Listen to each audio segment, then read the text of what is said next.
The Principle of a Philosopher by Eternal Fool Asley. Chapter 46, The Reception. Oh ho, you saw through the trick? Impressive as always, Asley. Flattery won't get you anywhere. Mr. Honorable President Warren. Ha ha ha ha. No, that wasn't meant to be flattering at all. If not for that dry laugh, you might have convinced me. Well, excuse me. It's an old habit of mine. It's because you're like this, Jean tends to stay out of the council office, I say. I fail to see how that has anything with keeping her away. She dislikes you, why else? I'm sure the move you pulled today helped worsen matters even more. I fail to see why she would dislike me so. Because you let people struggle even though you've seen through all their moves. Oh ho, now that's quite a discovery. Yeah, that, and how tiresome he's to interact with. After the award ceremony was over, I had left the sausage-addicted Pochi in Lena's care, and headed straight to the student council office with Warren, to prepare ourselves for the heaps of work that would surely catch up to us after the friendly match event was over. Thanks to me being stuck working with Warren in all his fussy glory, over the past few months, I had gotten quite used to talking while keeping my hands working. I'll admit, he has talent when it comes to employing people. Well, in or out of the office, Vice President Jean does do her job well. She has quite a lot of practical business skills and is a popular public face. Yes, she'd help me out from time to time. In fact, she'd gotten an offer for a position in the Magic Guardians thanks to her display during this year's friendly match, so she's well on her career path. While we're on this topic, President, is there anywhere you want to be in particular? When you talked with Sir Gaston way back during the quest, it seemed like you just met him for the first time, so do you want to be with the Magic Guardians as well? The Duodecad guest spectators change every year, you see. Which reminds me, I presume Sir Gaston was a guest this year because he strongly insisted on coming? As Warren said that, he pushed up his glasses and turned to look at me, as if telling me he was here to keep an eye on you. Considering that he actually was there, that may very well be the case. Well, I'm just gonna disregard that. Besides, I haven't heard Warren's answer yet. Heh, alright, I'll tell you. Where I want to be, has to be the upper tiers of the nation. And to achieve that, you'll become one of the 6 archmages. No, I'm striving for a higher flag. So you want to be the Black faction representative. Oh ho, you are aware of it. Well, yes. But are you sure you want to discuss this further? You could have declined to answer that, right? Hearing my question, Warren folded his hands and leaned against the back of his chair. However, just as I thought he was caving in, he promptly straightened his posture. Right. I'll refuse to give you the answer to that, then. Here comes another one of his creepy laughs. You can be too much of a troll sometimes. Your nerve to speak of me so bluntly, especially with me right here, is worthy of some praise, Asley. I'm getting déjà vu flashbacks from that statement. From Miss Irene, I assume? Probably her, yes. Hehehe. By the way, Asley, do you remember the ballad dragon's remains you said you found? Cuts of equal size, suspected to be done by a skillful hunter? Why this talk all of a sudden? But yes, that was it. I finally understood what that was about just today, you see. It was Sir Charlie, who had visited today's event as one of the Duodecad guests. Aha, the 1000 morphing blade. But how did you even get him to admit that? A little earlier, I've discussed a few things with him, and then he just went on about his martial exploits by himself. Looks like the Warrior University headmaster is quite an energetic character. I'd only seen him from afar, but he's definitely got the look of a super monster. So much that he made someone as bear-like as Dragon look small. And Gaston, who stood next to him, looked like a child in comparison. I suppose that wouldn't be out of the realm of possibility for the 6 Braves. The location was close enough to Bylania, and from the look of that old man's face, he definitely was the kind to pull it off. I see. If you don't mind, I'd like to tell Lena about this some time later. Do feel free. Well then, I've cleared up all of my work for now, so I'll excuse myself. As usual, please return the key to the teacher's office once you're done. Yes, of course. After saying all he needed to, Warren got up and left the student council office, his shoes tapping the floor with a nice clack as he walked. I concentrated on finishing up my work, and by the time the sun set, The day of the friendly match ended in peace. I went back to the dormitory and snuck out with Pochi. Bruce had been waiting for us at the end of our usual Magic University escape route. He was there because we had agreed to meet up at the same place and the same time. That, and in today's case, I needed to inform him of my plans for the rest of the day. Hey Asley, you sure did great out there today. Thank you. And sorry for just bringing this up, Bruce, but something's come up, so... if you don't have other plans, would you mind coming along? Please come with us, sir. Now wait a sec, is it really that important? Well, it's a sudden appointment with Sir Gaston. Sir Gaston? Why would you want me to go meet someone that important? I've planned to ask Sir Gaston for some advice regarding our project, you see? Please come with us, sir. Looks like you're feeling particularly lonely tonight, my friend Pochi. Ha ha ha, so that's why Pochi wants me to go that much. Huh. That man's eyes are scary, that's why. I'll need as many layers of wall as I can get. Hey, you can't just call someone a wall like that. It was a figure of speech. Well, you gotta establish that figure first. My master is so noisy, so please come with me, Bruce. How did you even come up with that reason? Alright. I'll go meet him. That great mage of flame, so let's get moving. Yoch dash? There came another one of Bruce's slaps on my rear. By no means had my buttocks been fitted with special functions, but the slap of his palms had a mysterious effect on the vibe of the air. Or was that just the work of Bruce's instincts? Ooh, so that's what you do to get my master to shut up? I'll try it next time. With my nails. That's bloody scary. Ha ha ha ha, that's gonna hurt. Come on Asley, let's hurry. Wouldn't want to make him angry. Exactly. We must arrive as soon as possible. Prodded on by Pochi's shining nails, we made our way to Shinra Banzhou. Once there, we were welcomed by the usual reception man. And as usual, the paper lantern and watch fires illuminated our way inside. Bruce seemed to have gotten used to it, perhaps due to him having gone to the red light district before. In the front of our reserved room, the man slid open the door, revealing Gaston, sitting with his arms and legs crossed. Engage. Aren't you one of the silver? Before answering him, Bruce and I knelt down beside his seat. It's been a while since we last met, Sir Gaston. I'm Bruce of the Silver. Sir Gaston, I reckon I'll need Bruce for today's discussion as well, so I've brought him along. Oh, I understand. Have a seat. And now that we finally got ourselves seated, Pochi proceeded to sit behind me, as per the usual. So, 2 layers of wall for you today, Pochi. First, Asley, let me congratulate you for your friendly match performance today. Here, have a drink. Surely you've drunk at least somewhat, considering your age? Well, yes. Pardon our interruption. Your ordered items have arrived. While Gaston was pouring us liquor, a voice came from the other side of the door reporting that his food was being served. Gaston permitted the server entrance, and some appetizer-like vegetable dishes were arranged on the table. They were decorated with thin cuts of fresh meat, making them look quite appetizing. And I think I just heard some loud sound from behind me. My familiar stomach, perhaps. Are you hungry, little girl? I'm feeling peckish, but I'll be fine, sir. Do you want something to eat? Well, if you insist, then I'll have no choice but to partake in this meal. Right, I almost forgot that I was the host this time around. We sure kept him waiting, huh? Heh, always an amusing girl. Here, give this a try. I put some vegetables on a small plate, and then Gaston took and placed it on the floor beside him. Pochi, wagging her tails happily, went up to Gaston's side and sat down. Yeah, those walls of her were pretty thin. Afterwards, as the soup, fish, and meat dishes were served, Gaston made sure that Pochi got a taste of them as well. All the while, everyone chuckled at how Pochi looked so wild, with her mouth smeared with red sauce. Does it look good on her? That particular joke I cracked made Gaston laugh so hard that he had a coughing fit. I never quite expected him to be such a good-humored old man once I got to know him better. It seemed that quite a massive barrier had been erected between us at first, courtesy of his social status.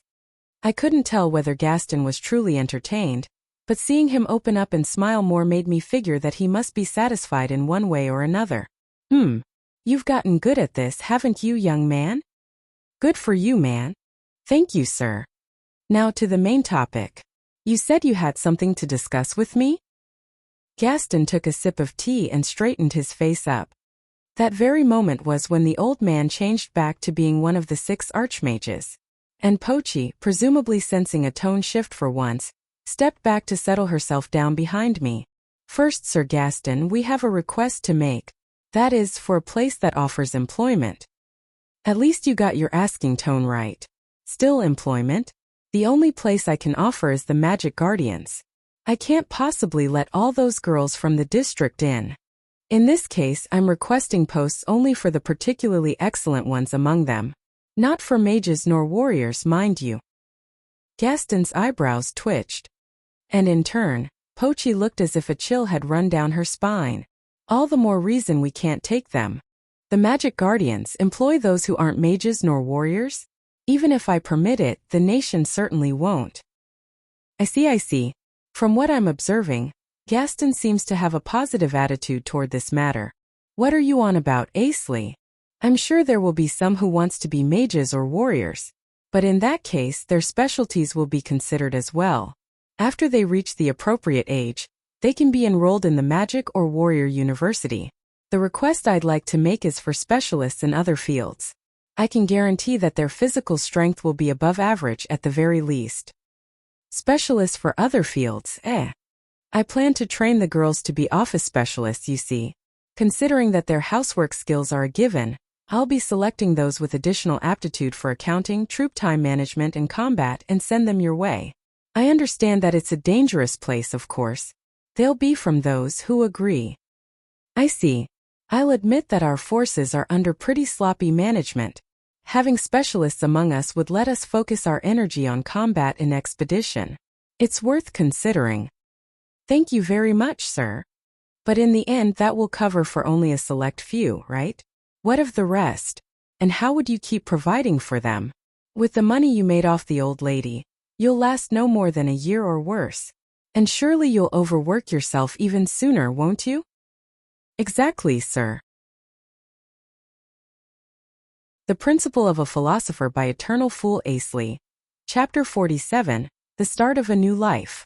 In the short term, Bruce and I will be working together to raise the necessary funds. We'll accept jobs separately, though our activities are limited. Blazer is probably whatever, but Betty is sure to be angry if she finds out. Not good at all. No matter how I think about it, that won't be enough. You'll need to pay for teaching materials and instructors, in the long term especially for the latter. At least 3 years, no 5 even for skilled ones. Besides, do you have any collateral, young man? Once they're employed, we'll be taking a monthly royalty of 3% of their earning. Dude, isn't that too steep?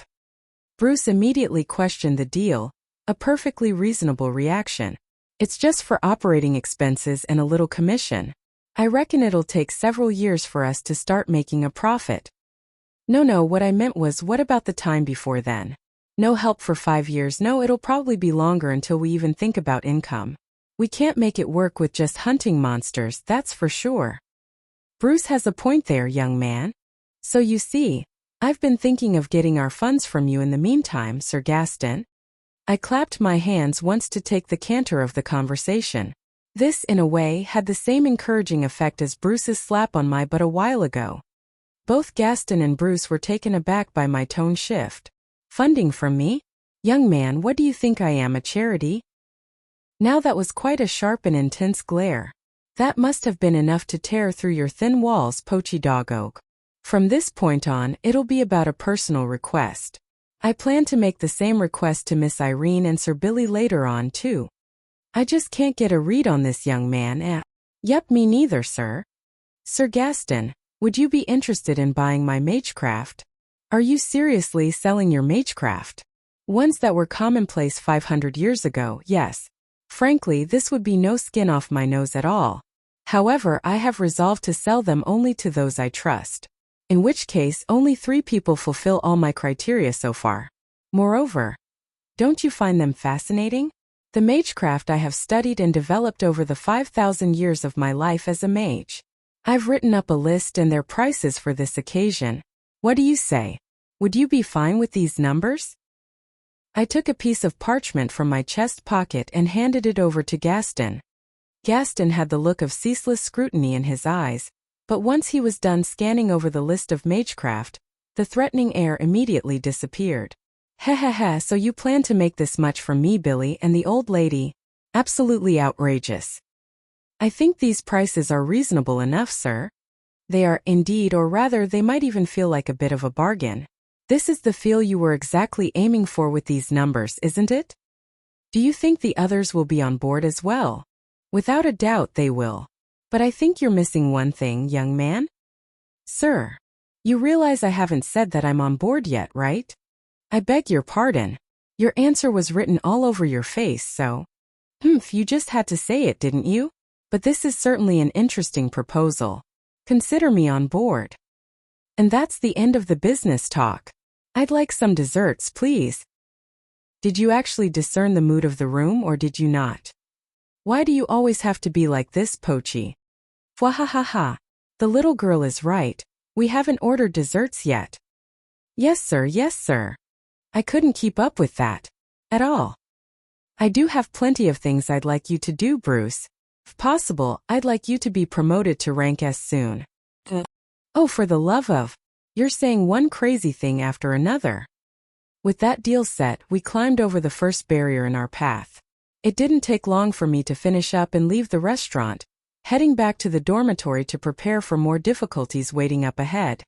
The next day, I discussed the same topic with Irene and Billy, and as Gaston had predicted, they were on board. With Irene planning to derive her funding from the nation, and Billy saying that he would use this occasion to mark his return to monster hunting, our project was finally set into motion. 20th day of the 12th month, 10 o'clock in the morning. 2 months after the friendly match, during the winter break, Pochi and I took the opportunity to end our dorm rent. I had discussed this move with Lena beforehand, and while she feared that she would feel lonely, she held out with the assurance that we would still meet at the university. Perhaps I could try inviting Lena to move over once things calmed down? And would she agree if I did? While pondering all that over, Pochi and I packed our things in my soon-to-be old room. Master, now that I got a good look around, this room barely had anything. Well, yeah, because we crammed all the important stuff into the storeroom. Still surprising that we could fit the rest into just one bag. Turning over a slave trading scene. It's a dangerous bridge to cross, sir. There's no other good way for us now, is there? We're buying them out for the higher price than that they had been sold for initially. But no matter how you spin the words, anyone's still gonna consider it slave trading. Right? Well then, shall we? Yeah. Pochi and I met up with Bruce at the school gate, and together we made our way north to the Asley agency. No matter how one looked at it, the name had undoubtedly been decided by Pochi. The place was a vacant house located in Bylania's northern district, slightly apart from the Grand Market, which we had bought with gold from Irene's down payment and some additional funds that Gaston had given us as a prepayment of a sort. It had cost us quite a lot, considering that the building had to be large enough to house all the girls we'll be taking in, as well as boys, if we were to keep our channels open. Using 20 of its rooms, the house probably could fit as many as 120 children. It wasn't much, so we would have to work to increase that number. But what would we do if we went over the limit? Well, I suppose we'll just think about it when the time comes. With Bruce leading the deal, we had paid off Haruhana, Onatsu, and Ofuyu, and now we were left with approximately 700,000 gold.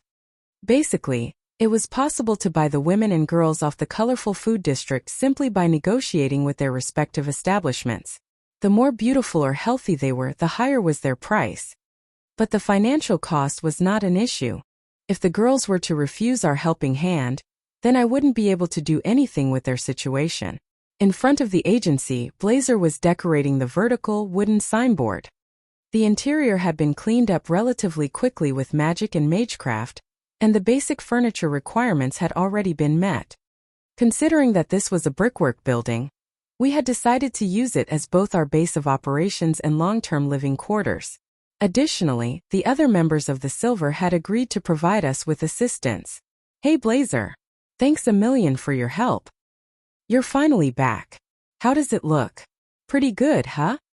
It does look very good indeed. I'll be done with this soon. Betty and Haruhana are inside cooking lunch, so feel free to stay for the meal at least.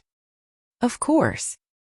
The first thing inside past the entrance was a small counter-height table.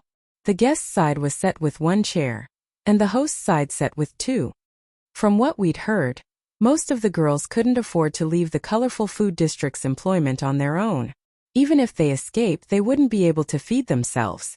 Strict preventive measures, I'm certain. Pochi, Bruce, and I were particularly worried by this one aspect, so we had turned to the boss of Kashu Fujetsu, where Haruhana used to work at, for assistance. The girls of the district would then contact the boss if they needed help, and then the boss would pass the information to us. The system had been planned in a way that it wouldn't have any issue no matter where the boss was. News of our operations would be spread by word of mouth. Our goal for this stage was to slowly seep into the structure of the colorful food district. While all that went on, Betty had started to suspect our activities, and at long last had shown up to investigate. Brother, don't stand there. You're in the way. Oh, sorry. As the 3 of us stepped into the dining room, the first room to the right after the entrance, Betty promptly told us to make way as she carried food to the table. Bruce normally wouldn't back down so easily, but lately, he was no match for Betty's authority. Betty had found out about the situation with the girls easily enough, and the first to hear her endless stream of complaints was none other than the guy nailing the signboard outside, Bowser. Bruce and I, practically cross-examined by those 2, had no choice but to confess everything. One thing worth mentioning was that she had found everything out thanks to Bruce's reckless level grinding. Bruce's movements had gotten so much sharper that Betty, who hadn't teamed up with him in a while, had become suspicious. And with that, Blazer and Betty joined up with us.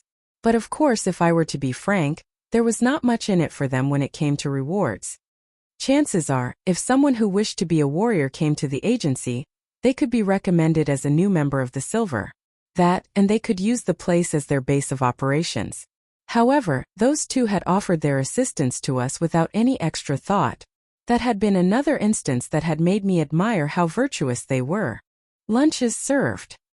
The one who called out as she ran up to us, carrying a basket of bread with her, was Onatsu. But now everyone called her Natsu. She was quite an energetic girl, and the coverall apron she wore suited her perfectly. Coming through. The one who called out as she walked slowly, carrying a bowl of soup, was Ofuyu. Now called Fuyu by everyone, her well-ordered features made her look mature for her age. Excuse me. And last but not least, the one who came carrying a stack of plates was Haruhana. Once she had done away with the powdered face, she had turned out to be 16, just around Lena's age as I had expected. Since her strong first impression on me had been due to her cosmetics, in truth she had quite a gentle air to her, and was quite charming with hints of her acting more in line with normal girls now. Now it would be unfair to consider the colorful food district to be synonymous with red light districts, but such an association could never be fixed once the preconception stuck. That attitude made the girls, even ones who had left the district legitimately, more prone to being caught into the business again, or otherwise have difficulties living elsewhere. Take for example Haruhana. Even after becoming a free woman, she would have issues wandering around in town. If she were to be caught by the town's security, she would have to go through a bothersome procedure that was quite difficult to be properly let go of. Given enough training, they surely would have the choice to live a normal life and work toward their goals and dreams.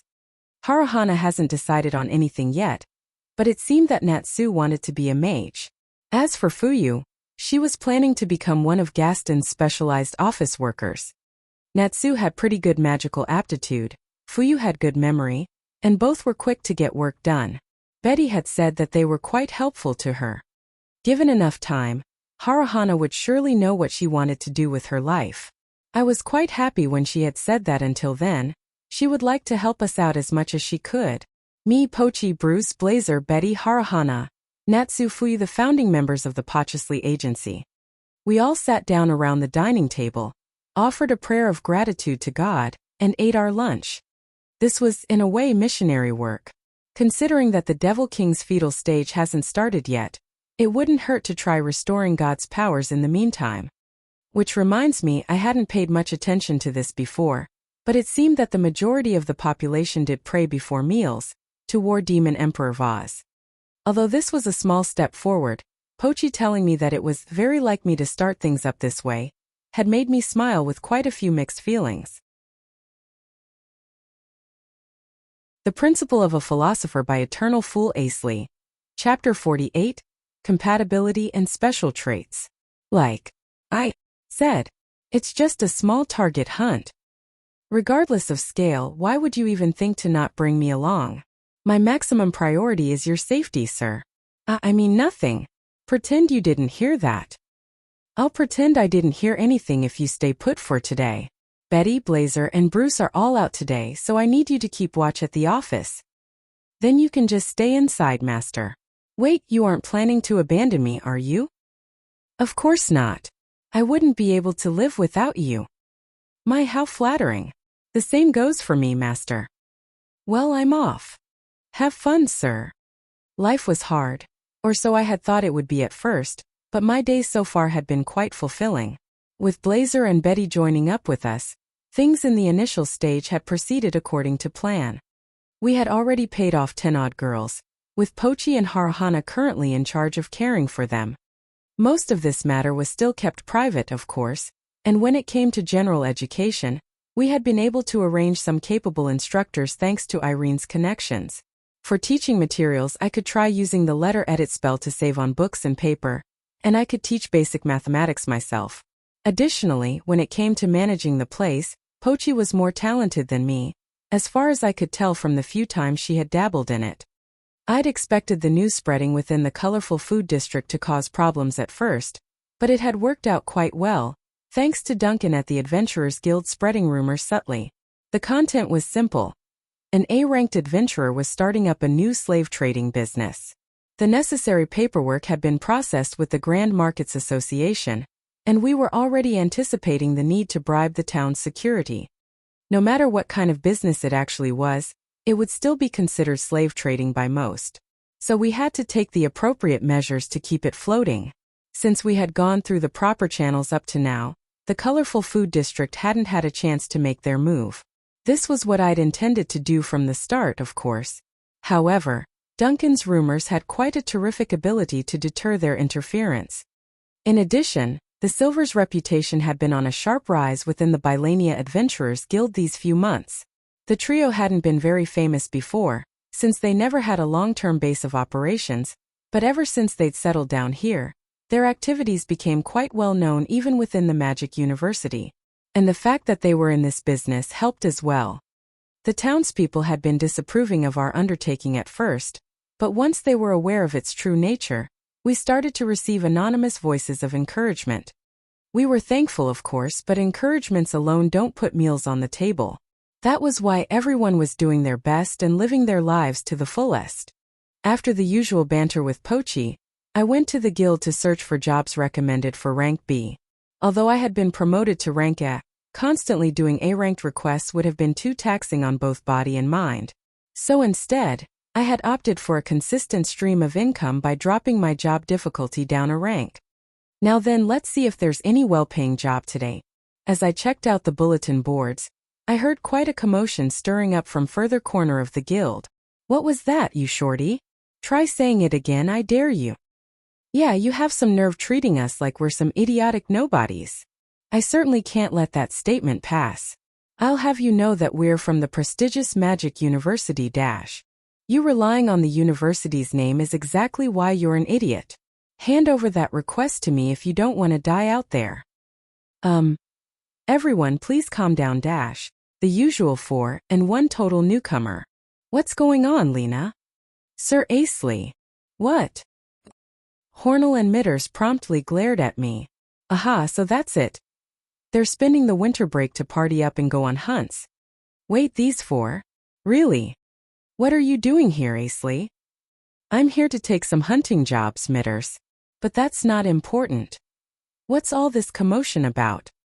Well, she's... Lena glanced to her side, pointing with her eyes at quite a self-assertive-looking girl. The girl had blue eyes and wore a unique-looking dark brown wizard hat, which covered most of her blonde hair. Her height was somewhere between Lena and Irene, and she looked androgynous in some respect. If not for the modest bump on her chest, I probably couldn't have told that she was a girl. Her hair wasn't that long either. Also, the one-piece robe she wore was in the same color as her hat. This girl just came up and said that this hunt is beyond our level, you see. Of course that's gonna annoy us at least a bit. Huh, so that's it.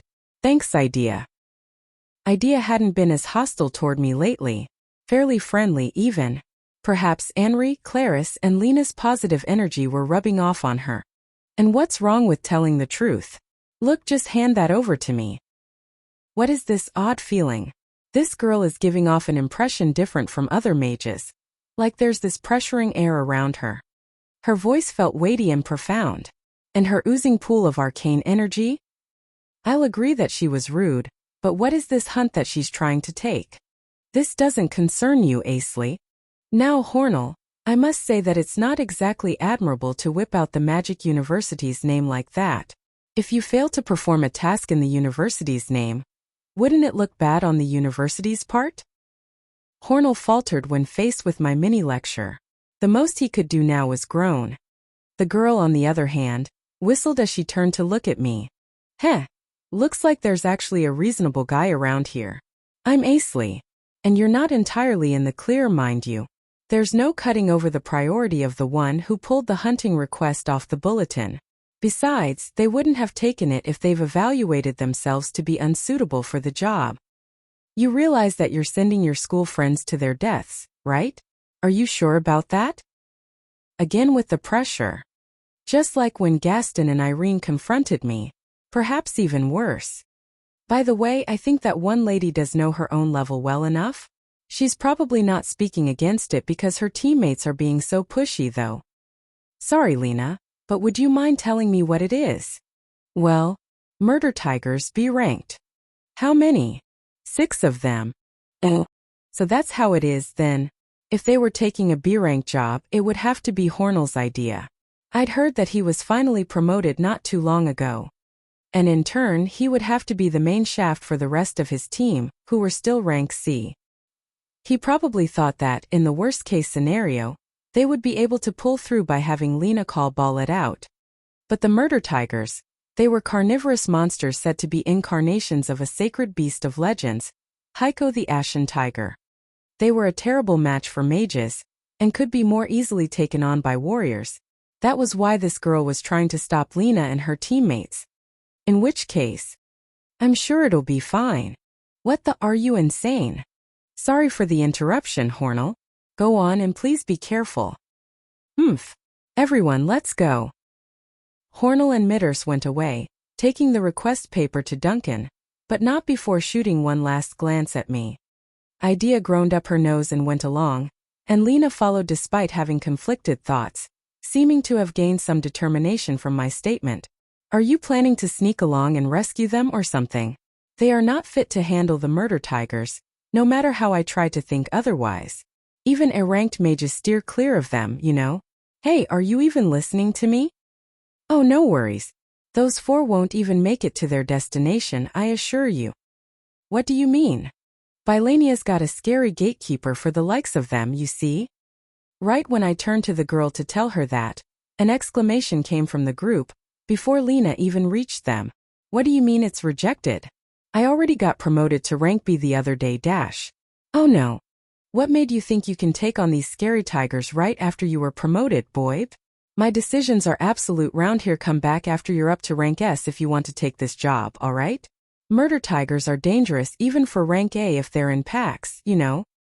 Duncan, the scary gatekeeper in question, made it loud and clear, with a throaty voice absent of his usual femininity. And then the adventurers in the guild promptly burst out in laughter. Ha ha ha ha ha. It's a monster for warriors after all. How about we go with you instead, Elena? Ooh, and us ladies going with you boys, Did the university not teach you about monster-type matches or what? Jaya ha ha ha. Hornell's face turned beet red, like water boiling instantaneously, and in a similar manner Mitters cringed. Lena's expression brightened as she turned around to me, as if she was saying, surely this is also part of my training. Idea, seeing Lena like that, also turned to look at me, as if she was saying, what a troll you are. That reminded me of what I had said to Warren earlier, and it did hurt quite a bit when I connected the dots. Oh ho, looks like the guild staff here know what they're doing. I didn't even need to do anything big. Duncan usually doesn't go that far, mind you. I'm sure he was saying that to teach them to study up on monsters' special traits beforehand. I'm thankful for him for helping out my school friends and student. Huh, student? They're not just your school friends? I used to be an instructor of sorts for that Lena girl, you see. Have figures. Oh, sorry, haven't introduced myself yet. I'm Melchi. Feel free to call me just Mel, yeah? Mel, this girl with a mysterious air around her, felt as if she possessed some kind of power to change something within me. Especially the arcane energy felt in her captivating blue eyes, made me swallow a lump in my throat. The Principle of a Philosopher by Eternal Fool Asley. Chapter 49, The Enigmatic Melchi. Let me introduce myself again. My name is Asley. I'll call you Ash then. Pleasure's mine. Ash? Really? A nickname right off the bat? I don't think she's older than I. And by that I meant my acknowledged age instead of my true one, of course. Come to think of it, this person. So looks like those guys bolted out? Calling it a day because they've been humiliated enough? That would be for the best for them. And where are you going? I'm not all that eager to, but I'm going to hunt the murder tigers. Sounds fun. Mind if I tag along? You're welcome to, of course. As I said that, Melchi patted her wizard hat and straightened it up. We went over to Duncan, and then I pointed at Hornell's request paper in his hand, asking to take it instead. May I take that? You will? Pochi isn't here today, is she? Maybe you should wait for one of the silver to come along? I'll be fine. Melchi here has offered to help, and I've already planned some ways to escape if things go south. All right, I'll leave it to you two then. We don't have an estimate of their numbers in the area, so be extra careful. You probably don't have to worry much, though. Duncan applied the stamp of approval on the request paper and passed it to me. Once we were outside, Melchi leaned her head closer and sparked a conversation. Hey Ash, why do you not call me Mel? I said you could call me that, didn't I? I don't feel comfortable doing it, so I'll just call you by your full name for now. I think this kind of thing needs some time. You need time, eh? What the, did her eyes just shine for a second there? Or was it just my imagination? Well, whatever. Let's hurry and hunt those murder tigers, yeah? Yes, of course. According to the sighting reports, the murder tigers were in the forest to the northeast. And of course, we were sure to meet other monsters along the way. 200 meters ahead, 3 dill fighters, and 10 jamming killer bees behind them. Yes, fire. Rise, fire pillar. Ash, earth blast would have been more effective, you know? All right then. The dill fighter was a harpoon-wielding crocodile-like creature, and the jamming killer bee was a variation of the killer bee that could disrupt circle drawing with their buzzing, making it a natural enemy of mages. What Melchi had pointed out was that, to deal with killer bees, it would be more effective to use Earth Blast, which attacks with shattered pieces of earth, than Fire Pillars, which only rises up from the ground. And when I considered their evasion rates against both methods, Melchi's suggestion was correct. But she'd been leaving all the fighting up to me so far. What could be going on in that head of hers? Moreover, she could detect monsters from an abnormally long distance. Her ability did mesh well with my tactics, so I won't complain, but it would surely cause coordination issues within normal parties. 170 meters ahead. Looks like trouble. Fresh zombie detected. That was a B-ranked monster, a rare variation of the zombie that had turned from a newly dead corpse. It boasted particularly high speed. Normal zombies weren't able to move quickly due to the decay on their bodies, but fresh zombies' corpses were relatively unwounded after all. Add with zombies already possessing above-average strength, the speed they could achieve was abnormal. It was reasonable for Melchi to consider it a trouble right off the bat. I readied my staff, but Melchi stood in front of me, warming up by spinning her arms. Then she grabbed her neck and moved head around, giving cracking sound as she went. An action totally unfitting for her stature, to the point that she looked a bit scary. You're fighting? Yup. Figured I'd take it down myself. After one last stretch, Melchi poised for action in a low stance. The fresh zombie drew 20 meters closer, and as it caught Melchi in its sight, leapt right to where she was in a single bound. But by then, Melchi had already disappeared from her original position, and as I saw where she was now, she had the fresh zombie's head in her hand. Melchi dropped the head onto the ground, letting it roll to my feet. Whoa. Nahahaha, I'm feeling real flattered here, you know? Melchi, you're a warrior? From your clothes, I took you for a mage. Nuhuhu, you say some strange stuff, yeah, Ash? Whoever said adventurers need to classify as one or the other? Or is that just so customary because the nation propagates it as fact? People who are battle mages or magic sword fighters are gonna insist otherwise, though. Enji. Well, I suppose that's reasonable. Now that I thought about it, didn't the major warrior classification work this way just because it has traditionally been this way? As seen with my appraisal magic, mage also served as a part of other titles. And there wasn't even a standalone warrior title. Although I had grown up in a lower class for 10-odd years, the customary assumption had definitely existed. Oh, I see, ruling over the way of thinking of the populace by manipulating customs. Huh. In which case, would that mean anyone could be a battle mage if they wanted to, for instance? Well, not quite, I think. Did Melchi mean to say that the way people use the classification was incorrect in itself? But then again, what was Melchi's opinion regarding this matter, even?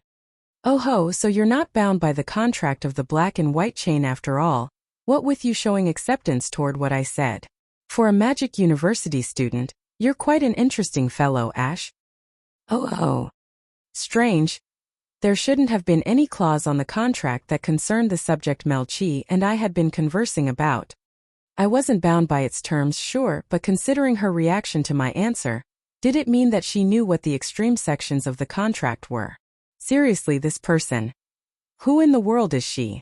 I activated my appraisal glasses, and was utterly shocked by the information that appeared before my eyes. Wah. Name Melchi. Titles? LV? HP? MP? EXP? Special skills? I couldn't read any of her statistics. Panicking, I tried using it again to look at my own page. Still works fine on yourself, right? I gulped down a lump in my throat. As Melchi had stated, I had been able to look at my own statistics just fine. However, I knew for certain that Melchi had noticed the invisibility coating of my appraisal glasses, and had even read the timing of its invocation. Or rather, it may be more correct to say that she had seen through it. Are you Dash? Now let's leave that talk for later, Ash. Priority on hunting the murder tigers, right? Don't worry, I won't bail on you. Right. She had me totally rounded up, or perhaps not, but either way it was true that we ought to prioritize the murder tigers. I had a reason to hurry. Alina, bring out Bala. Why yes. That's right. Because I had to rescue them. Rise, arise, arise. House. Hornell and Lena stuck together, battling their enemies from a distance, with Idea and Mitters holding the front line. There were 5 of the Ashen murder tigers. Their combat prowess were considered higher than rank A when they fight in packs. Is that a ballad dragon? So that's it. The rich boy might have felt confident that they would win with her on their side. Well, no, I dare say Ballad is going to. The image of Lena trying to command Ballad was reflected in our eyes as we ran up to her team. Yuki, wait for me, wait for me. So uncivilized. The dragons chasing the enemy down all right. But just one of them. Who would have thought it's not old enough to read the flow of battle? Ballad's combat strength may be menacing, but she could only chase down one of the murder tigers due to their swiftness. It would be another story if there were walls to restrict their movement, but since she hasn't gotten used to fighting on the front line, just one was the best she could do now. 4 versus 4. A B ranker and 3 C rankers on one side and 4 murder tigers on the other side. And with the latter being difficult for mages to deal with, simple calculations indicate certain defeat of the former. Hype up. I'll make an opening. Fire. I'll take one down. Ha! What an amazing girl.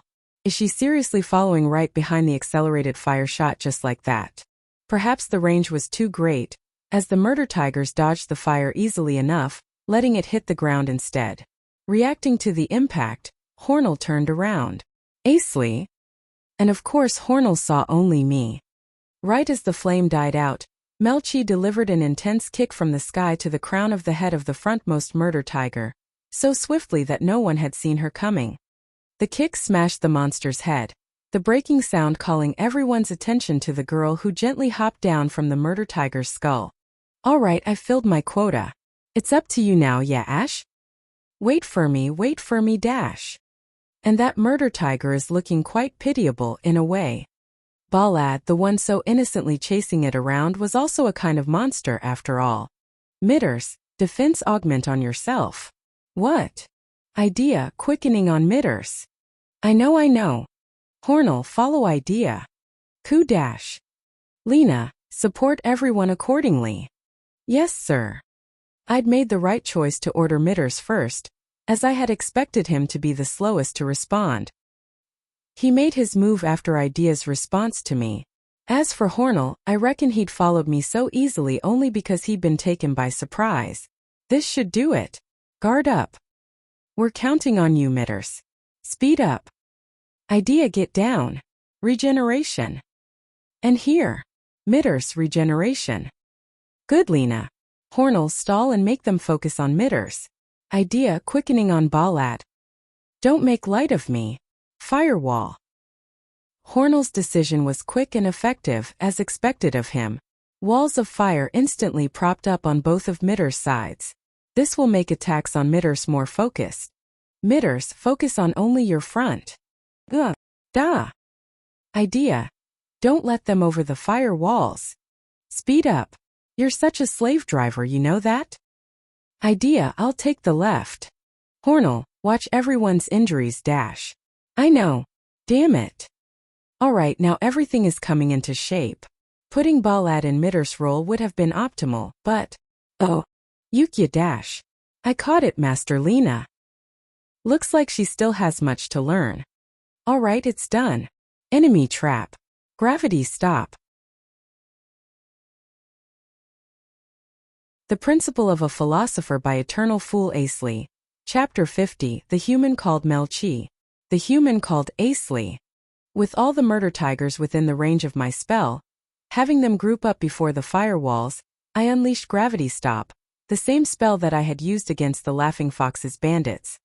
Signaled by a brief sound cue, blue and red lights wrapped around us and the monsters respectively. The very next instant, the murder tigers' bodies were pulled down by intensified gravity. What?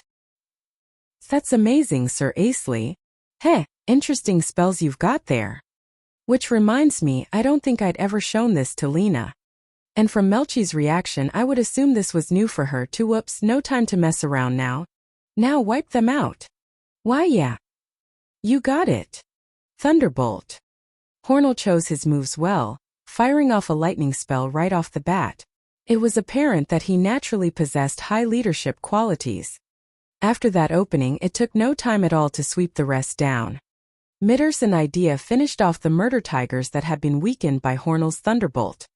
Bala twisted her murder tiger's neck as if wringing water off a dust cloth, then came back to us with a smile on her face.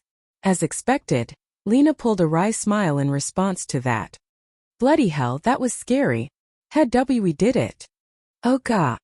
Really saved our hides there, Asley. You knew that we would be coming here ourselves anyway, right? I'd anticipated that you would pull something like this right when you've been refused by Duncan after all. Nah, just some random hunch, really. Thank you for saving us, Sir Asley. You're welcome.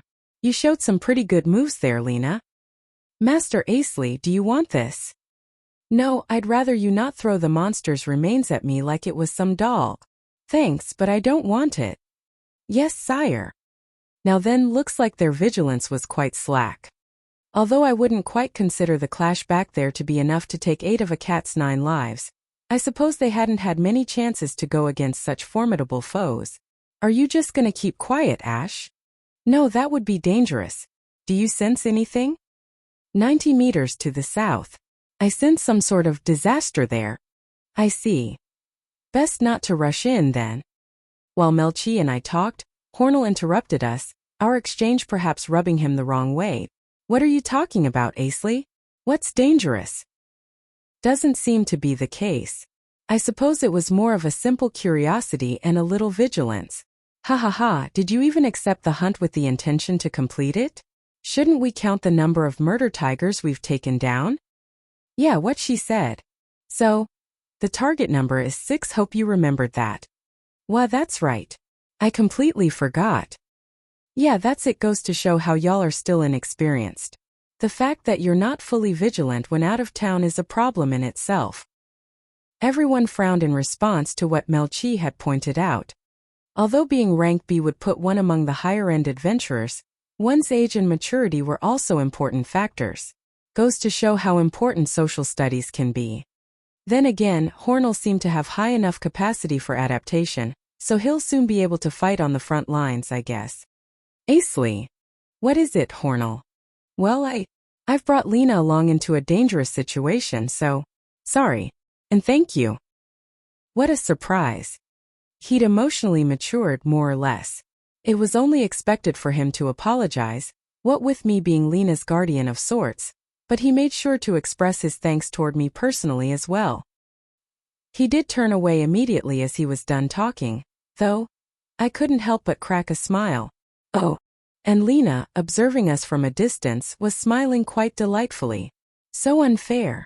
Let's be on our way then. But as I said that, a small silhouette approached us from high on the sky. Isn't that Hawk? Sent on an errand by Irene, perhaps. Oh, there you are, maggots. I've got a message from Big Sis. Listen up. The sparrow's throaty voice rang in my head, sending harsh berating words at the party of 4 behind me. You 4 are in for a week of detention, damned fools. Oh, she didn't say damned fools, by the way. Think of it as me spicing it up. There, one message down. And next you. What is it? There's trouble at the colorful food district. Be extra careful next time you're looking to buy off a girl. Damned fool. Trouble. All right. Please tell her I got the message. You got it. Later, maggots. As always, such a noisy sparrow, this one. Now then, trouble in the colorful food district. What's that supposed to mean? Did Irene catch wind of some shady stuff? I'll have to look into that later. I first sent Hornell's group on their way back to the town, and then went with Melchi to finish the last murder tiger of our quota. Remembering Duncan's tip that the number of the murder tigers was uncertain, we searched the area for a while longer, but we didn't come across any more of them. On our way back, I bothered Melchi with the same question that I had asked a while ago. Who are you, really? Right, guess we can talk now, with the others already gone and all. But in exchange, I'll also have you answer my questions, yeah? We have a deal, Ash? As much as I can, yes. Nuhu, it's fine. Now let's start with my identity. I'm an infiltrator of sorts, sent by a faction not affiliated with the nation. That's right, a spy. Looks too open for a spy to me, though. Well, I'm not necessarily hostile. You know, my main task is to investigate the object space transference magic that had recently been developed in Bylania. I'm technically still in training like that rich boy and his pals, but got sent here by my mentor's order, you see. It's hard to imagine a mentor of someone this strong. I mean, Melchi here might even be on the level of the 6 archmages, I dare say. And so, since it's close to the royal capital, I went to Bylania to catch myself some skilled individuals at the guild, and that's when you got roped into my business. Went there because I heard the spell's creator frequents the place. You know, the Irene lady? But looks like I ended up hitting the right target. The right target? Looks like you're the subject I'm supposed to investigate, Ash. That being a hermit candidate with eternal life, you know? That sent chills running down my spine. Melchi's blue eyes flared up, wriggling and flickering as she stared at me, as if looking to squeeze my heart out. Seeming to have understood something from my title, Melchi shot me quite an innocent-looking grin. Oh. Her gaze was neither weighty nor aggressive, but those eyes saw through everything, revealing to her all my true properties. Could it be the evil eyes? Correct, but to be precise, artificial evil eyes. Got 'em transplanted after my eyes got taken off. Boy, my mentor sure was pissed at me back then. I can't even imagine how sophisticated her nervous system is. Those appraisal glasses of yours are good and all, but they got nothing on activating the evil eyes with information disclosure magecraft. Oh, and the statistics sheet you saw from me was made with a temporary information blockade magecraft, by the way. You can use magecraft, very ancient ones at that. So you were with a dark elf.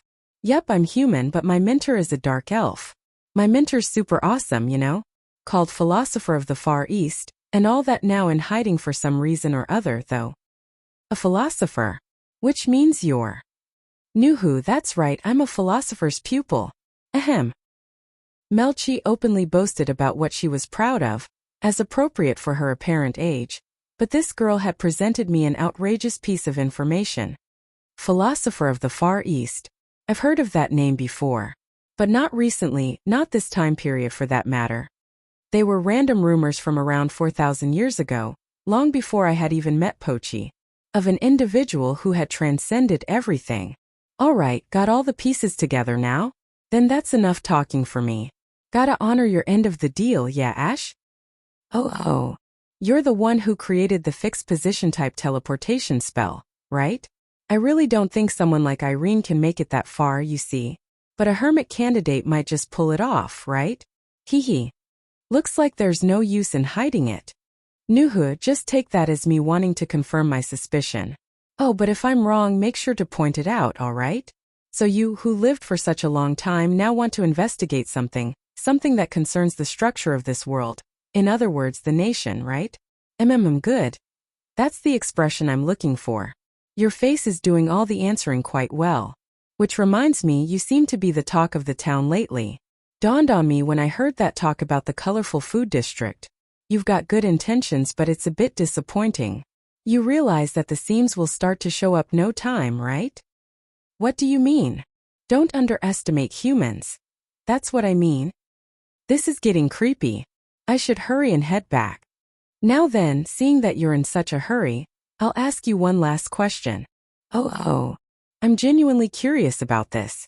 Not a suspicion or anything like that, I assure you. Ash, why did you enroll in the Magic University? Even if went to the royal capital, you would still have had many other ways to gather information, right? So why? I don't know. That's one easy way to answer it. That, or you could have claimed it was for Lena's sake. You could have excused yourself after getting Lena in, but you didn't. That's it. It was because you wanted to get in. I wanted to get in. You wanted to put your power to the test. To reassure yourself of your position by comparing it with others. To be treated nicely by Lena and serve her as a reliable figure to lean on. And no. Oh, but yes. It's all deducted objectively and analyzed from your personality. Would you deny any of those? You wouldn't, right? What do you even know about me? Ha, I don't need to know anything about you, Ash. It's always the results that give out the answers. Just think. What are the things that have occurred around you as results of your actions? That rich boy Hornell, was he? What do you think is the reason he's so jealous of you? It's because he feels he's being compared to you. The boy's self-importance did that to him, of course. But the issue doesn't lie in the process. Like I said before, you are formed by the results around you. All I did was derive my answers from them. What are you even trying to tell me? Nothing. It just seemed like you were suffering, so I just took it upon myself to speak for you. Speak for me? Ash, you once thought of yourself as not human.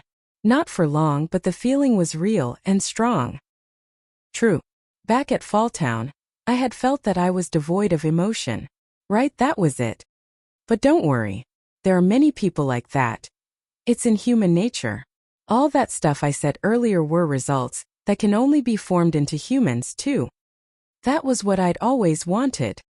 That's right, no matter how long you live, you'll always be human. It's an undeniable truth. A fact established right when you were born into the world. For someone to tell me that I'm human. Yeah. Well, would you look at that? You do shed tears after all. Yeah. The Principle of a Philosopher by Eternal Fool Asley. Chapter 51 The Suspect. Pochi. Listen and be amazed. They're finally out. Bah, again with that, master?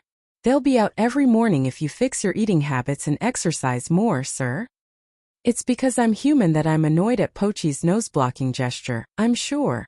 Not that. They're finally back out. My tears. They come naturally when you yawn, sir.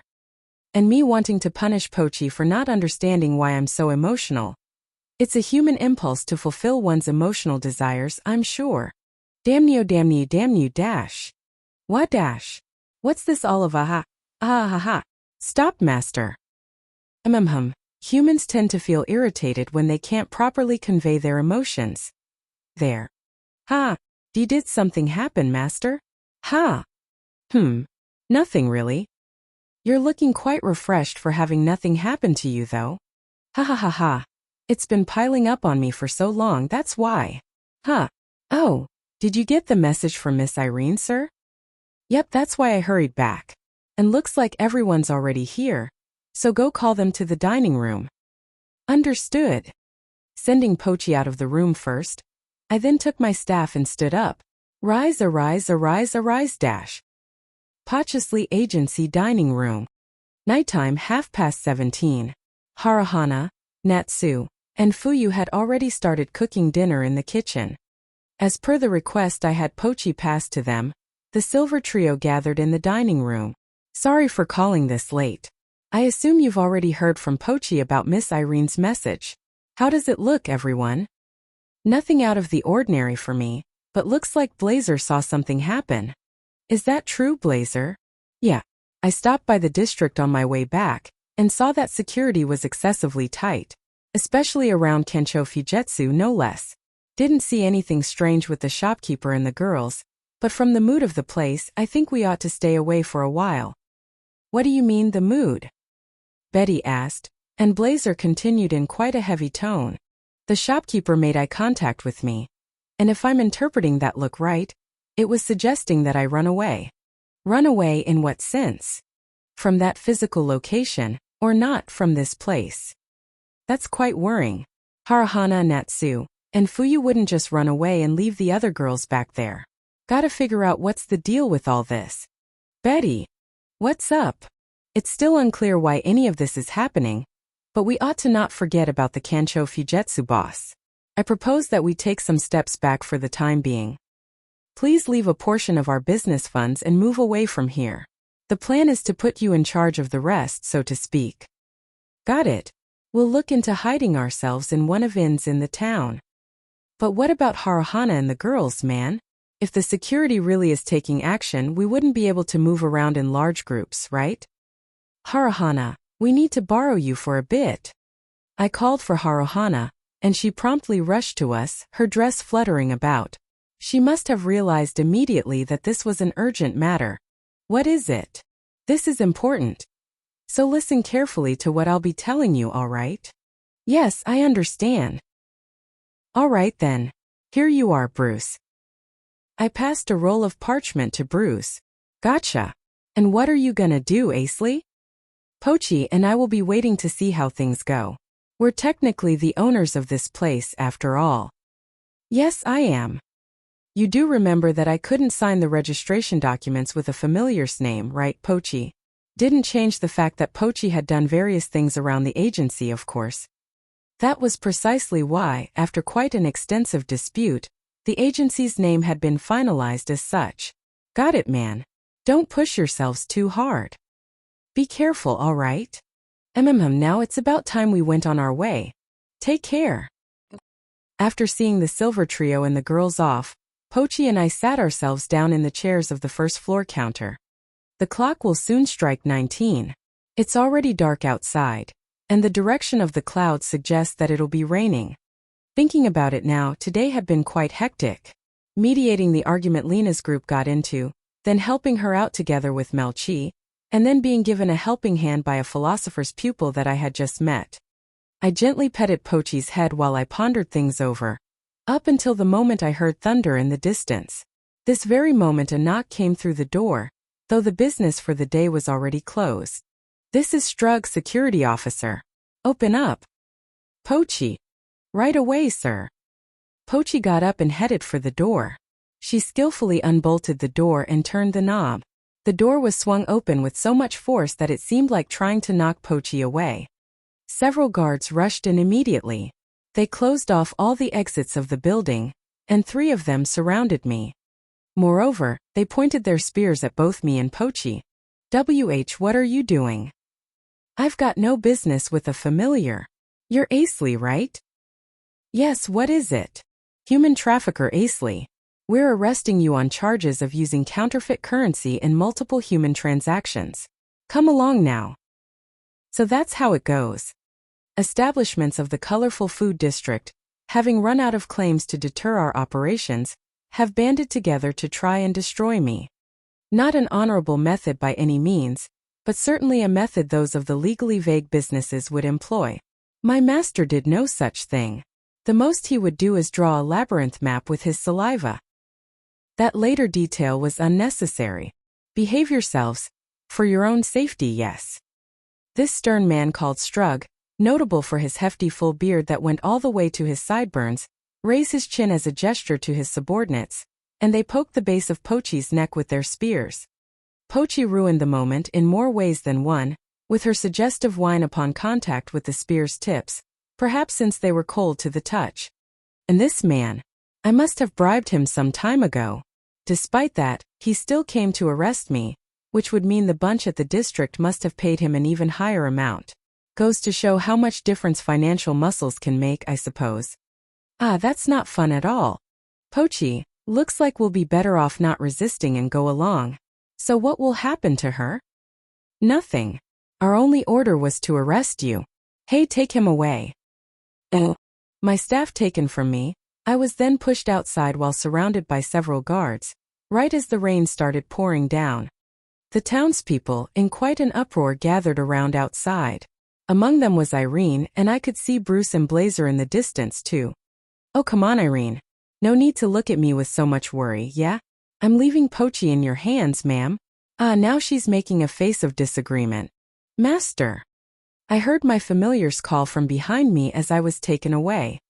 As the crowd's outcry flooded over me, I grew more and more irritated at the guards' overbearing grips on my arms, and so I was brought to the garrison. Every town's security forces, no matter where, had been dispatched directly from the nation. That sounded like it would work well enough in theory, but I wouldn't consider it feasible in practice. The security officers here carried out criminal acts with a straight face, a fact that the townspeople had long caught on to. Some decent ones could be found among them, of course, but I had heard quite often that it was not the case for the great majority. My likely hypothesis was that those who had taken up employment as town security were those who had failed to move up the hierarchy of the nation. Not stronger than the average soldier, yet possessing worse character than the average bandit. Quite a troubling notion indeed, but since things were done in accordance with orders from the higher-ups, it seemed that the nation did know what it was doing, at least to some extent.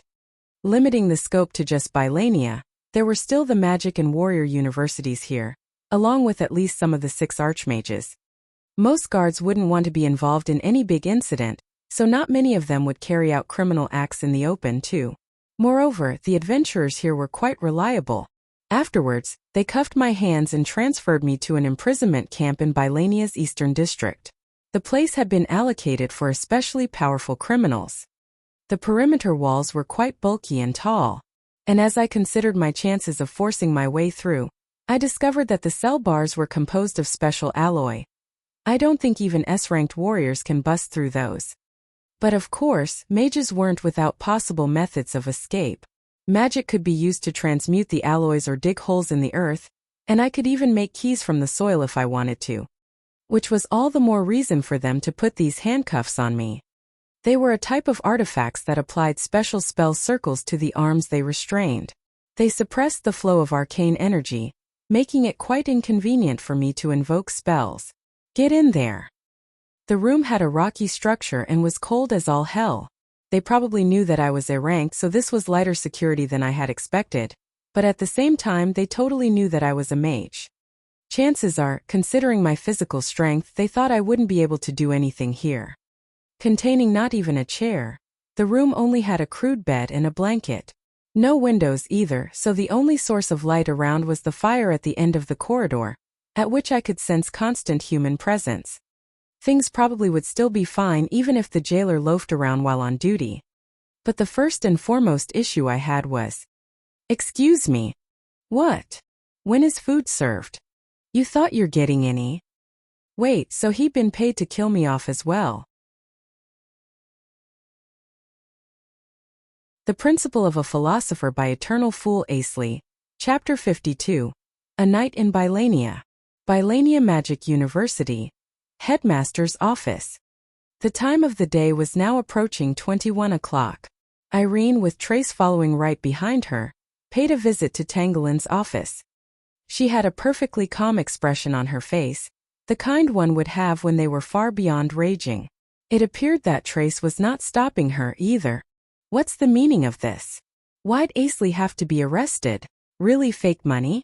Do you have any evidence of that? As one would expect, she was absolutely furious. The evidence can be prepared as needed. The issue is that there was an affected party, and that affected party has built a case against Asley. Who even is this affected party you're referring to? The transactions were done through the head of Kashu Fujetsu, so there can't possibly be any damage. It is always possible that this affected party is a fabrication. Should you not realize that much, Irene? The security would do anything given they are paid enough. Moreover, you do not have the financial means to help Asley. What do you mean by me? Shouldn't he be released easily enough with the Magic University's cooperation? Irene approached Tangelin, striking heavily on the headmaster's desk. However, even the pressure from her authority as one of the 6 archmages was staved off by Tangelin as he returned the threat with a cold stare. "I know you are one of the 6 archmages, but do you realize who you are acting up against, Irene?" "Oh." "The Magic University has no intention to defend Asley. We cannot afford Bylania's authority to be disturbed here. If you wish to help him, then you are on your own. Asley is an excellent student. Isn't the Magic University supposed to get someone like him released? Otherwise, it'll be a loss of valuable personnel for the nation. If you had such foresight, then how did you not see this incident coming? Why you dash? Miss Irene, please refrain from taking excessive action." Trace interjected, pulling Irene away by the back of her shirt. Irene promptly stopped as she was warned, but her face still suggested that she would totally chew Tangelin down at the first opportunity presented. Tangelin kept his cold stare all the way through and proceeded to end the conversation. Depending on the decision on his charges, Asley may be subject to expulsion from the Magic University. I am a busy man, so I will have to excuse myself here. Saying just that to Irene while turning away, Tangelin left his office without uttering another word. Irene now cast her eyes down, albeit keeping the same sharp glare as she had before. Her shoulders started to tremble little by little, her back weighed down by justified yet unresolvable resentment. The next moment, Trace was startled by an impact so powerful that it quashed her intended words of concern to Irene. The shock had prompted Trace to shut one eye, with her other reflecting the image of a fist slamming violently on Tangelin's desk like a mass of pure indignation. Miss Irene. Ha ha ha. Bylania Adventurers Guild. They're right there. No, they're not. Meanwhile, Duncan stood in his usual spot behind the guild's counter, and was currently in an argument with Strug, who stood opposite of him. Again, they're right there. Those girls have been paid off with counterfeit currency. Therefore, they must be returned to where they originally were. Strug yelled while he pointed at a frightened group of girls within the guild. However, so as to protect the girls, Haruhana, Natsu, and Fuyu stood between them with no intention to budge from their place. And standing around as if to completely encircle them were the guild's adventurers, including Blazer, Bruce, and Betty. What are you talking about? You know that those girls just completed their registration as rank F adventurers, right? Girls from the colorful food district wouldn't even think to come here, you know? Now you're just being arbitrary and dash. Even though it was just for a brief moment, Strug had definitely felt bloodthirst directed at him. On top of that, it was from none other than the lady in front of him, the bearded one who had been casually arguing with him. Moreover, he was feeling quite heavily pressured by the surrounding people. All of them, not just Blazer's crew. Dwarfed down in an instant, Strug could not bring himself to say anything as Duncan proceeded to threaten him. "Lay your hands on one of our adventurers, and you have at it with all of us. Are you sure?" Duncan leaned forward and stooped down, reaching to slap Strug's shoulders and whisper into his ear, "Clean your act and come again, boy." The statement, filled with murderous intent, prompted Strug to immediately rush out of the guild. As Strug cursed at his subordinates on standby outside, the guild's interior flared up with a magnificent wave of laughter. "Ha ha ha! We better not see you again, numbskull. Keep yourself away from the guild from now on, bird brain. How would you look at that? Even your insults are similar, goes to show how close you two are as siblings." In response to Blazer's comment, Bruce and Betty turned to look at each other. Both blushed faintly as their eyes met, prompting them to turn away from each other out of embarrassment. Observing those two, Haruhana chuckled, and then Natsu and Fuyu hold their stomachs as they burst out in laughter. "Ah, so scary. Ah ha ha ha ha. Hoo hoo hoo. That was quite a nerve-wracking experience. Yes, I never thought I would ever get to become an adventurer." The three heaved a sigh of relief and sat down in the seats nearest to them. Seeing that, Duncan smiled, and the group of frightened girls behind him rushed to Haruhana's side. "You were so cool, big sis Hana. Is everything all right now?" Their little hands patted Haruhana's back and shook her hands. Unfamiliar to such sensations, Haruhana was bewildered, but Bruce patted her shoulder and smiled for her. "You did great." With that one statement, Haruhana stopped shivering and looked at all the girls. "Yes, everything is all right." The girls' expressions brightened up, and the surrounding adventurers showered Haruhana, or rather, everyone with praise. "Ha ha ha ha, you sure showed him, girl.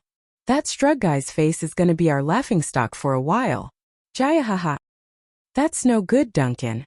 Chances are these kids were more scared of you, yeah? Ha ha ha ha ha. Oh no, it's only normal for a lady to deal with things calmly, right? Ha ha ha ha ha ha ha."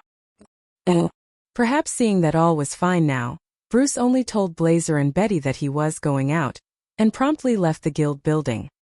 In one hand, he held the roll of parchment that Asley had left in his care. Bylania Magic University, Women's Dormitory. Lena, having been informed of the incident by Irene, sat in her room with quite a worried expression on her face, her hands folded together as if in prayer.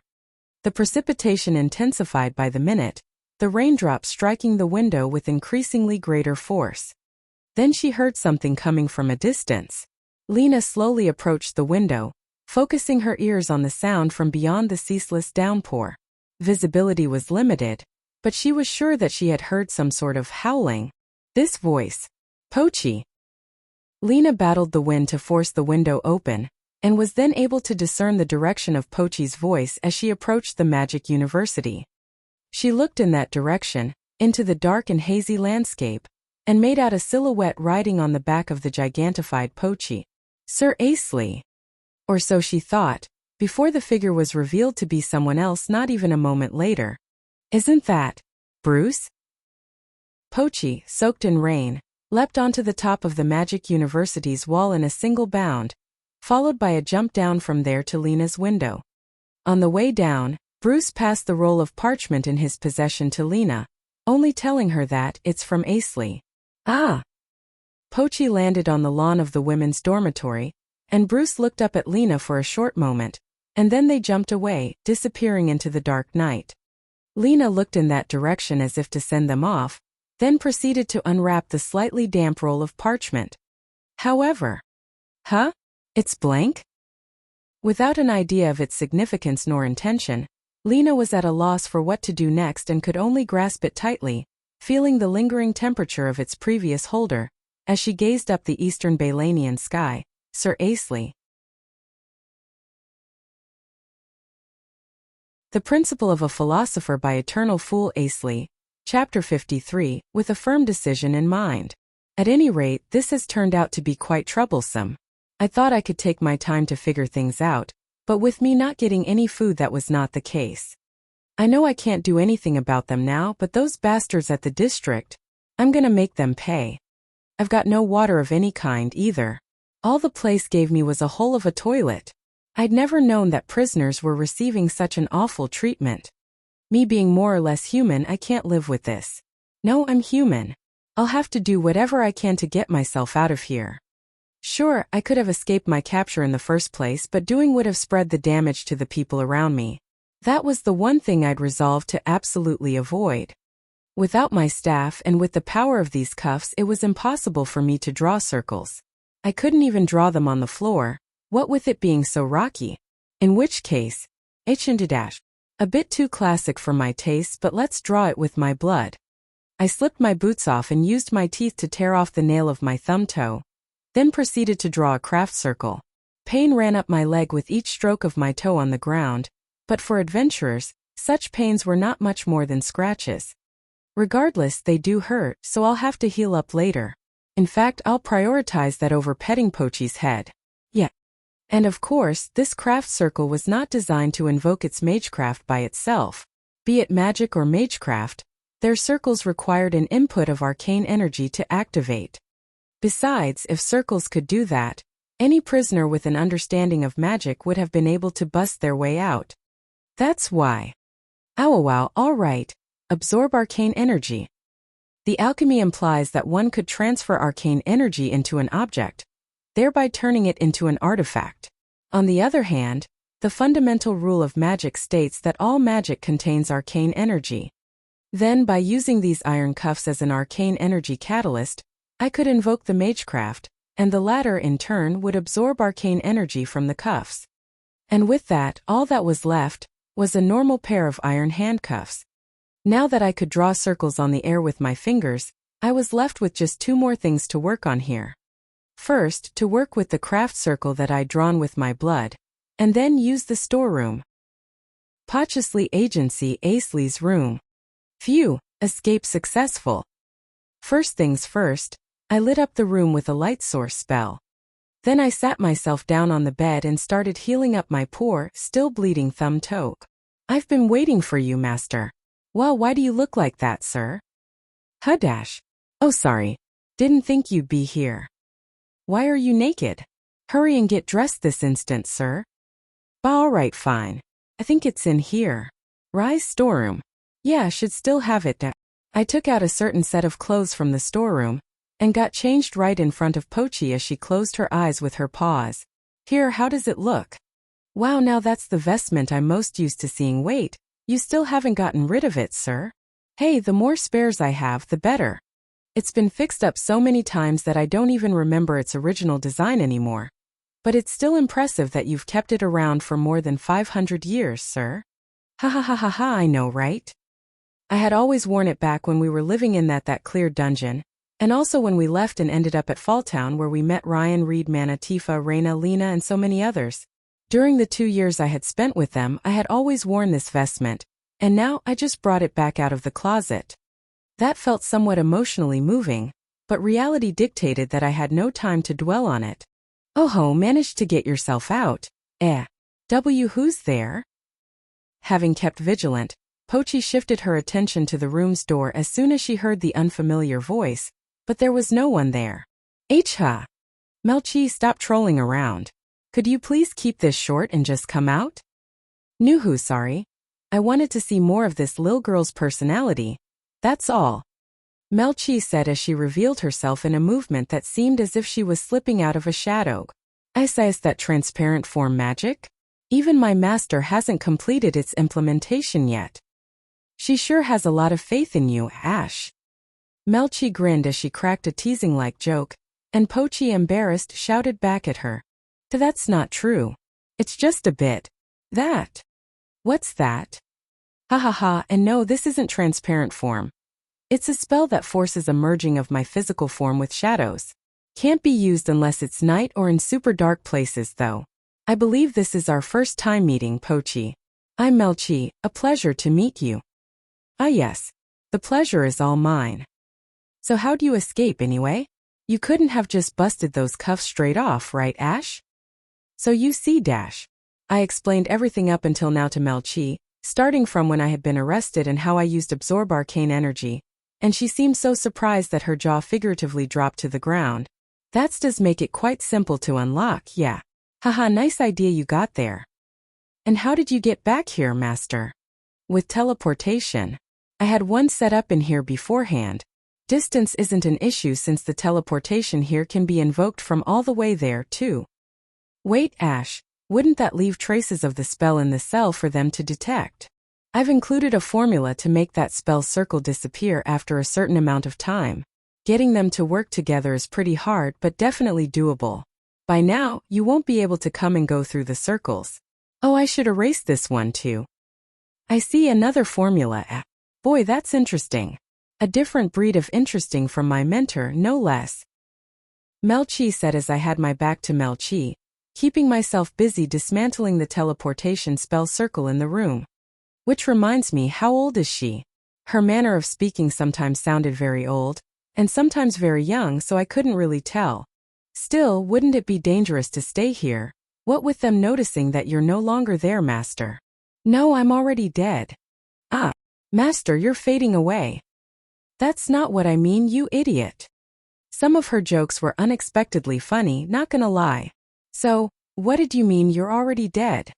I've used a calcium formula to craft a skeleton exactly my size and left it there. Ah, so that's why you were naked. Why naked? Oh. In an unexpected turn of events, Melchi immediately turned red. Now that's amazing, she's like a boiled octopus. Maybe I'll have her help me with my research on blood circulation next time. Ah yes, naked. Such a romantic word of power. Bare naked. Bare naked. Her imagination is running wild. So she's weak against this kind of stuff, huh? Gotta remember that for future reference. Anyway, master, don't you think a skeleton would be even more suspicious? Yeah, it would. So after I got the cuffs off, I reworked the Absorb Arcane Energies craft circle into an acidic attack spell circle. Deliberately made it look like a mistake. And then what, sir? Pochi asked, tilting her head in confusion. It's quite a mysterious phenomenon. Her actually listening when I'm talking about something serious. Well, I would have preferred that she acted appropriately for every situation, though. Master. So it would seem like I was trying to melt the iron cuffs but messed the casting up, resulting in a spontaneous discharge. And without the means to evade the spell, the guy called Asley died. It's a reasonable conclusion that mages would arrive at when they go to investigate my death. The cuffs were left with the skeleton, and I've restored the cuff's original power, too. It'll be fine. But if you were cuffed, then how would you explain how you cast the acid magic? Oh crap. I can't say that it's magecraft either. What should I do, Pochi? Oh, for the love of... Why do you always have to overlook some small but crucial details, sir?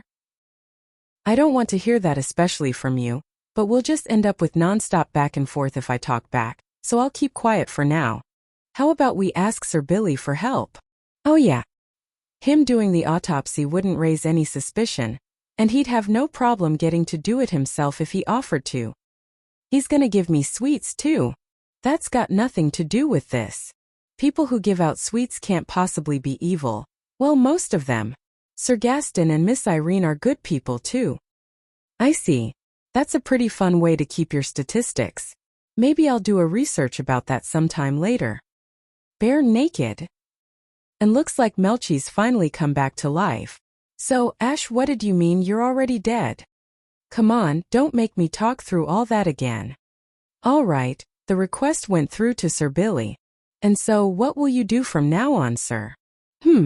It'll be hard to stay hidden in this town. And I'm quite intrigued by what Melchi said earlier. Nuhuhu, so how about you come over to my mentor's place, Ash? You might find help there, and I can train myself up some more, too. Not to mention it'll be easier for us if we have our investigation subject close by. Going to meet the philosopher of the Far East, huh? That sounded quite interesting, sure. But I also have some things I would like to investigate myself, and most importantly. Lena, sir? Yeah, the colorful food district, 2-. Hey, no need to worry about that, Asley. The familiar voice came from the darkness beyond the light source spell's reach, as if to cut in between my words of worry.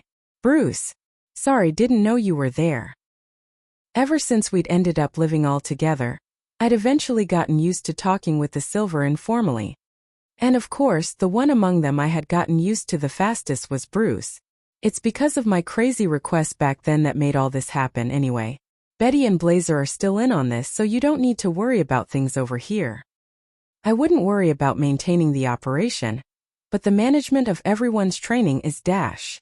I've got some ideas to deal with that, so we'll pull through. No, we'll get it done. Don't worry. Bruce's tone was resolute, giving me no room to pose an objection. Oh, however heavy-handed that may have been, I knew it was Bruce's way of being considerate, and that made me feel all the more conflicted. And so I'm leaving, huh? After Melchi had helped me with her hurtful, yet delicate words, I had been pondering over various things. About Lena, the Magic University, the Adventurers Guild, and finally the colorful food district. Everything left unfinished. Or not. I suppose Lena had successfully graduated from my guidance. Still, that didn't change that fact that I was concerned for her.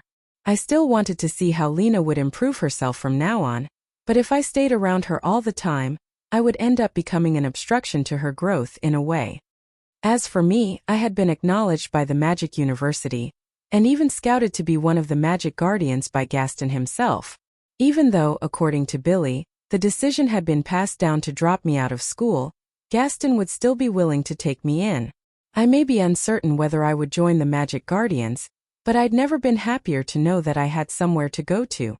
Now I wonder how Lena will react to this. As long as my magecraft is active, I'll be able to contact her anytime, and as long as she has that roll of parchment, there won't be much need to fear for her safety. With the Silver's kind efforts, their operations in the colorful food district will probably be fine. They might need some more time to pay off the girls now, but it had always been a time-consuming process regardless. As for the Adventurers Guild, the one in Bylania is never the only one.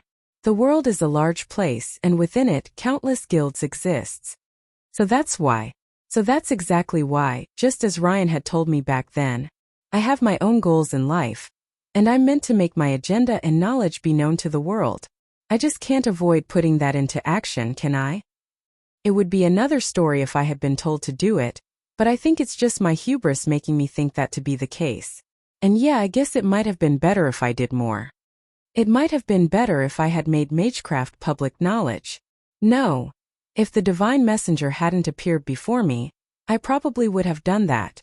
Because of his revelation, I had found myself closer to the true form of the nation, and had felt the obligation to do something about it.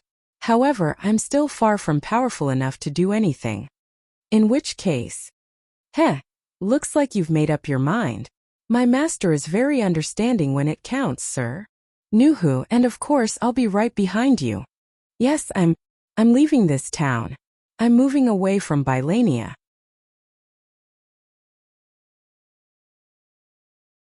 The Principle of a Philosopher by Eternal Fool Asley. Chapter 54. Then and Now. Bylania North Gate, 1:32 in the morning. I never thought we'd be running away together less than a day after we first met, Melchi. Time isn't a factor in the bonds between people's hearts, my friend. Well, some emotional wounds do take time to heal, though. Why didn't you pack any sweets, master? No, I know you have some. Where are they? I've tied some to your tail. What? And so my familiar started chasing her own tail. Now she's looking very much like a puff of cotton candy. But isn't doing that supposed to make her dizzy? I'm not seeing anything. That's because there's nothing there. Lying is a sin, sir. I know you've actually tied it there, right? And so my familiar started spinning again, now in the opposite direction. Melchi had understood so much about the relationship between Pochi and I just from seeing so little. Perhaps the information available to her was too little, sure, but she'd based her opinion on what she had, declaring that ours was an interesting relationship. Now that I thought about it, I hadn't seen many familiars during the past year I'd spent here. Perhaps there was a reason for that. It didn't seem to be caused just by the recent popularity of familiar summoning spells. So that Lena lady, will she actually show up? It's a close race against time after all, so I'm not sure myself. 5 more minutes.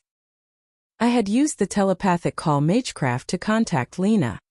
I'd contemplated showing up at the dormitory, But considering that we'd soon part ways, I couldn't bring myself to. Some things just couldn't be properly conveyed through magecraft alone, too. I could no longer stay in Bylania for long, with my call being so sudden. Lena had immediately replied and cut the communication off. Master, she's here. Pochi's nose twitched, presumably detecting Lena's familiar smell. There's another person with her. Isn't that Dash? Wait, another person? I was briefly puzzled, but from Pochi's questionable expression, I soon had an idea of who that might be. Irene. As soon as Pochi muttered that name to confirm my guess, Melchi responded to her. Humph, it'll get noisy if I meet her now. I'll go wait outside. So, judging from how Melchi spoke, she's acquainted with Irene. Which remind me she did say someone like Irene earlier, so I probably should have seen this coming. As I saw off Melchi while she walked out the north gate, Pochi reacted once again, this time with a twitch of her ears. And here they are. Two girls in the distance, well, technically one girl and one woman, but anyone would have trouble telling them apart. On one side was Lena, out of breath. On the other was Irene, looking quite sour. The scene had quite a strong contrast to it, and it felt so welcoming. Hey Lena. Haha. Sir Asley. I was reminded of that one time when I had depleted Irene's arcane energy, after which Lena had come rushing back to me at the classroom, arriving out of breath. Hard to believe that it's almost been a whole year since then. It's been packed so densely with activity compared to so many years I'd spent by myself. Ironically, I'm feeling nostalgic for the things that had happened most recently. I've been worried as all hell, you know. Thank you very much, ma'am. Ugh, always have a corny reply ready, I see. No, I haven't had corn recently. Oh, for the love of. Anyway, are you sure you're really going? If you just lay low for a while, your false charges can be dealt with eventually. Yes, I'm sure. Things have gotten quite noisy lately, but I see this as a good chance to broaden my range of information intake for a bit. I see. It was as if a shadow was cast over her face. It looked like she was genuinely concerned for me. Oh. Also, it was quite rare to see this side of Irene's emotional sensitivity. I mean, no one would have expected this from of the 6 archmages. She used to chase me around my staff back when I took the entrance examination, I think. Now I'm feeling nostalgic for that too. Thinking about how Lena should have caught her breath by now, I turned to her. As I'd expected, she looked sad too. She clenched her fists in front of her chest and kept her lips tightly shut. Tears welled up in her eyes, but she kept them from flowing off, which went to show how much she'd grown. Well, maybe not, considering that I hadn't been able to shed my tears for so long. That could be considered a degeneration instead. As I pondered over Lena's actions and how I was feeling personally, a smile slowly appeared on my face. Sir Asley. Why are you smiling? Lena held her tears and tilted her head in apparent confusion as she asked me, making me unsure whether she actually was asking or if she'd actually gotten a read of my feelings. Good question, but who knows? That's so unfair. Evasion is also a valid strategy, Lena. That felt more like a counterattack than an evasion, Sir Asley. Yours was a counterattack too, Lena. For real, Lena has never ceased to impress me with how far she's come. She had talent for magic, sure, but she'd grown so fast as a social human that I was surprised. I look forward to whatever achievements she'd have made by the next time we meet. Ah, you're smiling again. Perhaps because things were back to the usual tone, Lena puffed her cheeks up in annoyance, not even aware when her tears had dried up. And as I'd expected, I wanted to poke those cheeks with my fingers again, what with how satisfying they had sounded last time. Can I poke your cheeks? Those same words I'd said once before. No. Were met with what Lena hadn't said last time. And why not? Save it for next time. So that's where she's coming from. Just as I realized how Irene might be feeling left out, what with her staring at us so blankly, Irene seemed to have realized it herself as well, so she promptly puffed her cheeks up when I turned to her. Ha ha ha, I do want to poke your cheeks as well, Miss Irene. Bah, way to make a fool of yourself again, master. Pochi seized that chance to mock me as she heaved a deep sigh. Wait, what? Was I not supposed to say that? Irene was equally as exasperated as Pochi was. Waha. And Lena seemed to be angry. Anyway, Please take good care of yourselves out there. I'll do my best back here too. So the time's come for us to part ways. No matter how foolish you may be, you ought to appreciate how Lena helped you out just now, Asley. Seriously, my master's foolishness knows no bounds. An eternal fool, if you will. Well now, that does sound the most fitting description for Asley here, doesn't it? Shudash. As I hurriedly made a stopping gesture with my index finger over my lips, Irene's eyes opened wide to show her confusion. Then she swiftly turned to look at Lena. Doesn't Lena know about this? I bet that's what she thought. The one in question, Lena, only stared blankly and tilted her head. Yes, she does not. I communicated that to Irene through eye contact, and she grew even more exasperated. All right, it's about time we get going. I ended the topic before it could be pursued further, then straightened my old vestment and turned away from them. Lena, Miss Irene, I'll contact you all when things calm down. Yes, sir. When I find out anything, I'll contact you too. I nodded to her while I reached down to pet Pochi's head. That being a sign to take off, Pochi went on ahead, walking toward Bylania's north gate. I followed right after her, and once we got outside, I glanced at Melchi, who waited there with her back leaning against the wall, signaling her that we were ready to go. Sir Asley. As the two called my name one last time while I walked away, I raised my hand and waved in response to them. Pochi gigantified and I hopped on her back. Melchi followed right behind Pochi, keeping up simply by jogging behind her. We'll see you later, Lena. Grassland north of Bylania. Well, what a big catch. We sure got a lot, Pochi? All because you ran ahead recklessly, sir. Now we have 7 murder tigers and 3 ogres on us. What do you plan to do now? Oh, calm down. Think of it as an opportunity to work up an exquisite combination for us. Commence Operation Pochi from beyond the grave. Nay. Aha, I have a better idea. Let us commence Operation Living Dead Asley Boi instead. What a dreadful thing to come up with. I kinda want to see that cute Living Dead form, though. Nay. Well, for now, just buy me some time. Oh, you just had to have me do it, don't you? Ha, so that's how you guys always are. I haven't said anything since I thought you actually had some ideas, but you're in real trouble here, right? Well, yes, we are. Please take our right side, Melchi. Melchi's ears seemed to twitch in response to my request. For whatever reason, she then proceeded to glare at me. Mel. Call me that and I'll help. We're gonna be the traveling partners, so might as well do it, yeah? Melchi demanded so, pulling me toward her by my collars as she talked.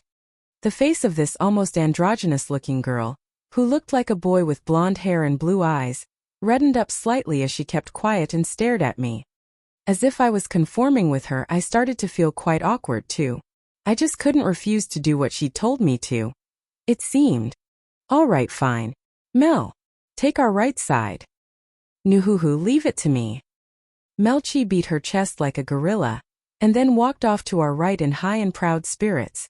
While that exchange was going on, Pochi was doing well enough to keep the monsters at bay. Master, I'm actually having trouble with these tigers, sir. I'll buy you baked sweets when we get to the next town. Just hold the line. Bring it on, kiddies. Don't ever expect to win against me. And nothing for me, Ash? Oh, for the love of... I'll teach you the teleportation spell's formula sometime later. Then... Ha. I am invincible. Hey, she just got a bargain for a 10 million gold magic. But no amount of money could replace a life. And as they had claimed, those two were truly invincible while driven by a greedy goal. Thanks to them, I had plenty of time to draw my spell circle. Rise, arise. You two get back. Meteor lance coming right up. Gua! Spears of molten rock rained down from the sky, precisely piercing the ogres and murder tigers as if they had been locked on. 2 of the murder tigers had narrowly dodged the attack, but were picked off by Pochi and Melchi on standby. At the same time, the level up fanfare rang up within my head. A level up in quite a while. Well, maybe not, since I felt like I'd been leveling up like crazy these past few months. Name Asley. Titles: The Eternal Fool, The Polarizing Hermit Candidate, Advanced Mage, Alchemist, Staff Master 6 Archmages, tentative, good teacher, rank A top student, no guts, SS Slayer, Guardian Mage, tentative, LV 72, HP 1354, MP 20,035, EXP 1,109,445. Special skills: Attack Magic Skilled, Support Magic Skilled, Recovery Magic Advanced, Purification Advanced. Oh, my first title just got updated with a prefix that hadn't been there this morning. The Principle of a Philosopher by Eternal Fool Asley. Chapter 55. Each to their own ways. 8 hours had passed by since Asley, Pochi, and Melchi departed from Bylania. At the Magic University, in the classroom of the freshmen, Trace informed the students of Asley's dropping out of school and his reason for doing so. Amid the commotion, Lena, being the only one aware of the whole incident and the truth behind it, kept a firm heart as she sat down in her seat. But her close friends, Anri and Clarice, did not fail to notice that she was red and swollen around her eyes, perhaps from all the crying she had done earlier this morning. "Hey, Lena. Lena. I'm all right." The two offered their kind words, but Lena did not act spoiled in receiving them, which raised some flags for Hornell and Mitters. The classmates who knew of the relationship between Lena and Asley, mostly consisting of white faction members, also seemed quite surprised. Really, how could he make our adorable Lena cry like that? I swear that Asley guy is the worst. The one who said that was Idea, who was now leaning her rear against Lena's table. Although Idea did criticize Asley, Lena replied with a wry smile, understanding that it had been set in to help her cheer up. And then another announcement came all too soon. During her lecture in the Maginasium, Irene informed the students of Asley's death. All the class, particularly worried for Lena, were instantly petrified. However, upon hearing that Billy had carried out the autopsy, and that the cause of death had been recorded as suicide, Hornell's expression changed, for he knew Asley well enough to realize otherwise. Irene, seeing that, produced a subtle grin. And with Irene's suspicious gesture, Mitters and Idea finally realized it. The fact that Asley was still alive. Hornell chuckled, but not many considered the gesture imprudent, particularly since Clarice and Anri also did, having already caught on.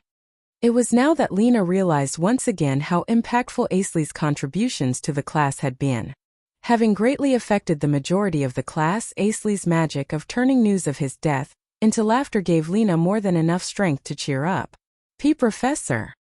Lena shouted as she stood up. "What is it, Lena?" The whole class immediately had their attention on how Irene, in a formal setting, addressed someone other than Asley in an informal manner. During today's lecture, "There's something I'd like to do, no matter what." "So do I, Professor Irene." Hornell shouted as he stood up. "Hornell, try explaining what it is you're trying to do." "Yes, ma'am. I'd like to experiment with arcane energy limiter tools, methods to escape from rooms without exits, and spells to turn oneself into a skeleton." "I'd like to make that request as well." "Me too."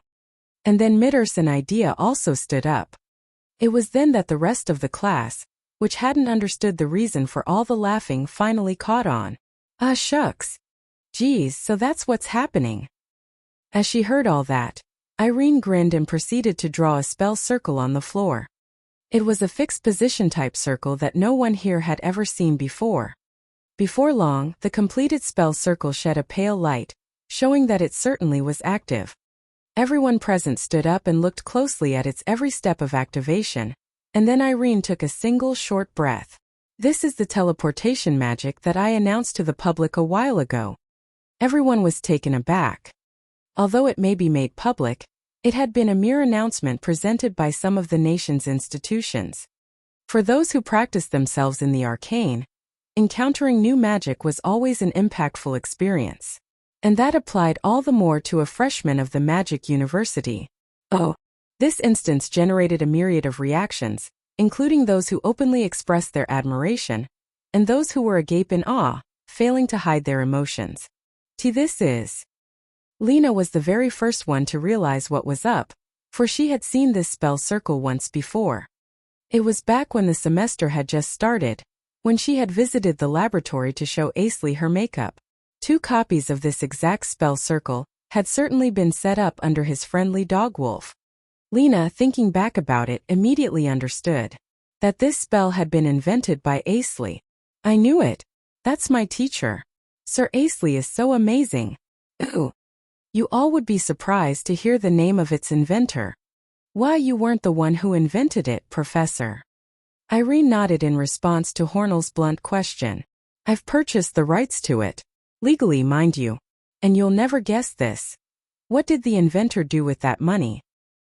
Various thoughts circulated around the crowd, but Lena, face down on her table, was the only one to arrive at the answer. Guardianship of the girls, from the colorful food district. With Lena's words, all thoughts converged onto one conclusion. Irene had reasons to withhold the name of the teleportation spell's inventor. It was all too specific. And above all, it was to protect the dignity of the one who should have been named the achiever, but had made the conscious choice to let it go. That bastard! Mitters was indignant, his shoulders quivering on the other side of the spectrum, and Lena, with tears dripping down one after another on the other. No one dared to mention the name of the one in question. They understood Irene's and by extension that guy's intentions all too well. Does anyone here remember the first clause of the black and white chain contract? The first party, in this case, us, shall endeavor to train their mind and body, and to bear an attitude befitting of a warrior and or mage, was it? Clarice muttered, reciting it word for word, and Henri nodded. Now look at him, then at the school's headmaster who dropped him out. Which of them is the one who acted with an attitude in accordance with the contract's first clause? It was a problematic thing to say, even for one of the 6 archmages. But Irene said it without hesitation, in an opposition to Headmaster Tangelin, the Magic University's symbol, no less. Quite a few gulped down lumps in their throats, having realized how serious a topic they were delving into. Yet they found themselves unable to avert their ears from Irene's speech. Yes, the makings of a mage. I've just come to realize that, too. It's not something one can become with magical talent alone. This fact hasn't been published by anyone in any book. However, you all hold the future in your very hands, and it is not right for you to limit yourselves with such things. So, with or without the contract, you ought to engrave this principle into your hearts. Temper your mind and body, and forge it to bear an attitude befitting of a mage. The Maginasium shook. The replies she received were crystal clear, devoid of hesitation. The voices flowed like a lightning through the bloodstream and left quite an impact on Irene, resounding powerfully within everyone's hearts. Now let's get started with an explanation of arcane energy limiter tools. Idea. Yes, ma'am. Arcane energy limiter tools restrict the power of those who possess arcane energy, working by means of dash. That night, the silver member Bruce was at the Adventurers Guild, sitting down at a round table, accompanying Betty and Haruhana. Since Blazer was now keeping himself constantly busy, scraping up all available information on the colorful food district's dark side, all the siblings could do was sit around at the guild, so as to take care of all the children who took refuge there. As long as we don't release the Pochesly agency from the security, Natsu and Fuyu and the kids aren't gonna have a nice place to sleep. It's fine thanks to Asley's cover-up. They won't be able to cause any more trouble. We'll get it released in a few days to a week. Sir Asley, is he safe? It's a waste of effort to just sit around and worry, Haruhana. You know what he said to me the last time I saw him? Haruhana lightly shook her head and waited for Bruce's explanation, but then Betty proceeded to say it instead. All the exciting stuff of the world outside is waiting for me. Yeah, that's what he said. Wait, how do you know that? He did contact me, by magic. I think. His voice transmitted right into my head. Really spooked me there. Damn that guy. Looks like he's still keeping some secrets from us. Hoo. Such an appropriate course of action for Sir Asley indeed. For real. He's full of ridiculous surprises. Next time we meet, I swear I'm gonna dash. As Bruce began to rant on, Duncan came by and stood in front of him, holding out a roll of paper. Bruce reflexively held his breath for a second, affected by the intimidating air and his own toned-down brashness. What's up, Duncan? Sorry to interrupt at a time like this, Bruce, but there's an official notice sent for you. Get ready for what's coming next as soon as you can. Wait, what official notice? Sir Dallas is waiting outside too. Just go see him first. Duncan passed the paper to Bruce, and then pushed him out by his back. The sheer force blasted Bruce all the way to the guild's front door, but he was able to land safely. Curious yet dubious, he proceeded to roll the paper open. Let's see here. Adventurers Guild.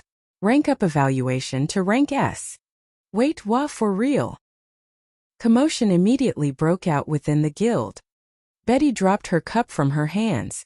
Duncan, seeming to have known of the notice's particulars beforehand, was not at all distracted while he caught the cup in midair and set it back on the table. Brother, did you already raise your level that much? Well, it's 85, but that's fast enough, right? Unbelievable. That's 6 levels higher than Blazer now. You're rushing ahead the rest of us way too much. Geez. That's still the minimum qualifying level for rank S, but you've blasted past the number of completed requests, so there's no problem. Besides, this is the least I can do for you. But you know. Betty slammed her fist on the table, frustrated at her brother's indecisiveness. The shaking caused her cup to fall off the table, and once again, Duncan easily caught it. Haruhana applauded the display, and Duncan accepted the praise with a wink. Anyway, just get your ass out there. And you better pass. Things will be easier for us if you get promoted after all. You know what, you better not come back here until you pass. Betty. I'll hold the fort over here. You just go and be careful out there. Bruce smiled, showing his appreciation to Betty first. He then raised his hand, telling Betty and Haruhana, and then Duncan that we would be off right away. And so he went out the guild's front door. Sir Bruce looked so happy. That musclehead's gotta have a redeeming feature too. But this is actually big, you know? Imagine having the makings of an S-ranker at that one age. And his diligence is already worthy of praise, don't you think? Upon being asked that by Duncan, Betty grumbled, saying that she already knew that, then snatched her cup that Duncan had caught and downed the rest of the ale in it. Haruhana and Duncan turned to look at each other and laughed.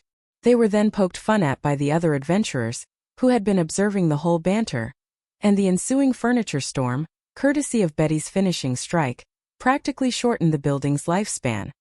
Once the brawl died down, coincidentally as the greatly entertained Haruhana started feeling drowsy, the guild's door swung open. Short stature with an exceedingly young face, silver hair illuminated in the color of fire, trademark characteristics of Irene the Invincible Sprout. So Betty, you're having trouble finding a place to stay. Well, yes, but though I don't think it's that major of an issue, at least not enough for you to be concerned, Miss Irene. Not for you, sure, but it's going to be hard for the children. She was right. Betty knew that all too well, and so she didn't argue against it. As Betty was having trouble continuing the conversation, Irene folded her arms and proceeded to ask a question in a whisper. So, how many of them are there? Come again. Having not expected such a question, Betty asked back for clarification. I am asking how many children are under your guardianship. Well, 17. I see. So even if the silver is included as well, you'll just total at 20 heads, right? Betty, without even reading the intention behind Irene's statement first, glanced away to express her doubts to Duncan. This will be hard for you all until your building is released, right? So feel free to use my household's estate in the meantime. For a brief moment, even Duncan couldn't process the meaning of the proposal from this particular one of the 6 archmages. The rest of the muscle-headed adventurers in the vicinity were all the more dumbfounded. The proposal was one that Irene never would have thought up in normal circumstances. There was a long period of silence which Irene seemed unable to put up with, as she opened one eye for a peek at how things were going. Yet the answer still wouldn't come. Hey, don't just stand there. Will you come? Or will you not? Make a choice. Courtesy of Irene's shout snapping her out, Betty now comprehended the situation, and so she replied.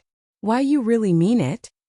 Listen, Irene the Invincible Sprout of the 6 archmages, Do not go back on my word. Then yes, please. Betty smoothly bowed her head down, and Haruhana followed suit. Hoo. I'll go bring the rest of the kids out.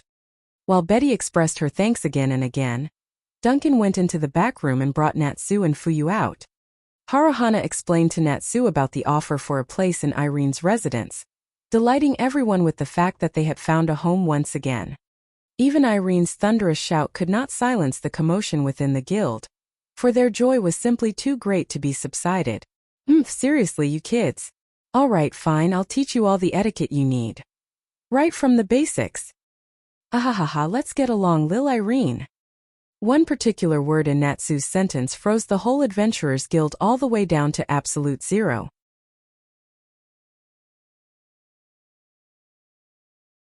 The Principle of a Philosopher by Eternal Fool Asley.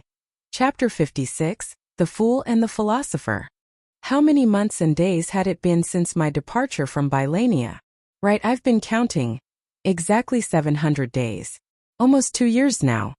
Royal capital Regalia had eluded me, for I had instead followed Melchi east, to where the one called the Philosopher of the Far East resided. And so we met him. Ah yes, the Philosopher of the Far East. Ora! 10,000 squats to go. What the hell? Squats ain't gonna do jack to my magic.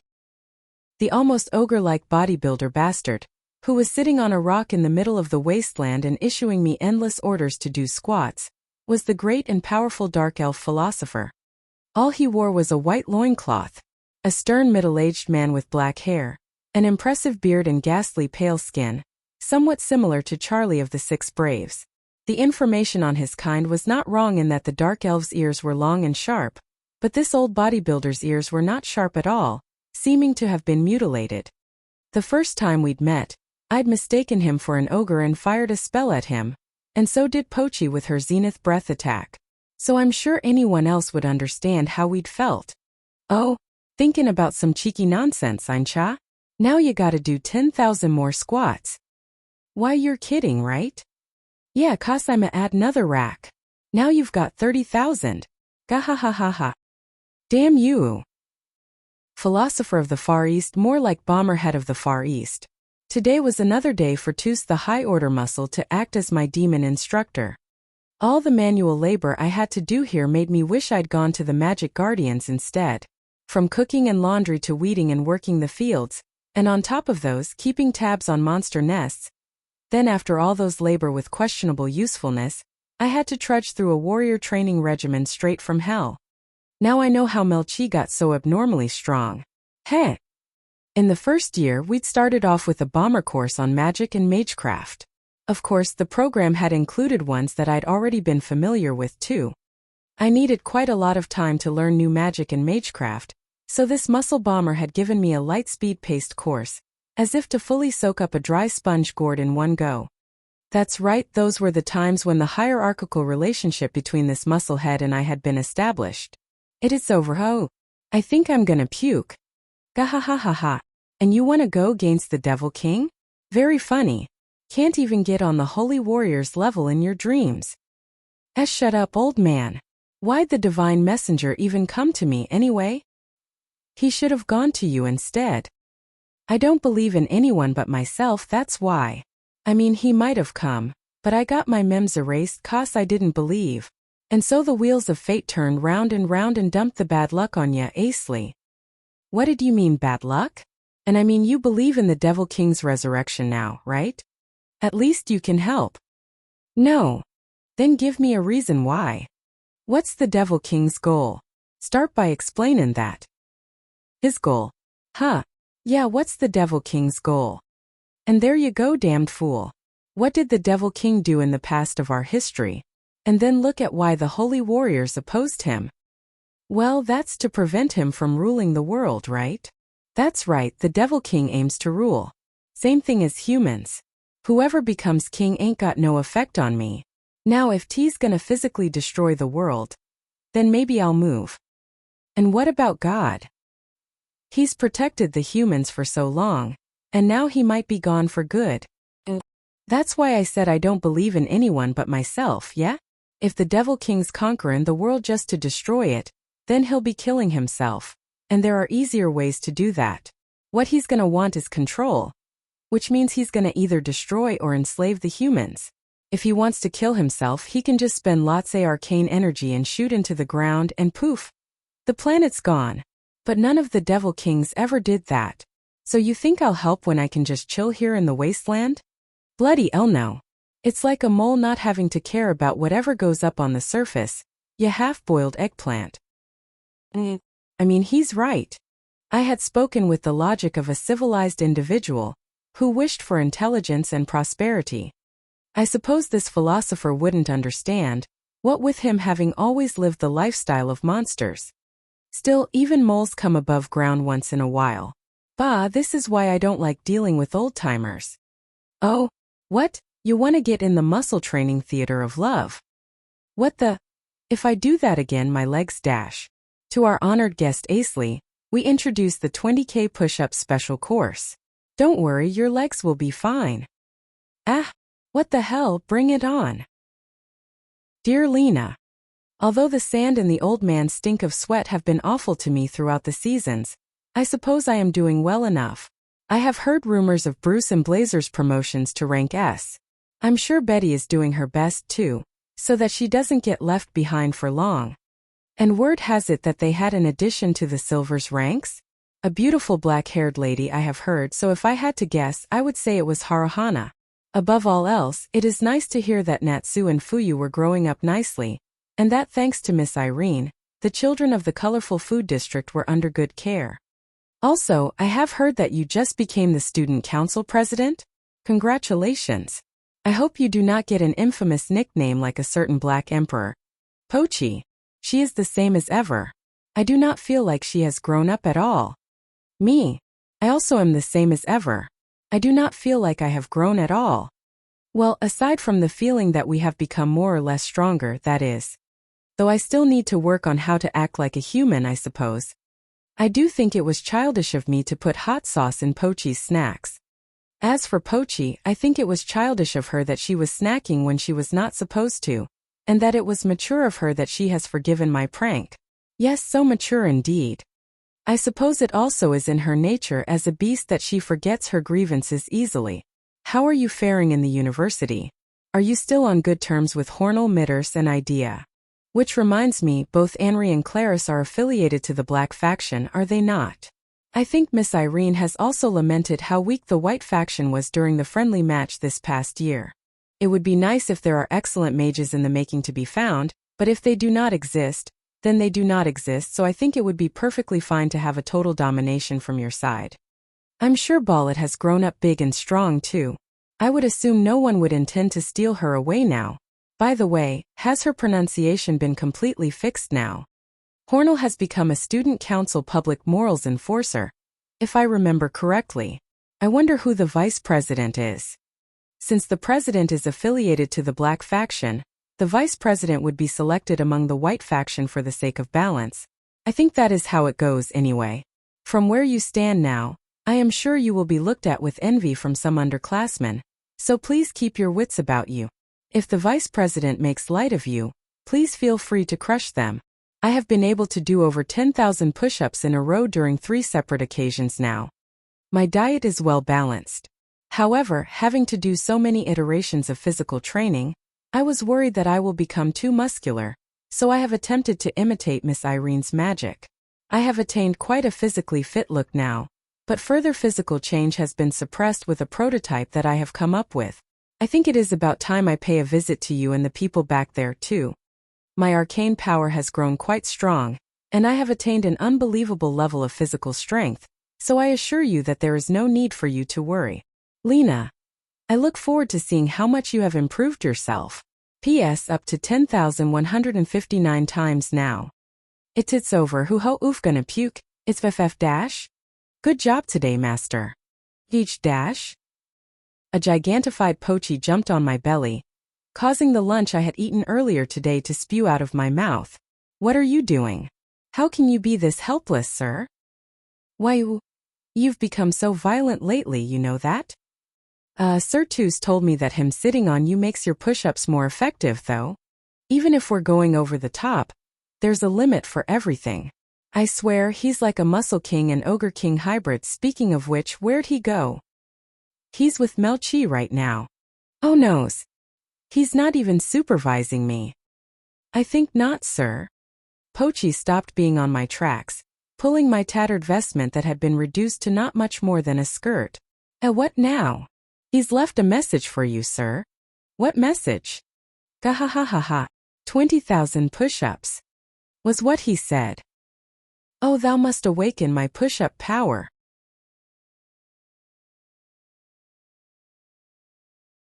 The Principle of a Philosopher by Eternal Fool Asley. Chapter 57, The Time of Departure. It's over. Looks like the invention of a spell to restore physical fatigue is still far off. So what should I do? I could increase the intensity of the clockback spell's time reverse formula. No, that would turn back the physical progress gained through training too. Then maybe I could convert my physical strength into numerical statistics with a spell, and then apply a restoration and/or energy supplement spell. I pondered that stuff over as I walked, and before I realized it, I found that I already reached where Melchi and Tus were, right when they were finishing up too. Tus folded his arms and stood in an imposing stance, and Melchi was flat on the floor, the usual scene. Really, how powerful is that sapient creature? He boasted of his own strength like a self-styled holy warrior, but does anyone even know how powerful the holy warriors were? And it took all 3 holy warriors working together to manage to beat the Devil King. It'd be impossible to search the world for 2 more of this muscle head. Well, thinking about it, it's probably for the better good that there's only one of him. Gahahaha. You won't be able to stop Gaspard at this rate, Mel. Come on, stand. I still got this. Melchi's eyes and fists were souped up with an endless stream of arcane energy, and she threw blow after blow. And the one in opposition, swatting away the attacks with at least an equal level of arcane energy, was none other than our mentor, Tus the high-order muscle. And with no last-minute turnabout today, as with any other days, Melchi drove her arcane energy stock to the point of exhaustion once again. Hey, nice work. Here, giving magic. Thanks. Man, it's like the more I train, the bigger the gap between our levels become. Maybe my mentor trained at some secret place I don't know about or something. What do you think, Ash? Sometimes he just up and disappear, so I think that might be it. That, and he's got different ways at doing some things. Now that's perfect for a philosopher's secret formula. Ain't no foolish talk round these parts. Instead of wastin' around like a fool, learn to be efficient with time, and you might actually get swole like us. Come on, shift stance. Giving magic.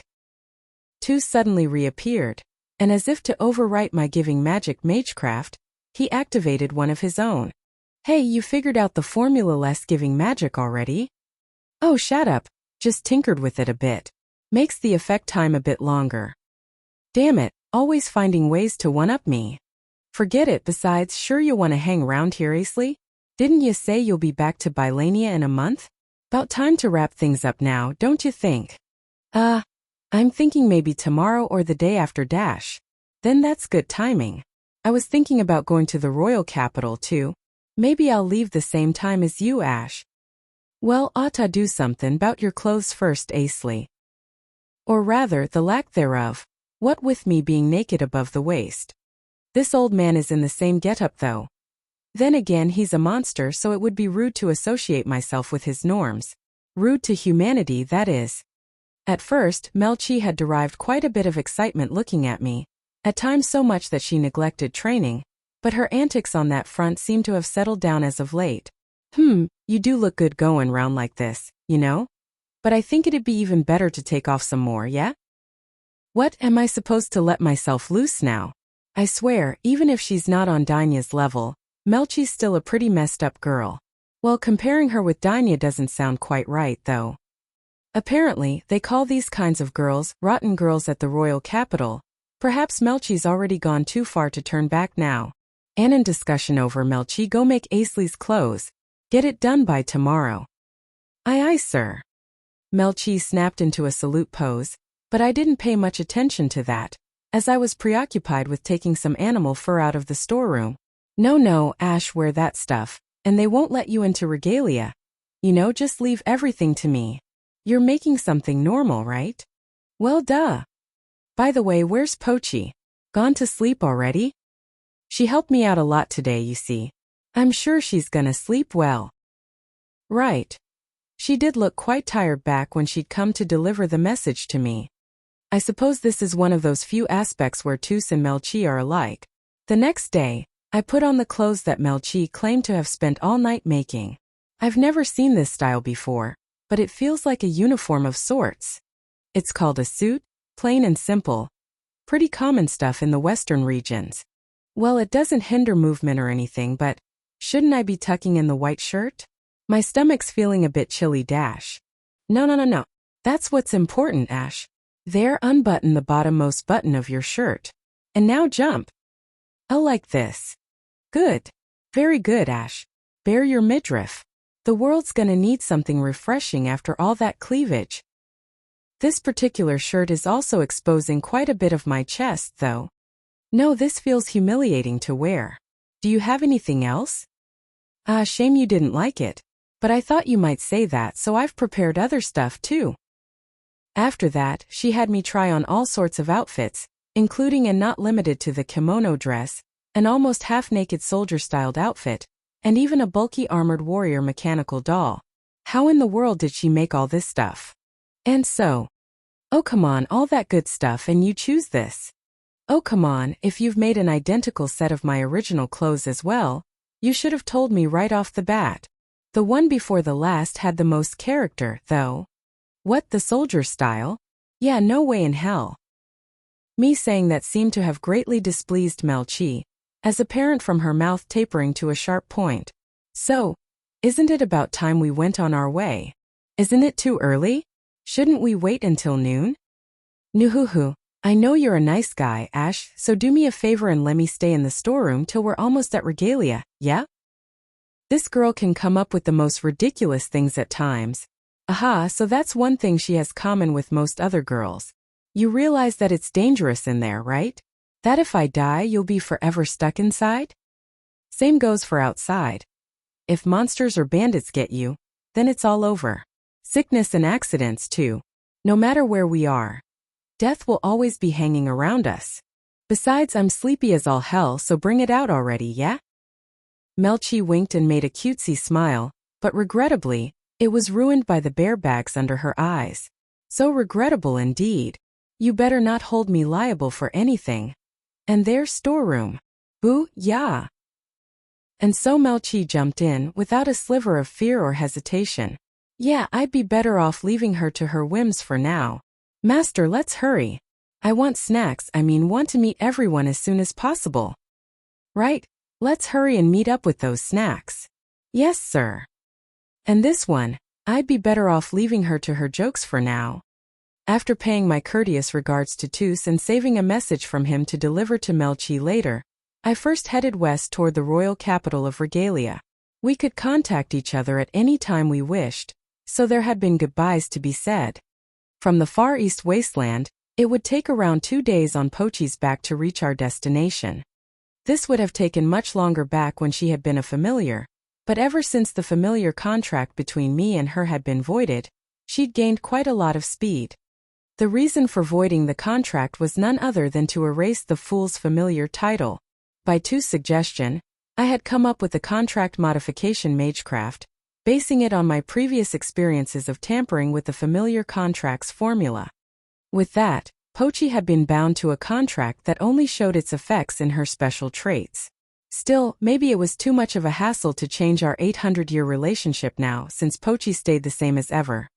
As for the familiar chalice, it only needed her to technically be a familiar, so she'd be able to participate just fine. At the end of the day, the contract that bound Pochi and I together was not limited to the familiar contract's formula alone. The next day on Pochi's back, I caught sight of the gigantic royal castle. The central structure was particularly tall, with its countless spires extending up to pierce the heavens. It was as if the building was stretching to overlook everything down below. What a terrible design. Rise storeroom. Come on out, Melchi. Magic, do your thing. Ho! Ha! To! Babam! Whoosh! Looks like you're having fun. Melchi pulled her stuck leg out and leapt off the storeroom, doing a few backflips in the air before landing and striking a stylish pose. Standing on one leg and obscuring one eye with a V sign. Is that pose supposed to mean something? Nuhuhu, just when I thought you'd call. Say Ash, are you sure you're not gonna visit Regalia? Yes, I'd like to hurry to be on our way dash. To the snacks. She could just stop to get some at Regalia, but even if I told her that, I don't think she's going to listen to me now.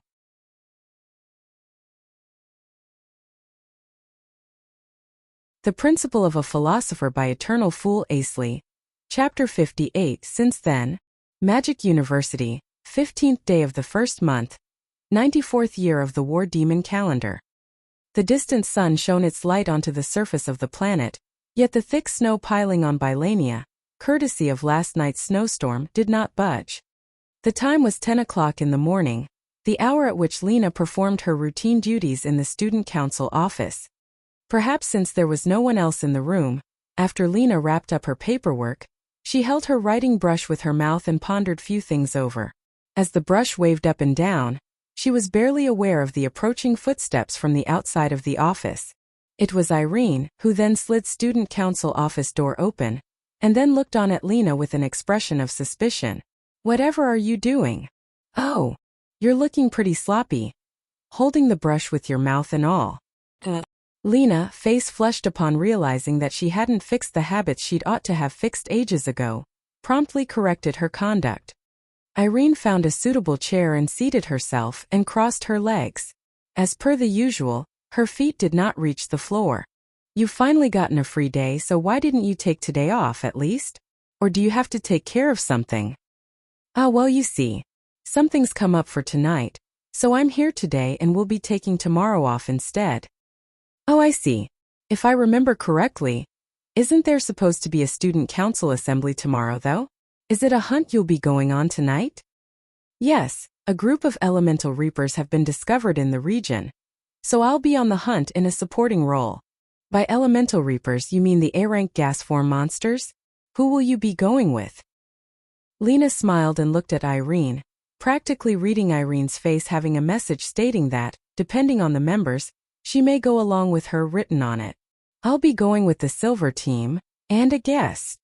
The silver, this target is a bad match for warriors though. Who's this guest who'll be going with you? EGD. To Lena's troubled grumble of a reply, Irene reacted with a face of exasperation. Bah, you got yourself involved with that hype boy again? Dragon's got to be really fed up himself if he's sending the kid to the Adventurers Guild. Ahaha, to be fair, he's also being promoted to rank as soon. This time we're assigning him to hit and run, but he's on the level to be regularly on the front line. But this is the elemental reaper we're talking about, you know? You'd be better off having the warriors stall for you to wrap things up. Which reminds me, isn't this the first hunt you'll be on after being promoted to rank A? It is, yes. I feel like I'm finally catching up to Sir Asley's shadow. Well, no, maybe not. Lena enthusiastically referenced Asley's name, but Irene seemed unamused to hear it, as apparent from her mouth tapering to a point. Seriously, how nice of him to break all contact with us. I could only get connected on the first time, but then he just said some gibberish and cut off. Something about having to fight the biceps brachii and triceps?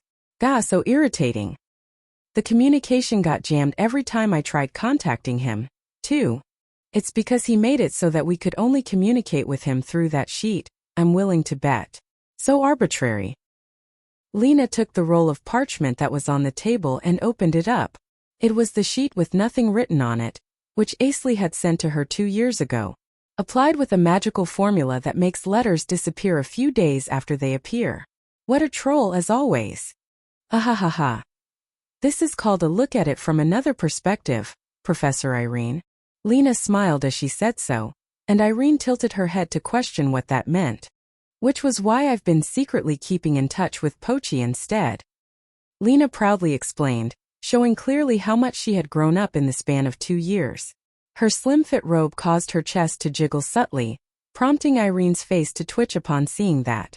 Still, she was impressed by Lena's idea and complimented it as such, and then she felt her own chest to ascertain its size, while also making sure that Lena would not notice. Then she pulled the collars of her shirt ahead and looked inside. The manner of her looking at her own chest prompted Lena to be the one to tilt her head this time. Professor Irene. What are you doing? Dash? Well, it's nothing. If you say so. Leaving the question hanging, and without even thinking of an answer, Irene stood up from her seat and left the student council office. Lena tilted her head in doubt one last time. She waited until she could no longer hear Irene's footsteps before leaning her back on the same chair that Warren had once sat in. Then she picked the parchment up and spread it, holding it against the light of the sky and heaving a sigh of annoyance at the letter that would not resurface. Surface letters. But of course the letters did not appear. That's not fair, Sir Asley. Bylania Adventurers Guild. That night was yet another night of bustle and hustle in the Adventurers Guild. The adventurers held their cups and mugs of ale, drinking to celebrate and to cure the fatigue accumulated from their adventures. One among them was an adolescent girl sitting quietly by her lonesome. The girl had her long black hair tied into a ponytail at the back of her head, and had a face that anyone would consider to be beautiful. She seemed to be a warrior, but perhaps due to some peculiar parts of her clothing, she gave off a slightly different impression compared to other adventurers. She looked quite tired, gazing down into the cup of grapefruit juice in front of her. Oh, here alone, Harhana? You're not with Betty today? Hello, Duncan. Everyone is on an A-ranked monster hunt. I am not yet powerful enough to join them, so I have gone on another hunt by myself and have just returned. Now that you reminded me, it's going to get lonely tonight.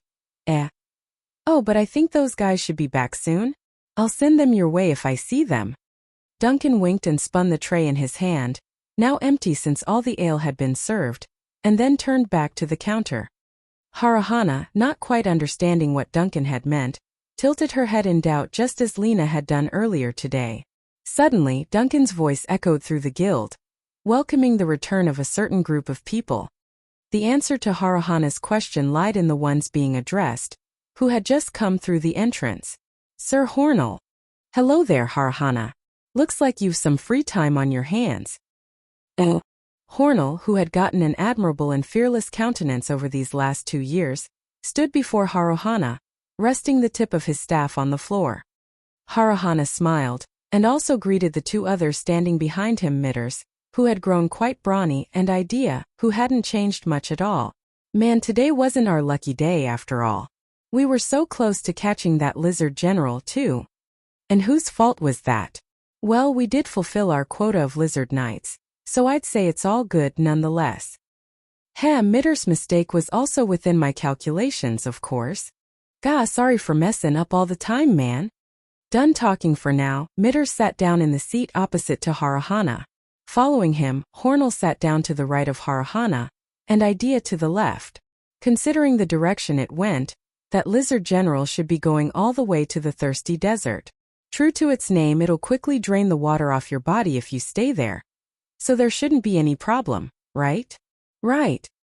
Idea nodded, and at the same time Duncan came to serve the drinks that they had ordered at the entrance.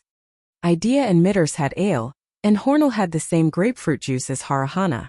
They toasted, and then gulped all the contents of their respective mugs down. So Harahana, Lena and Sir Blazer's team are on that hunt tonight. Yes. She said it would be dangerous to let the targets approach the town any closer. I knew she'd say that. If she'd only invite us, we would have gone with her, too. But their numbers aren't that high this time, right? Just them should be enough. Yeah, with Sir Blazer and team, I'm sure they'd have no problem at all. I know, but I have a bad feeling about this particular run. Would be nice if it's just me being paranoid, though. Hornell seemed quite worried, in turn making Harahana's face cloud up as well. Idea kicked Hornell's leg under the table, prompting him to take action. But EGD is going as well, right? A bit hot-headed, but he's actually pretty good. You can expect that from Sir Dragon's pupil at least. Besides, Lena's gotten strong herself. And she's got Balad with her, so I'm sure everything will go fine. Perhaps because of his rapid-fire speaking, Hornell was further assaulted by Idea and Mitter's cold stares. But then again, Harahana smiled upon realizing that Hornell was trying to cheer her up. Hornell himself was relieved to see that, and Mitters promptly brought up another topic, so as to prevent things from going in an awkward direction. By the way, Haruhana, isn't it about time you're promoted to rank C? With your skill level now you could enter Warrior University too, but you're not going to? Yes, after much consideration, I decided that I would like to be with the silver. Right? Sir Blazer does have the power to naturally draw people to him. It was largely thanks to his influence that we have improved this much too. So it's been 2 years, huh? A bit before Asley caused all that ruckus, if I'm remembering right. Haruhana chuckled at how nostalgic Idea seemed as she recalled that particular story. The gesture confused Idea, prompting her to ask whether something was wrong. Miss Idea, our conversations always seem to end up being about Sir Asley in some form, yes? Well, no, that's not what I mean. However large the gap between him and me initially, it must have shortened quite a bit over these past 2 years. Ha ha ha. Looks like we've got another one worried about Asley over here. Say whatever you want. Hornell stood up and headed toward the guild's entrance, prompting Idea and Mitters to ask whether he was going back home for the day. Sorry, I just can't shake this feeling off. I'm heading out for a bit. Hornell walked past Duncan to open the door and leave. Then Idea and Mitters stood up quietly. Recover. Reddish tinges on the two of their faces started fading away as they were wrapped in a dim yellow light that had been done to lessen the effects of overexertion on their bodies. Oh boy, what a reliable leader. Kahaha, you can say that again. Be safe, everyone. Haruhana cast down her eyes. In response, Idea smiled, and Mitters answered with an energetic nod. When the two were out of the guild, the establishment's host, Duncan, narrowed his eyes and grumbled. Very brave of them to dine and dash so casually. Feeling her spine practically freezing, Haruhana hurriedly brought out her wallet. Duncan had looked as if he was going to murder someone, but upon seeing that, he immediately went back to his tender, caring self. Oohoo. Mind covering their bill for now, Haruhana? I will. Haruhana sprang up to her feet and answered. And with that, Duncan went back to work with a smile. Everyone, please be safe.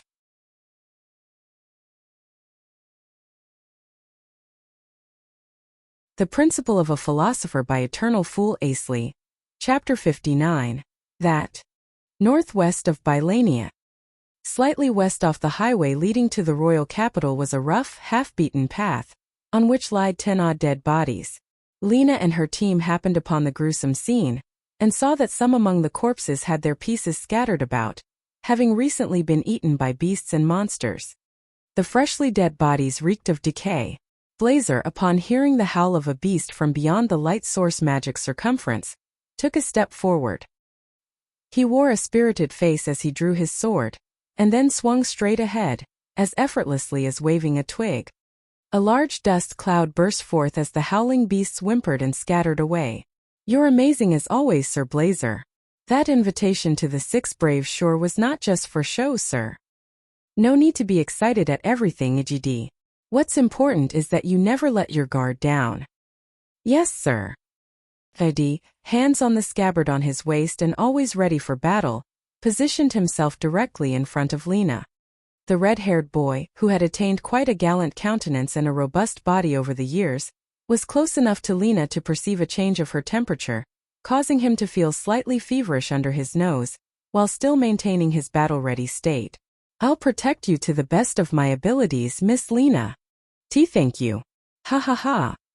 Bah, wouldn't have brought him along if not for Dragon's request. Shoo. He can hear you, brother. Yeah. Bruce replied absent-mindedly to Betty's whisper of warning toward his idle complaint. Regardless, his mind was fully aware of his surroundings, as apparent from his eyes constantly moving left and right in his vigilant stance. Blazer, how's it look? If you're not sensing anything, then I wouldn't expect to either. If not for the elemental reaper's nocturnal nature, we would have had an easier time looking. Lena stood in the middle row, EGD in her front, and Betty stood behind her. Blazer took the very front and the opposite of him Bruce stood in the very back. Their overall formation was a simple straight line, but they were able to make this effective because of their trust in Betty to intercept any attack from their flanks. EGD, don't move around so much. Yes, sir. Bruce's frown worsened upon receiving such a carefree reply, but then something prompted that expression of his to immediately grow vigilant. Blazer. Yeah, straight ahead 50 meters. 40. A lot more than what the quest info said. Should be about 15 of them. Ugh. Ahead 30 meters 4 centimeters 7 millimeters. Their advance is decelerating. They're staying vigilant 2 dash. Heh, as fussy as your master, I see. Rise, arise, magic barrier. Lena invoked a spell, briefly materializing a layer of blue light in front of Blazer to signify its effect. Blazer detected several gaseous spheres shining in red, pea green and bitter orange, pulsating as they lined up horizontally. In the midst of the spheres was a single deep crimson eyeball, its pupil trained on him as it moved around. At least they know how to line up. 8, 10, 12 total of 16. This is bad. You can say that again. As both Bruce and Blazer grumbled, the horizontal line of elemental reapers suddenly moved forward, all at once. That's the fastest I've ever observed from them. Hits in 4 seconds, Sir Blazer. The sideway line of monsters went against the straight line of Lena's team. In this situation, Blazer could only take on so many of them. Betty and EGD would have to pick up some of his slack. Having decided that would be the case, Bruce leapt forward over everyone in a single bound, landing beside Blazer. Leave the right to me. Yeah, and I'll take the center. Betty ED. Oh. Blazer called their names to signify that he wanted them on the left, and while he said that, he was already swinging his sword. The attack cut the very front, pea-green elemental reaper right in half. However, it immediately reattached itself and proceeded to attack Blazer. Bruce found himself stuck in the same loop, forcing the both of them to cut their respective elemental reapers again and again until they finally stopped regenerating. Damn it, this is why I hate gas monsters. Try cutting multiple of them with one swing. They stop moving when they're split. Roger that, sir. Duh. I know we gotta hit them as many times as we can, but there's damn too many of them. Rise, arise, crosswind. They're attacking the barrier from the left. And now the right too. One elemental reaper had barely been stopped in its track by the invisible barrier, but that must have exposed its relatively low integrity, for several other elemental reapers immediately took to tackling the barrier from all sides. All while the giant eyeball trained its sight on Lena. Bruce and Blazer each destroyed 2. Then Betty and EGD took 1 each, but by then the barrier was already cracking. The remaining elemental reaper gave it one last tackle, as if to ridicule their speed. A high-pitched noise rang forth as the barrier collapsed, and the elemental reapers took this chance to rush down the 4 combatants. Da! Kudash! Wohoo! Didi screamed as an elemental reaper pinned down his sword, causing him to fall over backwards. Everyone was worried about Lena's position, but all they could do now was fend off the enemies in front of them. Arise, quadra boundary!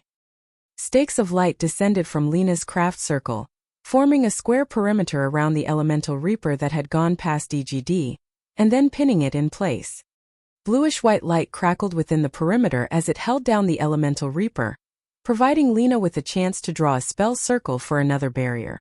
But then, magic barrier. What?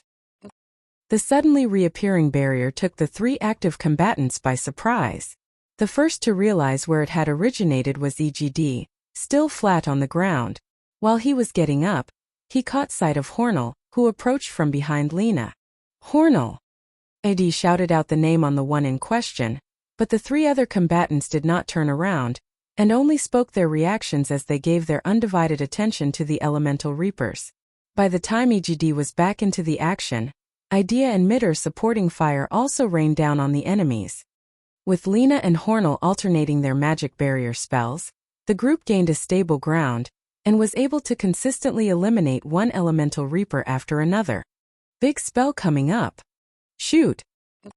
The 4 on the front line took a deep breath and answered Lena's signal, and then Blazer, seeing it as good timing, issued his order.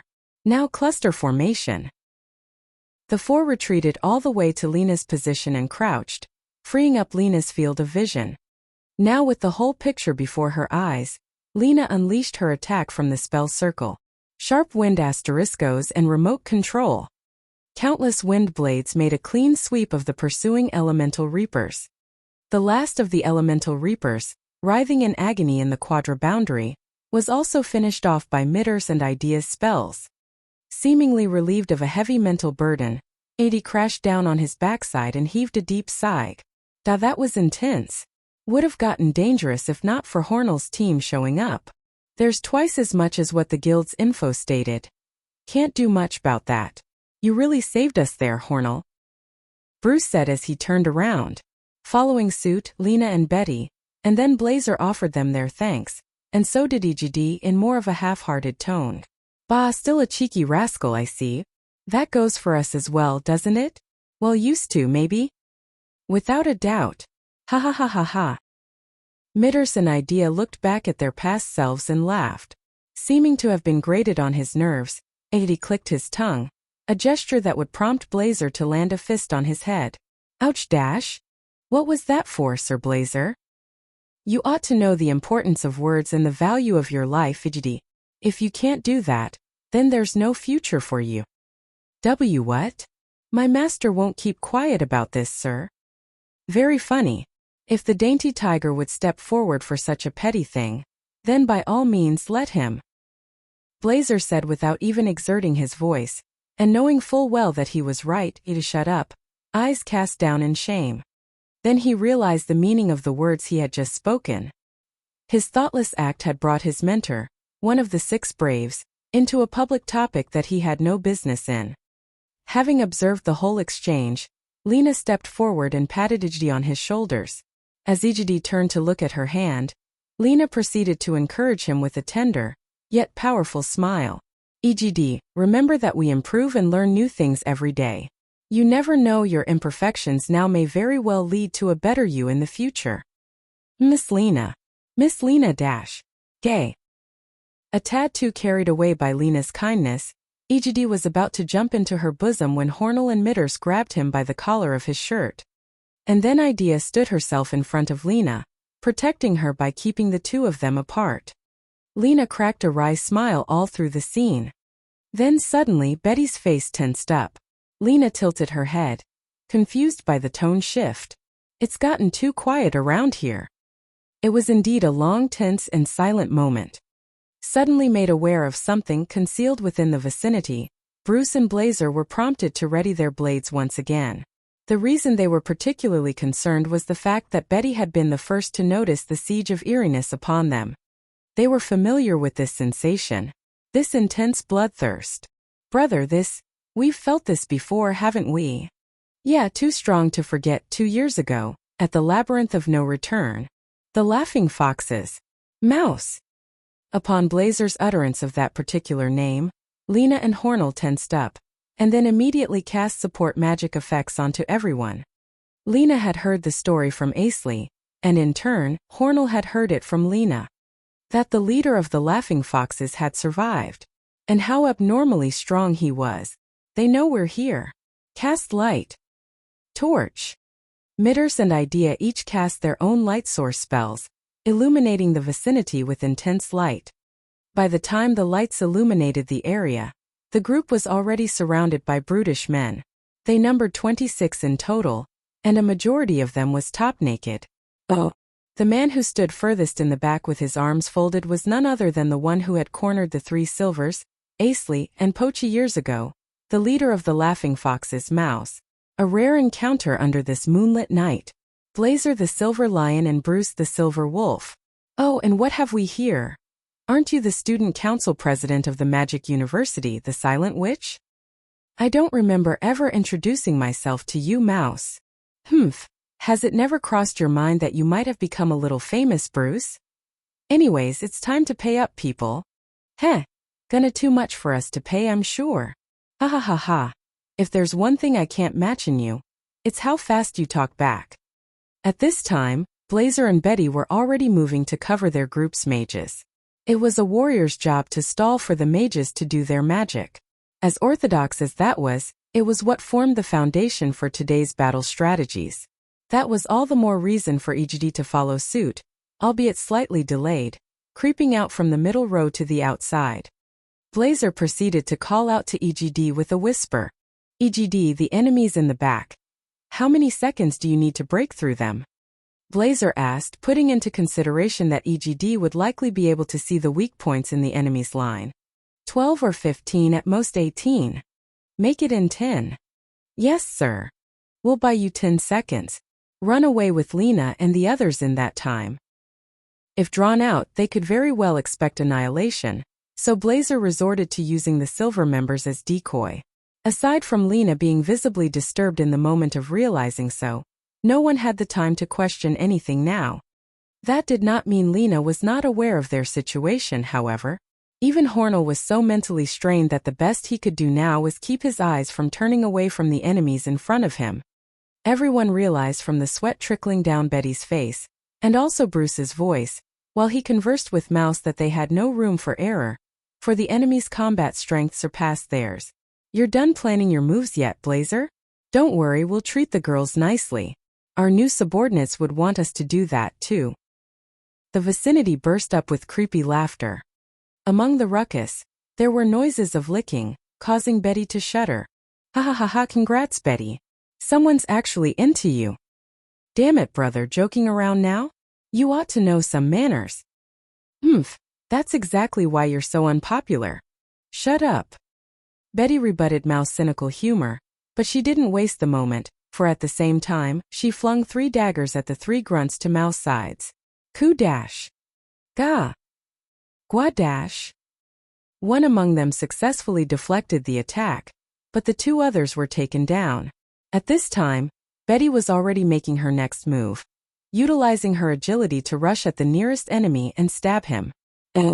Certain that Betty's move was the sign for him to go, Ed rushed forward, with Hornell, Idea, and Mitters taking after him. Yet, Arise, Earth Control and Remote Control. Lena acted differently.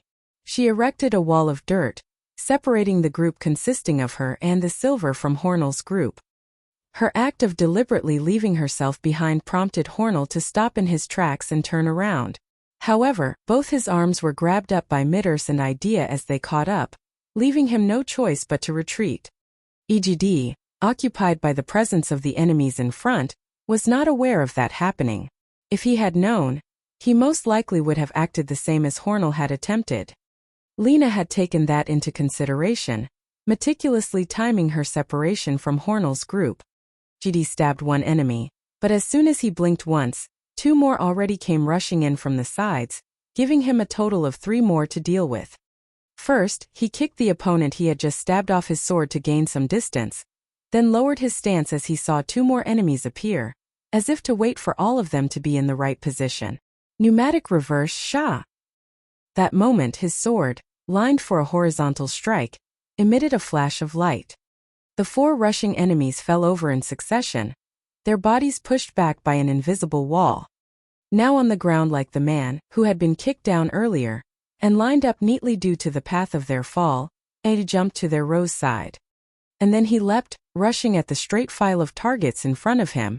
Aerial Dancer. The unleashed attack boasted more than enough power to spell the death of those 5 men. With EGD's leap making way for them, Mitters and Idea, with Hornell in tow, ran on ahead. EGD upon landing followed them, keeping himself in the back row to watch out for an ambush. First, to break out of the enclosure, and then, after neutralizing the threat, rescue Blazer's group. All 4 of them had the same plan in mind. However, godash. Intense pain ran through EGD's legs, forcing him to trip over forward. Unsightly as that was, he was able to quickly get his posture in order, but then he realized what had hit him. An arrow through his right thigh. Moreover, they were not dealing with just 1 arrow. Ow dash. Engage dash. Sharp arrows hit Mitters in his arm, and Idea in her calf, and grazed past Hornell's face. And then Idea, sweating profusely from her face, dropped right down onto the ground. That went to show how the damage had not been dealt at just where the arrows had landed. Bah, it's toxic. Hornell recover. Ariko dash. However, Hornell's invocation of the swift magic was unsuccessful. Curses, this neurotoxin? Eddie was the most physically fit one, and thus the last of the group to fall.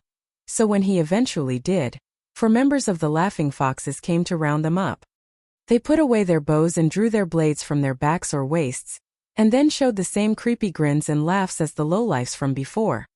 One of them kicked Idea so that she would turn over and face up, and then lowlife's laughter intensified as they put their blades to Mitter's and Hornell's necks. And then, around the same time, shortly after Lena let Hornell's group go on ahead, Betty slit the throat of one of the 14 remaining enemies, that count excluding Mouse. So as to decrease their numbers as soon as possible, Betty picked out the weakest ones among them first. At the same time, Blazer and Bruce spread out, each taking on multiple enemies at once, struggling to secure the other group's escape. Although quite concerned by a myriad of things, Lena kept on using swift magic from the back row, and used kicking attacks to support the other three as needed. Damn it, these guys are tough as nails. It's not much, but some of them did deflect Betty's daggers. Not to mention they're pushing us back. Kudash.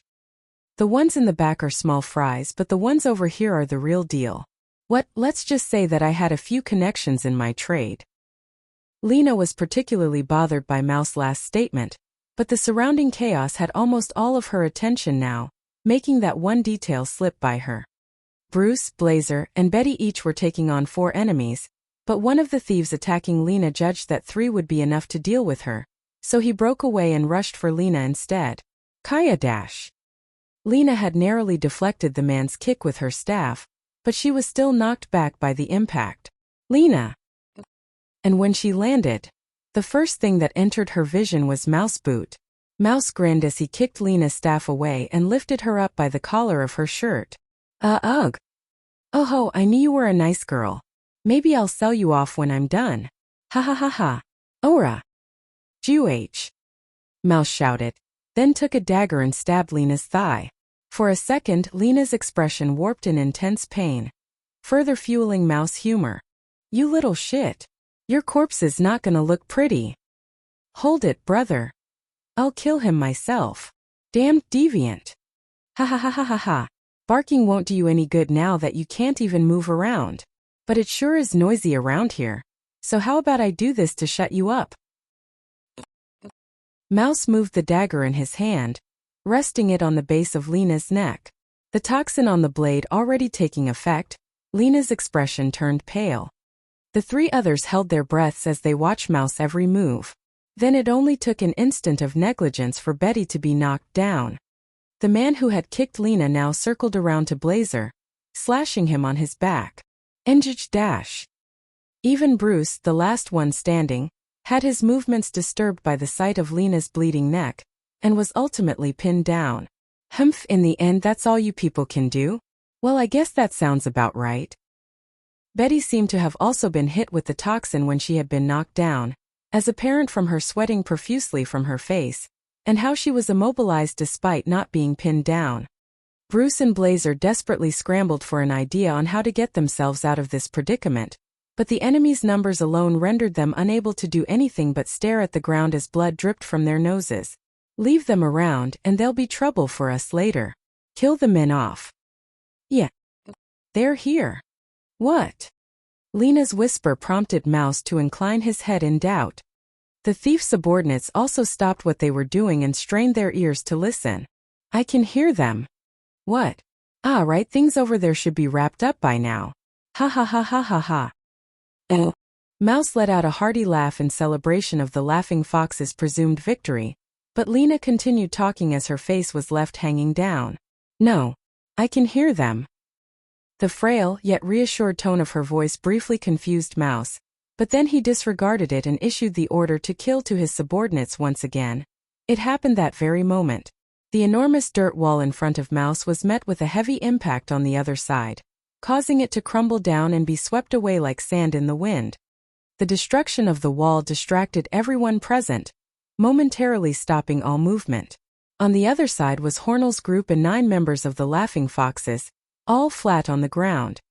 Amid this bizarre turn of events, Lena, and Lena alone, felt an abnormal gust of wind brush against her cheeks. The wind from the other side of her magically constructed wall, blowing past her in but an instant. Hey, you just ran past him. Well, it's not my fault, sir. Wasn't this your idea of showing off, master? I mean, I won't deny that, but everyone's in trouble, so I want to do that. Do what? Mouse turned around upon hearing those voices coming from behind him. Betty smiled, reveling in the nostalgia those voices induced. Blazer and Bruce, although still in trouble, celebrated the arrival of the two newcomers. And streams of tears burst forth from Lena's eyes. Watch out, y'all. We're gonna do the thing. Yeah, that thing.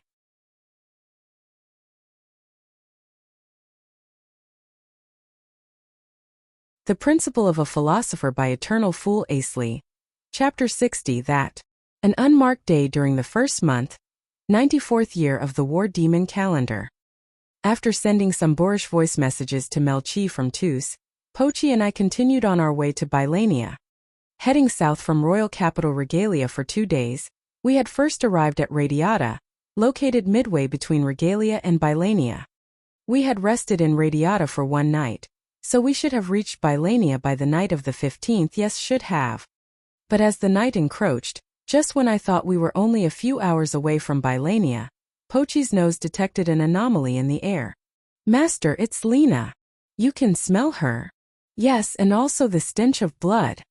Just from Lena. Bruce too. Chances are, Betty and Blazer are also with him. Which means they must have sustained major injuries while out hunting. We've got to hurry. Go, Pochi. I choose you. Oh, woo.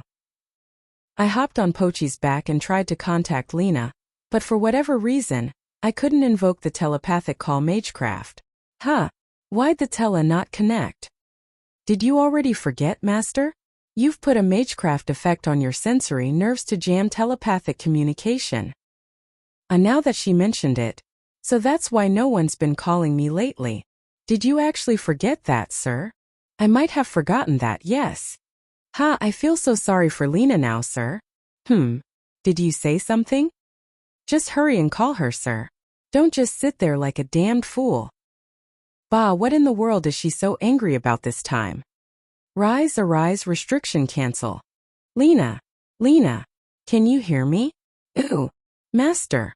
How's it look, sir? Damn it, this is bad. I'm sure my voice reached her just fine, but for whatever reason she can't answer. Pochi, activate booster. Wait, there's something like that equipped on me. Let's hurry and turn it on, sir.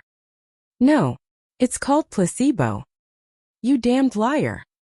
Right as Pochi cursed at me, her running speed dropped drastically. The effects wore out already. Rise, arise, all up. Hurry, Pochi. Oh, woo. I applied one of Tus' original support magic spells onto Pochi. Now back to her wind-shredding speed, Pochi howled aggressively as she ran in the direction of Lena's scent. It didn't take long after that for Pochi to detect the scent of a few others. This time of my dearly missed classmates. Hornell's here too. Yes, Idea and Mitters are also with him. And another acquaintance of ours, I think. But I don't quite recognize the smell. Oh no. What's wrong? Everyone's in trouble. Can you make it in time? Of course. Breaking my limits. I see them. We need to be there as soon as possible. I'm going all out. Having said that, Pochi gritted her teeth and held her breath as she almost instantaneously accelerated to the top speed. What entered my eyes were Hornell and his team, all collapsed on the ground. Surrounding them were bandits. Rise, arise, arise, dash. But then Pochi decided to tackle the apparently magically constructed wall of dirt before us head-on. I clung to Pochi as the wall crumbled, and was bathed from head to toe by the dirt and sand in the wind. It's bitter as all hell. Oops, now's not the time. I've got to sweep up the guys around Hornell's group first. So I fired balls of condensed arcane energy at the 4 men, instantly depleting their MP. That was a spell that forced consumption of arcane energy, the magic drain. With this excellent spell, one could deal with warrior opponents quite well if they used it in appropriate timings. The 4 men, with their MP completely drained, lost their consciousnesses and crashed down where they stood. That was a special case symptom incurred by losing a great amount of MP at once, as opposed to slowly consuming it throughout the day. With that done, I would say there was one less thing to immediately worry about. Pochi didn't stop there, running on straight ahead. and passing through the crowd of countless enemies. Wait. Hey, you just ran past him. Well, it's not my fault, sir. Wasn't this your idea of showing off, master? I mean, I won't deny it, but everyone's in trouble, so I want to do that. Do what? Wasn't that Mouse? Oh, I see, so the laughing foxes are at it again. Betty, her face looking incredibly pale. That's got to be neurotoxin, and judging from the specific symptoms, it had been made from the toxicant of Easter frogs, a monster found in the eastern regions. Blazer and Bruce looked healthy enough. Their bloody snot bubble swelled up and burst like that was supposed to be some kind of joke routine. And Lena was practically crying a waterfall. Her thigh was bleeding and her face also incredibly pale like Betty. Curses, he dared to lay his hands on my excellent pupil. I'll never forgive him. Watch out, y'all. We're gonna do the thing. Yeah, that thing. Why, from back then. Mouse, as I remember correctly? I see you haven't mended your ways. Have you no shame? You're even more pathetic than my master, I say. Oh, now I feel so sorry for him, master. Ah, Pochi, you know me so well. Shut up. Take another step, and your friends' heads will come right off their bodies. You're sounding cheap as hell, you know that? I know you're pretty strong, so try getting a decent vocabulary to go with it, too. I feel so sorry for you, thief. Ugh. Looks like you'll never stop talking like that unless someone dies for real. Hey! Mouse ordered for Bruce to be executed, and the thief behind Bruce promptly brandished his blade. Now, master! Pochi grinned, signaling me to take action. What? The Laughing Fox's members all at once were taken aback.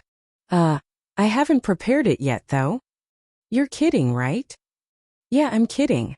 Rise. Title lock. Code. Laughing Foxes. That very moment, Mouse dropped Lena onto the ground. Then the other members, one after another, dropped their weapons and were frozen in place. Mouse's expression warped as he struggled harder to fight the petrification. Gadash? What's this? I call it a binding barrier spell. I've confirmed far beforehand that you are all members of the Laughing Foxes, so I've made it so that the spell targets only those with the title. What the hell? That's ridiculous. And I've planned it so that Pochi can help out every one of us while I'm talking to you here. Yes, I am. Wait, I'm supposed to carry everyone? But you didn't do anything but clap your paws. Damn it. No, we'll be fine. Ooh, it's the Bloody Snot Bubble duo. What the hell did you just call me? Oh. I called out Bloody Snot A and Bloody Snot B, prompting them to wipe their noses and regaining their respectable Blazer and Bruce images. Bruce didn't seem to be hurt, but Blazer seemed to have taken quite a hit. The nerve toxin most likely. The damage wouldn't be major in the long run, but how did he counteract it so quickly? The antidote I hid in my cheek sure came in handy this time. Dude, you've prepared something like that too? Being well prepared results in no worries, my friend. Blazer's as serious as ever, I see. I still could learn a thing or two from him, but concealing antidote within my own body is a bit too risky for my taste. I would end up being poisoned instead if I consumed it accidentally, after all. Oh, I've got to help Lena's crew. Let's see, the ones who were poisoned. Lena, Betty, Hornell, Idea, Mitters. Wait, is that EGD? Okay, so a total of 6. Rise, recover, count 6 and remote control. With all 5 of my right fingers and 1 left finger, I sent 6 spell circles flying off. Controlling their moves, I first sent 2 of them to Lena and Betty, stopping them on top of their heads. One of your weird spells again. It's called a split invocation. With this, I can invoke several different spells at once. And rise. After sending the last circle to Hornell, who was located farthest from me, I supplied them with the necessary arcane energy for invocation. Everyone had their bodies enveloped in yellow light, which then quickly faded away. Bruce and Blazer proceeded to finish off the members of the Laughing Foxes, just as they had done at the Labyrinth of No Return. I'll never get used to seeing people's deaths, will I? Suddenly, 2 warm, gentle hands clung to my back. The sobbing voice from just below my shoulder height was the voice Pochi, and I recognized the best. Sir Asley. Hey there, Lena. It's good to see you're safe. I heard your voice all along. Lena's voice turned hoarse as she clung to the mantle on my back, covering her face with it. She wasn't gripping me hard, but it felt as if a movement restriction far worse than tidal lock had been put on me. Seeking assistance, I glanced at Pochi, but all she did was wink back before running to Betty instead. Bruce and Blazer didn't seem to be in the mood to play along either. Damn it, you guys just had to ignore me now of all times. For now, I could only heal Lena a little more with the recovery magic that had been activated at her feet. I didn't recognize you at first, you know. You've gotten quite beautiful, Lena. Yes. And I heard you've become the student council president. Congratulations. Yes. That's what I'd expect from the Silent Witch. Sir Gaston gave you that nickname, right? Yes. I think it's about time you let go, Lena. Now she's gripping my mantle even more tightly. Just when I thought she'd never let go for quite a while, a certain young man's shout suggested to me otherwise. Ayaha! Miss Lena is crying. Well, that might have been closer to a scream. Villain! What have you done to me? And there he goes, lifted away by Bruce and Blazer. That was EJD without a doubt. He sure grew quite big over the year. At a glance, his statistics shouldn't be that far from Betty's level too. Even from a distance I saw that hornal emitters have changed quite a bit too. Looking quite bright, even in this dark outdoors. In one way or another, Idea looks nicer now. Yeah, everyone's grown up. And now back to what's important. When will Lena let go of me, if ever? Precisely because of her not letting me go anywhere, I had to use Tidal Lock of Mouse and his crew again several times.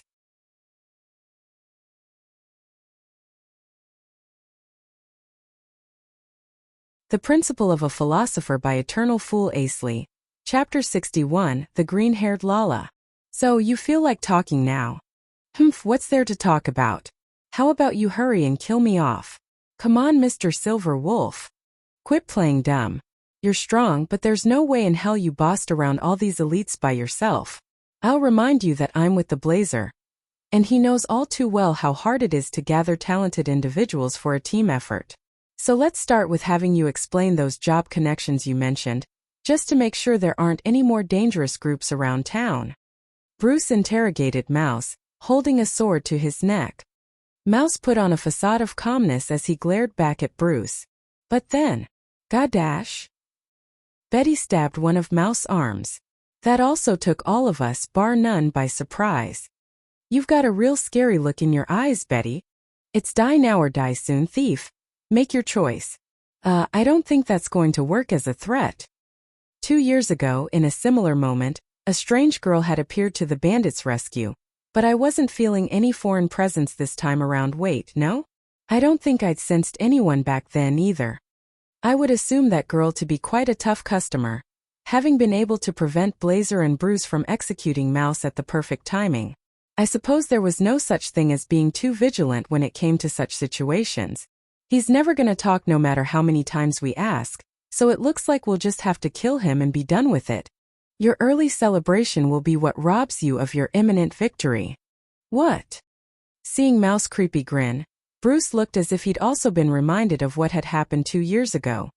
Blazer steeled his nerves, but as one would expect, he detected no foreign presence. Still, Mouse did not wipe the grin off his face. He sure is good at bargaining his way out. As things stood now, Bruce wouldn't kill Mouse off. If there was someone hiding around who planned to save Mouse, then he wouldn't kill Mouse so as to rat out that someone first. After all, depending on the situation, they may or may not be faced with an overwhelming force. Immediately following that thought, we were met with the same phenomenon as what had occurred 2 years ago. Countless knives flew toward everyone, landing around their feet. But of course that didn't mean the outcome was the same, for the members of the Silver could dodge them all this time. Everyone had improved themselves over the past 2 years, after all. Bruce successfully evaded the knives while still keeping his blade on Mouse's neck, and I warded off the ones that flew toward me and Pochi. Lena had no problem dodging them either. Damn it again. Took you long enough, Lala. What a drag. I'd expected her to appear, that girl with a face so devoid of life, referred to as Lala by the bandit. No emotion was felt from her voice and expression. Where did she even come from? Well, whatever. What's important now is to make sure no one gets away. Still, her speed is certainly far beyond normal, well, not quite on Melchi's level, but she'd likely pull off an escape if left unchecked. Hey, stop! I grabbed the arms of the green-haired girl, completely stopping all her movements for a brief moment. Her green eyes, so pure that I took them for emerald, showed a slight sign of surprise. Then, revealing sharp blades that she had concealed within her boots, she attempted to throw an uppercut kick. Hup! Hudash! Hup! As I'd expected, she was dexterous, the variation of warriors who utilized an abnormal advantage of speed. No matter how repetitive her barrage was, she stopped at nothing to try and get a hit in. Between me and her, she was, in a way, the stronger one. That's ridiculous. This mage can keep up with Lala? Damn, he's fast. That's gotta remind you of old Argent, Blazer? My grandpa's still faster. Oh, so the leader of the Silver General is that fast, huh? Which reminds me, Melchi once said that she'd met Argent before, too. I'd never expected him to be Blazer's grandfather, though. Ahem, that finally wiped the grin off your face, Mouse. Ugh, now the dog's joking at me. Further action infeasible. Abandoning Mouse rescue and commencing retreat. Ultimately, Lala managed to slip through my relatively straightforward grasp, hopping back to guarantee herself a path of escape. Lala, that's not how our deal goes. Get your ass over here and help me. Action infeasible. What dash? Anna. Is she a robot? She sure sounds like one. It took Lala only 2 cold words to instantly turn Mouse face pale. It seemed that she was the only guarantee for his safety, and now that guarantee was gone. Not failing to notice an incoming fireball spell from Hornell, Lala swatted it down on the ground, then used the ensuing explosion and smoke to conceal her escape, instantly leaving the radius of our light source spells. Damn it, there she goes. But that would leave us with. Bruce looked in my direction, grinned as he seemed to have realized what I had aimed for, and then turned back to Mouse. Now then, feel like cooperating with us yet? And no. The sword, reflecting the radiance of the light source spells, gleamed in Mouse's eyes. He shivered. His face was sweating profusely as it cramped up with fear of imminent death. What was that talk about your job connections? I can't say anything about it. I just can't. Why not? If I say anything, I'll be killed. I'd thought Bruce's going back to the basics and outright threatening him would make him spill the beans, but that also proved to be difficult. Lena hasn't gotten very used to this kind of situation yet, but she kept a close watch on Bruce regardless. Pochi sharpened her nails while standing by behind Bruce, but since Mouse was being held in a position that faced him away from Bruce, the bandit couldn't see those nails she was so proud of. Our eyes met. Yeah, nice nails you got there, doggo. Fine, let's just get it over with. Please spare me. Bye. I got it. I'll talk. Now that was real murderous intent. Even Mouse would have no choice but to talk in face of that, I suppose. Bruce stopped the point of his sword at the tip of Mouse's nose, and the man, having completely lost his vitality, seemed to have aged up a decade in an instant as he let out a whimper of a scream, and then, while still staying vigilant of his surroundings, talked in a low, almost whisper-like voice. Ishtar of the Black. The 3 members of the Silver did not react in any special way, but a look of horror was plastered on the faces of the university students. And then it happened. Mouse briefly screamed before his head, like a fruit plucked off its branch, was blown right off his neck. Bruce, standing right in front of Mouse, had his face dyed in pure red with the bandit's blood. Kayadish. Wadash.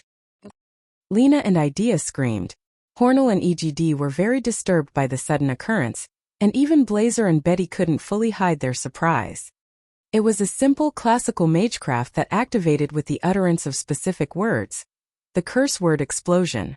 A powerful instance too, so the user must have possessed a great deal of arcane energy. Is it really Ishtar, after all? According to public information, only Gaston and War Demon Emperor Vaz were able to use magecraft, though.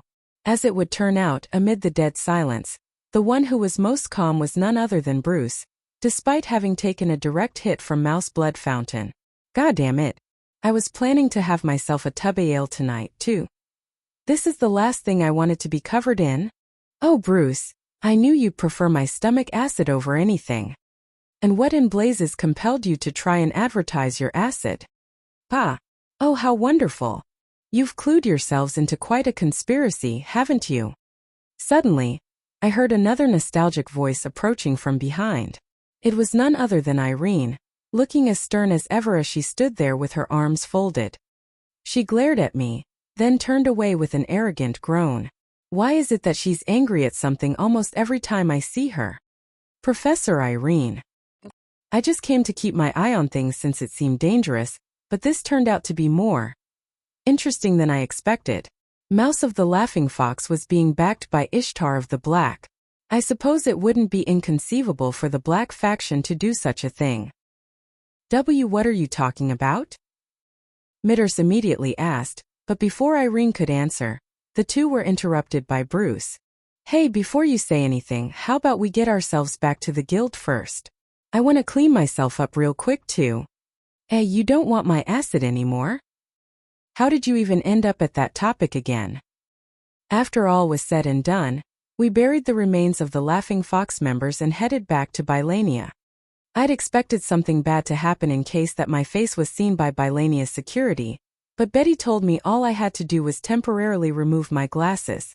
Well, I believe I'd gotten quite swollen ever since I'd left, and some time had passed since then, so I guess I'd be fine after all. On our way to the Adventurers Guild, Bruce broke away from the group to take care of his business, and he'd only notified Lena before he left, citing that he needed to be back to his room before curfew. When we finally reached the guild, Red Duncan, as if his eyes were red with fury, immediately came to take Hornell, Mitters, and Idea away. What in the world did they do this time?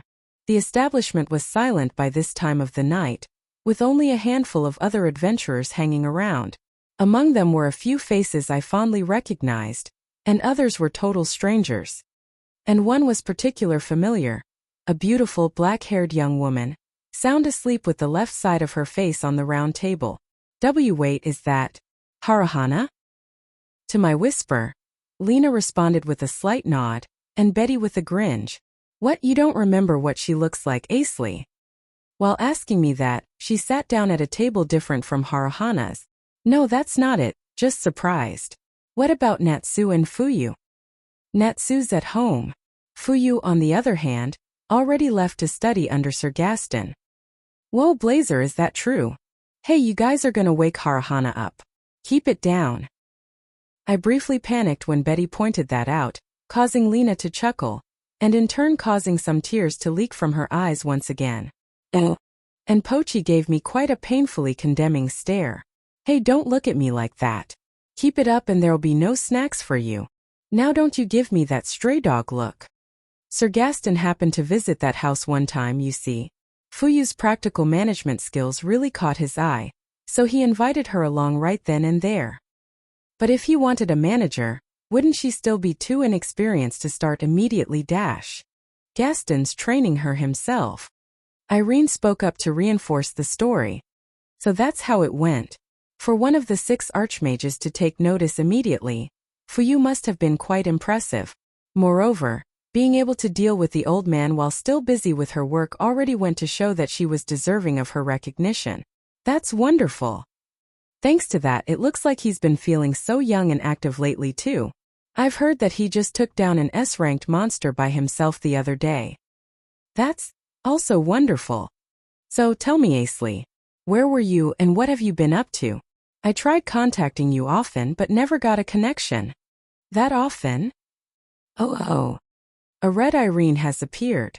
Not in her eyes but rather on her face. Did she just catch a cold?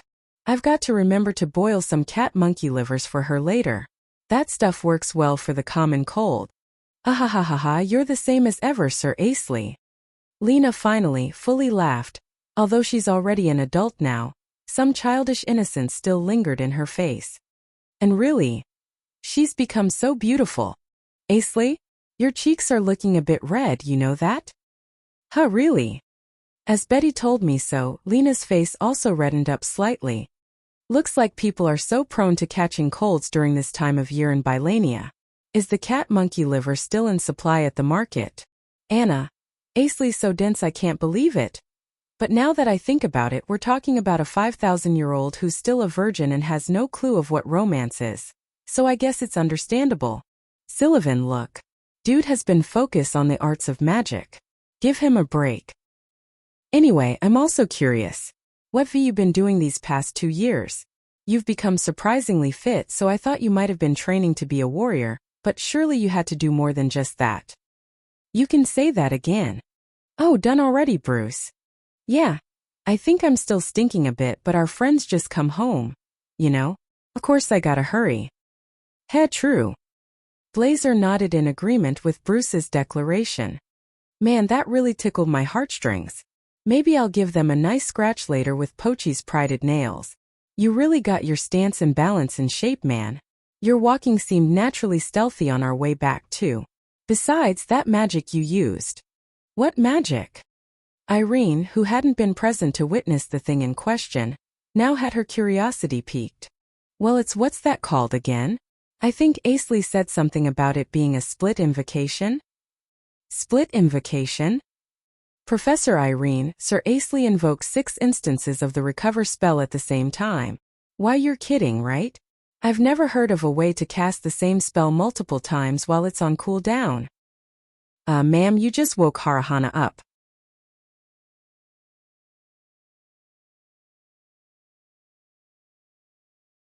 The Principle of a Philosopher by Eternal Fool Asley.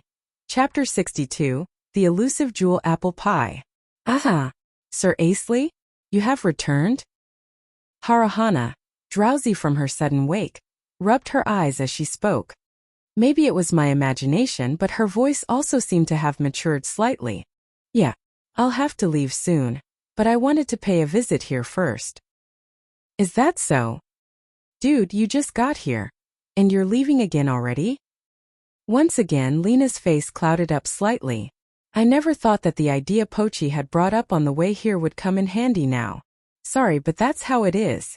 Oh, I'll set a spell circle here as a transfer point, so I'll still drop by this place while I'm working. Oh, that's fine then. Master. What is it, Pochi? You've kept Miss Irene hanging long enough, don't you think? Just look at how she's glaring at you. Right. Now, Sir Asley, please do explain the secret of your magic. Ah yes, as eager to learn as I would expect from the one with a nickname as impressive as the Silent Witch. Surely she'd attained all the suitable knowledge over the past 2 years, but I could see that she was still quite eager to get ahead of the game. Not to mention that she'd also been working as the student council president. Surely her abilities were the real deal. Ahem. Well, split invocation isn't quite what its name implies, you see. It doesn't really involve casting multiple instances of the same spell simultaneously. How so? A split? You're saying there's a unique mechanism to it. Irene is looking at me with the analytical eyes of the 6 archmages. I hate it when she does that. Just as Miss Irene said, there is a cooldown time to use the same spell again.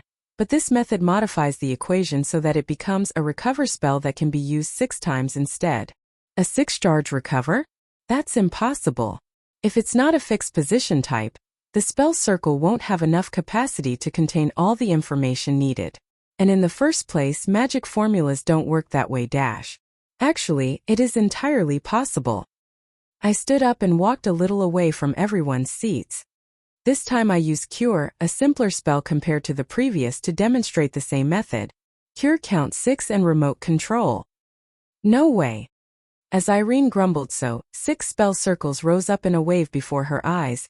Then each flew toward her, Lena, Bruce, Blazer, Betty and Harahana. Light briefly wrapped around everyone's bodies, and once it faded away, Lena cast her eyes down and let herself be lost in serious thought. You got the gist of it, Lena? Oh. Lena did not answer, as she was probably occupied with replaying that scene again and again in her head. Irene also pondered things over while holding her chin with her hand. Its mechanisms were simple enough, so I thought they'd quickly figure it out. Come on, people. It's the movement of your fingers. They all moved differently. Yeah, looked creepy squiggling round like that. The ones who responded first were Betty, Blazer, and Bruce. Perhaps this had to do with the warriors possessing dynamic vision. especially since it had taken me several months to realize how it worked. Upon hearing those reactions, Irene turned to glare at me, seeming as if she'd realized something so obvious.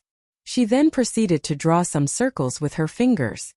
Hey, don't tell me she's already. Cure and remote control. Damn, the talent of the 6 archmages is at work again. How vexing. This is quite difficult. But does this look right? Yes, it does. But wasn't that just 2 spells? Isn't it supposed to be 6? He meant I'm using the right method. I can't use that exact spell since I don't know its formula, but I was able to use 2 fingers to invoke 2 different spells. Get this, Asley used one hand to invoke the remote control, and the other for 6 cure spells, with the 5 fingers drawing 1 spell circle each. You're going to need some weird intensive training to pull that off, though. That's awesome. It's fair to say that Sirtus is the awesome one, not my master, yes. Oh, my former familiar. Never missing the chance to instantly temper Lena's admiration toward my showcases. Tus. I might have heard that name from somewhere, well, whatever. Since the number of your spells didn't match with the number of fingers, you also used a spell to control the number of activations on one of those 5, right? Yes, I knew you'd notice. One of those 5 spells was still Cure, of course, but with the added effects of a spell that controls the number of its activations, a spell that stabilizes the arcane energy supply, a spell that controls the number of activations of the stabilizer, and lastly, the Absorb a Rain Energy Magecraft to forcibly pull my energy to supply all those spells. Why was there no spell to control the number of activations of that Magecraft, then? The Magecraft itself was embedded with a scope-defining magic formula beforehand. So that's what it is. I can see just from your body how hellish your training was, but it's still scary to think about how you practiced those crazy finger maneuvers. Bruce laughed in response to the statement. Did I say something strange? Irene asked back. Right, did she really say something strange? Apologies, Miss Irene. I just thought how perfectly suitable that training was for Asley here. What do you mean? He's so crazy that he's able to go a few days without food while immersing himself in thinking and research, you see. With the person he's hell-bent on surpassing, staying constantly by his side, I'm sure he wouldn't care about the little things at all. Yes, I remember it so well. My master would scream all sorts of obscenities at Sirtus, while he persisted through everything. Muscle brain, poopy head, and stuff. Oohoo. Even kids these days don't say that anymore, you know? Damn you, Pochi. And Betty, she'd been absolutely unaware of this before, but once she knew it, she spoke as if she'd remembered something she'd once known. Pochi, even if that was meant to quote Sir Asley, a girl mustn't speak like that. Ah, you're right. I must be more careful. So anyway, did you pick up any other tricks? No, it took everything I had just to get stronger, so all I actually learned were the split invocation, and then some new spells and magecraft. Still, that movement was incredible. You were almost as fast as Bruce at one point. Ha. I still have a long way to go. Even with that much training, it still wasn't enough to catch up to Bruce. Oh, and of course the speed blazer referred to was that of Bruce without any support magic effect. Although that hadn't been the full extent of my power either, I reckon it would still be difficult for me to go head-to-head against an S-ranked warrior. It was astounding, man. Never seen a mage move that fast before. You think you can take on SS-ranked monsters with that split invocation thing? Should be easy to shoot down with that speed, right? Well, I did try it once, but it took me everything to deal with just an S-ranked one. But if I'm paired with Pochi, we might just manage it. Yeah? Ha. You already did that too? Must have been a wild ride these past 2 years. Oh, you have no idea how much of a trouble that was. I held you on your neck with my mouth as we ran like hell from that SS-ranked chaos lizard. What? You were almost toast back there, so I bailed you out. Did you forget that? What? Before that happened, you tripped and fell, so I had to help you up. Did you forget that? Oh crap, I forgot that. Well, you two did go through many battles and endless training, right? And why are you roping me in with him?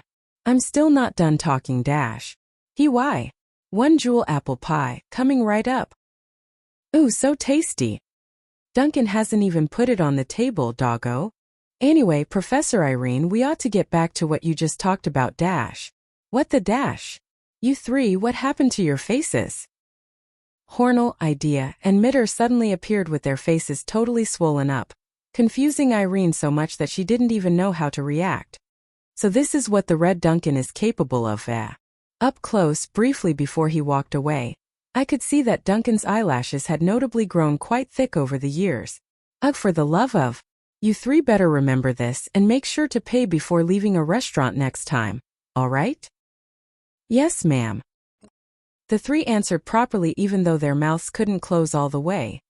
No one knew the right reaction to that either, what with how surreal it looked and sounded. Pochi seemed scared too, if that wasn't obvious enough from her instantly taking my wallet from my purse and going up to pay for my drink.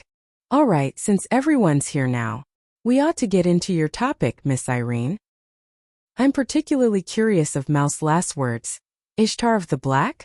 Is that a name we're supposed to be familiar with? Irene said nothing and merely nodded in response to Blazer's question. Irene proceeded to explain, lowering her voice out of concern of it being an unknown name due to the strict regulation of information. All three of the Silver leaned their ears in. And that's what it's about. I see, so Ishtars of the Black refers to the black and white chain.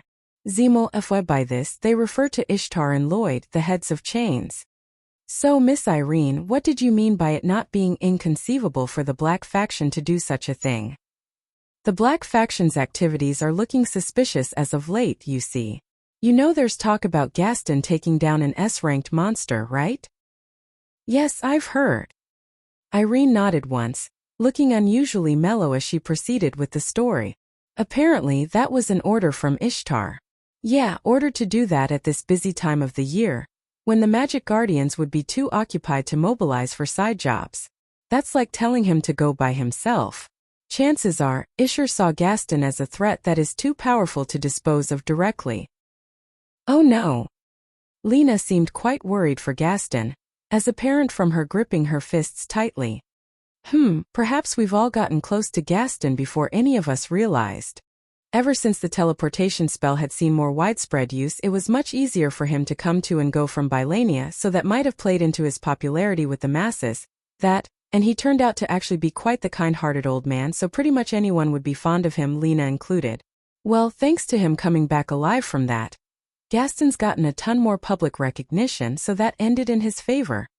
So, Miss Irene, how is all that connected to Mouse? I don't really know that much yet, but according to some of the university staff, the Black faction has gotten a sharp increase of new members.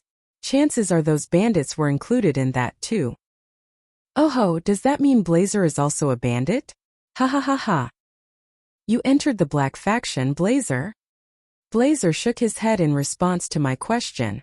Rather than factions, it was an invitation into the ranks of the 6 Braves. Whoa, that's amazing. Wait, weren't the members of the Duodcad Conference chosen from the university's alumni? Zemel FYI, Duodcad Conference, a conference of the 12, is a collective name of 6 archmages and 6 braves. In this case, I had the same question as Pochi. No matter how able the one in question was, wouldn't the black and white chain more strongly adhere to their traditions and established routine? I went to the university a few days before, and fulfilled the graduating qualifications in that period. Then I got the invitation. That's pretty much it.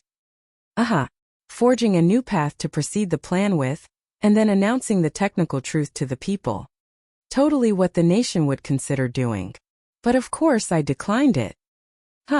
Wait, since you were invited into the 6 braces, wouldn't that mean a seat was recently freed up?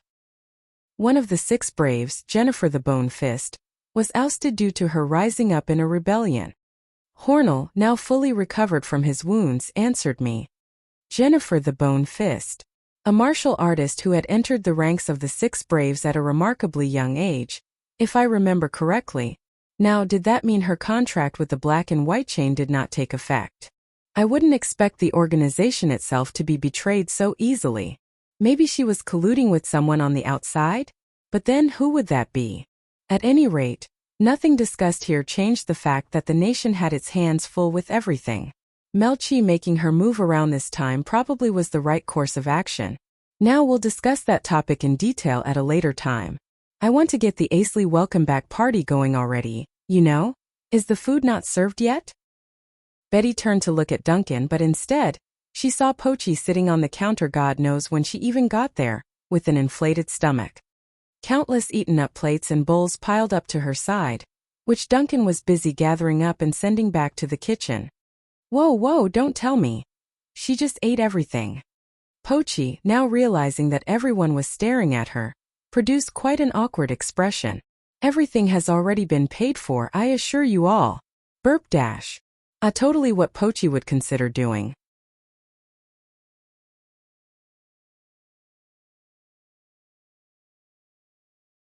The Principle of a Philosopher by Eternal Fool Asley. Chapter 63 Lala and Czar.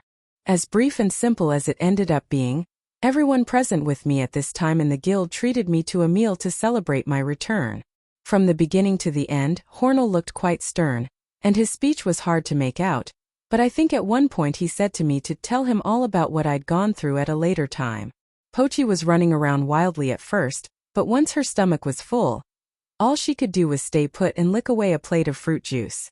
Haruhana seemed awfully sleepy, but she wanted to stay up for me on this occasion, so she rubbed her eyes and sat through to the end. Duncan also joined midway once he was free, and the party ended up lasting all the way to the next morning. After that was settled, we walked back to the Pochasley agency. I'd expected Lena to break off from the group on the way, but it turned out that she lived at the agency now. I'll see you guys later. I told that to everyone before excusing myself to go to work in my room. My room had been cleaned recently, so it was pristine. I held a great deal of gratitude for this kindness. In the corner of the room, I set up a fixed position spell circle for the teleportation spell. And then I went to Pochi, who had dived into the bed with an expression of utmost happiness, and stretched my hands forward to poke her inflated stomach. Now laughing and writhing in pain at the same time, Pochi slowly closed her eyes and eventually fell asleep. All right, hup. I jumped off the room's window, descending from the second floor to the lot beside the house, and was greeted by a certain someone, whom I should have expected perhaps. Hey, you kept me waiting, Asley. Bruce. I knew you'd notice what was up. I never taught you to move in a line that straight, that's why. It's a dead giveaway that you're trying to escape. Obviously looks like you've got a goal too. You're trying to deal with that Lala girl. Oh, and Blazer sent his regards. So Blazer saw it through too. Of course he would. Ha ha ha ha. Well, he's telling you to be careful, that's all. But without Pochi coming along, what are you going to do? I got some of Lala's hair during the fight. With this I can use Master Chase and light up. Leaving that hair as is would make it hard to see, so I tacked a luminescence-inducing spell onto it. In theory, we would reach Lala if we followed its tracking path. Heh. Pretty interesting trick you've got there. The single strand of green hair swayed gently as it slowly floated its way out of Bylania. Bruce and I ran after it for almost 2 hours before arriving at a hideout of sorts in the northern region, wherein Lala presumably secluded herself. This part of the region was surrounded by rocky cliffs, but this particular plot of land was full of greenery. Happening upon such a sight, we stopped to take it all in. Well, rather we ended up stopping. Hey, the hell is going on over there? Watery, watery, watery water, watery, watery, watery water. Oh. Growing up the ginger, growing up the groundnuts, growing up the ginger, growing up the groundnuts. Asley, the hell is that? A girl surrounded by seedlings of ginger and groundnuts. I have eyes, man. What I mean is, what's up with that veggie farm? Doesn't look like what a thief would make. Right? It's too out in the open. I think you're missing my point here. Watery, watery, watery water, watery, watery, watery water. Oh. The green-haired girl, who was supposed to be devoid of life, turned out instead to be a nature-loving dancing watering can girl. Her radiant smile was the furthest from lifeless as it got. All we saw now was her acting like how someone her size and apparent age would act. We hid under the shade of the trees and kept on observing her, and eventually we noticed something coiling around both her shoulders. rearing their heads up. Is that a snake? One on each shoulder. Wait, no, it's one body coiling around her waist, but it's got a head on both ends. I might have heard about it before. The double-sided serpent said to possess the blood of dragons, the Kagachi. Still an infant, but it'll grow up to be an S-ranked monster, meaning he's her familiar, maybe? Right when I said that, one of the serpent heads very subtly turned its eye in my direction. Oh crap. I think our eyes just met. You there? Who are you? Both heads spoke at once, their identical voices overlapping with each other. I see, so he's got only one consciousness in that body. Upon hearing the Kagachi's voice, Lala's expression instantly changed, back to the Lala devoid of life, just like what I'd been familiar with. Damn it, I forgot that snakes can detect body temperature. Hey Asley. Support man. Rise. All up count 2 and remote control. I applied body-enhancing spell effects onto myself and Bruce. I've noticed that, as of late, I've been more reliant on the convenience of these spells previously incompatible with swift magic. Habit courtesy of the teachings of the Philosopher of the Far East. Oh. Dash. Ha ha ha. I'm really feeling it. Ha. Whoa, he's fast. Like as fast as Melchi's base speed. Man, that shows how hard Bruce's training had been. Earth control and hull out. The spells that Lala activated as she retreated came out only a moment faster than Bruce's approach. Really, what's with that latter spell? A hole just up and opened in the ground, and gulped Lala down. That's it. So that's why no one ever detected you, not 2 years ago, and not yesterday. But now that I know how the trick works, I'ma dig ya up with old Dallas Gamma Thrash. Hold it. What dash? Bruce, startled by the sudden, almost instantaneous approach of the Kagachi, let out an unintelligible grunt and fell over. "Es, sir, instructor." The Kagachi separated himself from Lala's torso and slithered to Bruce's side, standing on the middle section of his long body. "You need to calm down, Lala. And you too, you don't seem to be bandits, at least from what I can see, so why would you attack us? The hell are you blabbering about? Your side attacked us first way back then." "Oh ho." The Kagachi turned to shoot a sharp glare at Lala. The Kagachi seemed to immediately take Bruce's claim at face value. I see. So the serpent doesn't necessarily know Lala's every move. Still, Lala's looking strange. Even putting into consideration how she's being glared at by a serpent, her sweating was abnormally profuse. Both serpent heads kept still as they stared at Lala. Drop after drop of sweat dripped down from the girl's chin, soaking the ginger seedlings on the ground below at her feet. It only took one glance to see that she was quite agitated. "Lala, do these people speak the truth?" Asley, what's up with that guy?" "Well, if you want to know, we'd be better off to wait and see, I guess." "Bah, it's never a quick wrap when I'm on the job with you, man." I dodged Bruce's idle complaints and kept on observing the interaction between Lala and the Kagachi. Kagachi persistently pressed the matter, asking the same questions over and over again, rendering Lala teary-eyed from the beginning to the end of it. Eventually, I found myself feeling sorry for her. "And so your rash decisions resulted in my exposure to danger. That is what it is. Now that you have learnt the lesson the harder way, you ought to refuse such dangerous requests in the future." But, sir instructor, is something the matter?" "Nothing. Nothing at all." Lala, now curling down to kneel on the ground, looked even smaller than she already was. It was exceptionally rare to see the dynamic between the master and the familiar be reversed, too. Back in the old days, such actions that went against the master's will were restricted as per the clauses of the contract, but perhaps such limitations had been removed in this new age. Wait, no, the case of the familiar being far too strong in relation to their master is also plausible. Finally wrapping up his interrogation and lecture, Kagachi's two heads swerved around back to us. Bruce reacted to that movement even more quickly than he had done the first time. This was far superior to him from 2 years ago, which showed how much he had improved. "Now then, from where shall we start our explanation?" The Kagachi proceeded to speak to us, his voice giving off the impression that things were quite complicated. The gist of it was that Kagachi was not only Lala's familiar, but also an instructor. As for what subject, agricultural studies apparently. He introduced his name as Tsar. Usually Lala worked as a courier, utilizing her swiftness to deliver items efficiently. From 2 years ago up to yesterday, she had simply been hired by Mouse as an insurance for the laughing foxes. It was not that she hadn't thought to inquire their background, however. She had usually accepted requests according to Tsar's advice, but for this particular one, she had taken it completely of her own accord. The reason was simply enough that it paid well. Still, the clients were bandits. If she had consulted Tsar beforehand, she would never have gotten on the job. And with Lala having gone ahead with those requests, she had ended up fighting against us. Makes sense. That would explain why she hadn't aimed to inflict significant injuries during both of our encounters.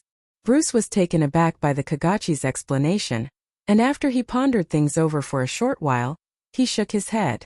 So that's it? No new info? Seems like it. You're giving up too fast, man. And what about these guys? No one got hurt, so wouldn't it be fine just leave them alone? That's fine and all, but you know.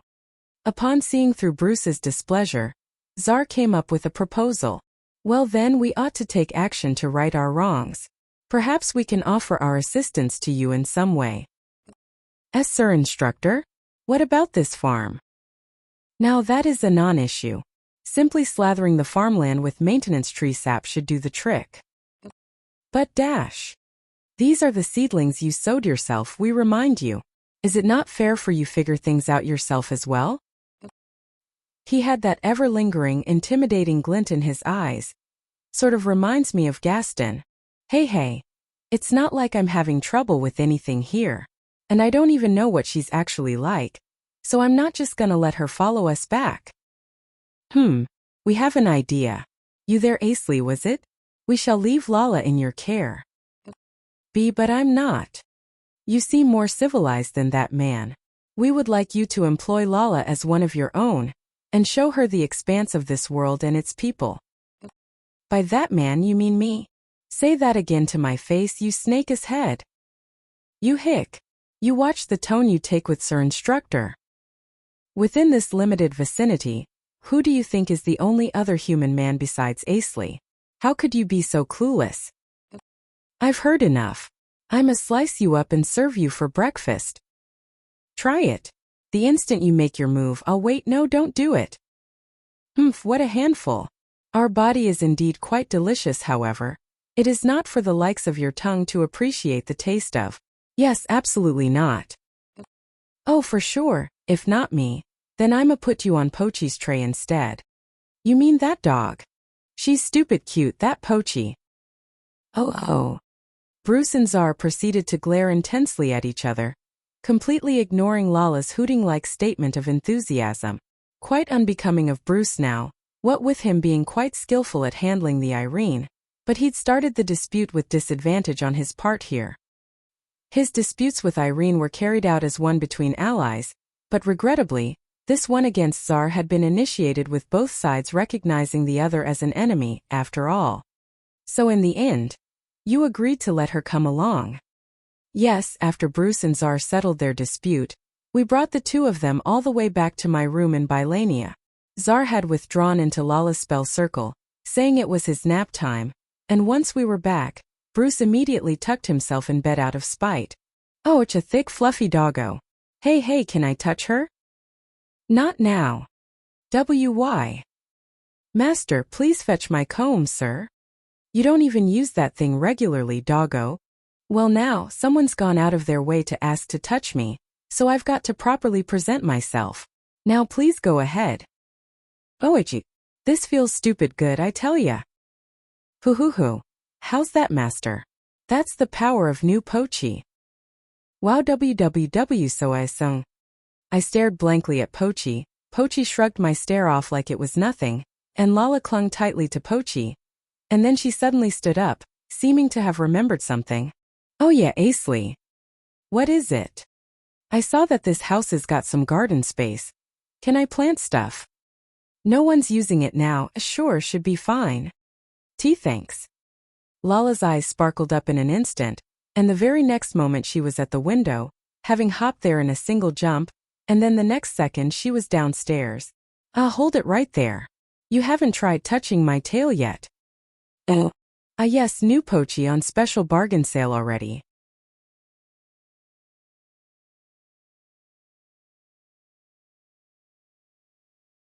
The Principle of a Philosopher by Eternal Fool Asley. Chapter 64, The Prophecy Monument. Morning, 17th day of the first month, 94th year of the War Demon calendar. One whole day had passed after Lala had first arrived in this house. The snow, which had suddenly stopped for a time, has finally begun falling again. Lala's cheerful shouting echoed through the Pochsley agency as she waded through the snow on the courtyard. Still sleepy, I rubbed my eyes while I peeked out the window, observing the activities in the courtyard from the second floor. It hath been done. At the side of the garden was Lena and Harahana, watching over her as she shouted out cheerfully, and following suit was Natsu, who has also grown up nicely over the years. She had always been energetic, but even more so now. Lala and Natsu were around the same age, so they had become fast friends. But now that I considered that age, Lala's combat prowesses were absolutely abnormal. She was precocious, almost like a natural-born genius. At this time, Bruce still hasn't agreed to everything that has been going on. He didn't hold any ill sentiments toward Lala, of course, but make no mistake. It was without doubt that he didn't trust Tsar fully. Blazer and Betty hadn't outright objected to anything, but on a fundamental level of all the things, they didn't seem to mesh well with them either. While I looked on at the four, Lena eventually looked back up at me and lightly waved her hands, having been the first to notice me. It might have just been in my head, but there seemed to be a wholeheartedly delighted emotion under her reserved smile. From now on, I wanted to take care of everyone and everything more thoroughly, but reality dictated that I couldn't do it all myself. We still had some time before the Devil King's resurrection that the Divine Messenger had told me about. The Devil King hasn't even entered his fetal stage yet, which meant that his actual resurrection was still a few years away. So during these few years we must do anything we can to fortify our strength as much as possible. Again, our opponent is the Devil King. 2 years ago we had faced an SS-ranked monster. The Ogre King monsters of that level were practically cannon fodder, grouping up around the Devil King to guard him. We'd had such a hard time dealing with just one of them, so as we were now, we'd have no chance against a group, not to mention the even stronger enemy in the center of them all. Indeed, we must tirelessly temper ourselves day and night, but with just that we would eventually be hit with an uncrossable wall. After all, even level 100 talents such as Gaston and Irene wouldn't win against SS-ranked monsters by themselves. It had taken us our strategies and improvisation to take down just one. The problem now was to figure out how to cross that wall. According to Toos, there existed an ancient secret solution somewhere within the nation. A solution hidden by the Dark Elves thousands of years ago. Judging from his implications, it was a large-scaled fixed-position spell circle. But the issue hit me when he'd said that he doesn't remember where it is, so I had to set out in search of it. Moreover, there was the thing about the prophecy monument. Well, Melchi's probably working on investigating it, so I'll have to wait for more information on that front. And today, I have arranged a gathering of many of my trustworthy allies I had made over the last 4 years. The place is right here in the Pochsley agency. In seating order there are me, Pochi, Lena, Bruce, Blazer, Betty, Gaston, Billy, Irene and Harahana, a total of 10 attendees. It's still too early for Natsu to deal with this, and we're not yet on a fully trustworthy basis with Lala. I had figured that it would not hurt to discuss things with all these people early in the game. In particular, about the Devil King's resurrection. Long time no see, young man. Bah, good old Gaston, still calling me a young man after all this time. This might also be just in my head, but doesn't he have a sharper look in his eyes now compared to 2 years ago? Good to see that you've returned safely, Asley. That's what truly important. Billy is the same as ever, addressing me but having his eyes trained of Pochi. It has been a long time indeed, Sir Gaston and Sir Billy. Thank you for your cover-up back then. Ha, that disguise spell circle was quite a surprise, that's for sure. You can say that again, sir. I was spooked as all hell when my master turned up home buck naked. Thanks to Pochi's totally unnecessary commentary, Lena's face started reddening up slightly. Betty chuckled and Irene had a stern, judgmental expression all the way through, but those were the usual gestures for those two. Haruhana was totally unfazed. And that's perhaps due to her former line of work. Goes to show how mentally mature she is. So what's this important thing you wanted to discuss? The new semester is right around the corner, so I don't exactly have free time. You know? Apologies, but this must be dealt with as quickly as possible. First off, Lena Haruhana, I must explain this one thing to you too. Irene and the three of the silver had a prominent reaction to that statement. It seemed that they already knew what I must explain first. To us? What might that be? My nervousness had caused me to leave quite a long gap, but finally, I began explaining my circumstances to them. First, the fact that I was more than 5,000 years old. The two kept quiet as they listened through it. Haruhana seemed extremely surprised, but I didn't get that strong of an impression from Lena. It seemed that she had already been suspicious in one way or another. I suppose I should have expected this from one with an insight of a student council president. That, or it's the issue of our distance once again. Either way, the two of them didn't doubt me, accepting the truth without objection. Lena did look a little sad, though perhaps she was disgruntled that I had kept the truth away from her. The drop of eternity, I see. And Pochi took it too. I never would have known. Lena didn't pitch anything in. She cast her eyes down, seeming to be lost in thought. Betty, sitting to her side, patted her shoulders and whispered something into her ear. But then Lena shook her head and faced forward once again. To be more specific, facing me. So, Sir Asley, when you said you must explain this to us too, does that mean everyone else already knew this? Is this really necessary for the discussion that's coming up? Why, yeah, it is. I think it's needed to make sense of the rest of the story. No more of that bull, Asley. We're comrades in arms. We'll believe anything you tell us. Oh, thanks, Bruce. Pushed forward by words of encouragement from Bruce, who sat opposite of me, I proceeded to explain the coming Devil King's resurrection to everyone. Their reactions varied, from those who were just surprised to those who took it as an absolutely big deal, but everyone took this discussion seriously all the same. Listening especially seriously were Gaston, Billy, and Irene, who turned to look at each other with a grim expression on their faces. This scenario is somewhat believable. What do you think, Billy? The Devil King hasn't been resurrected for the last recorded 2,000 years. According to Asley, that last happened more than 5,000 years ago, meaning it's entirely possible that it's no fabrication. I can agree to the reason why holy warriors aren't born in this day and age too. Faith in God is, indeed, something that the general populace lacks. Did she say something that I overlooked just now? Everyone's more understanding of you than I expected, Master. That's what I thought as well.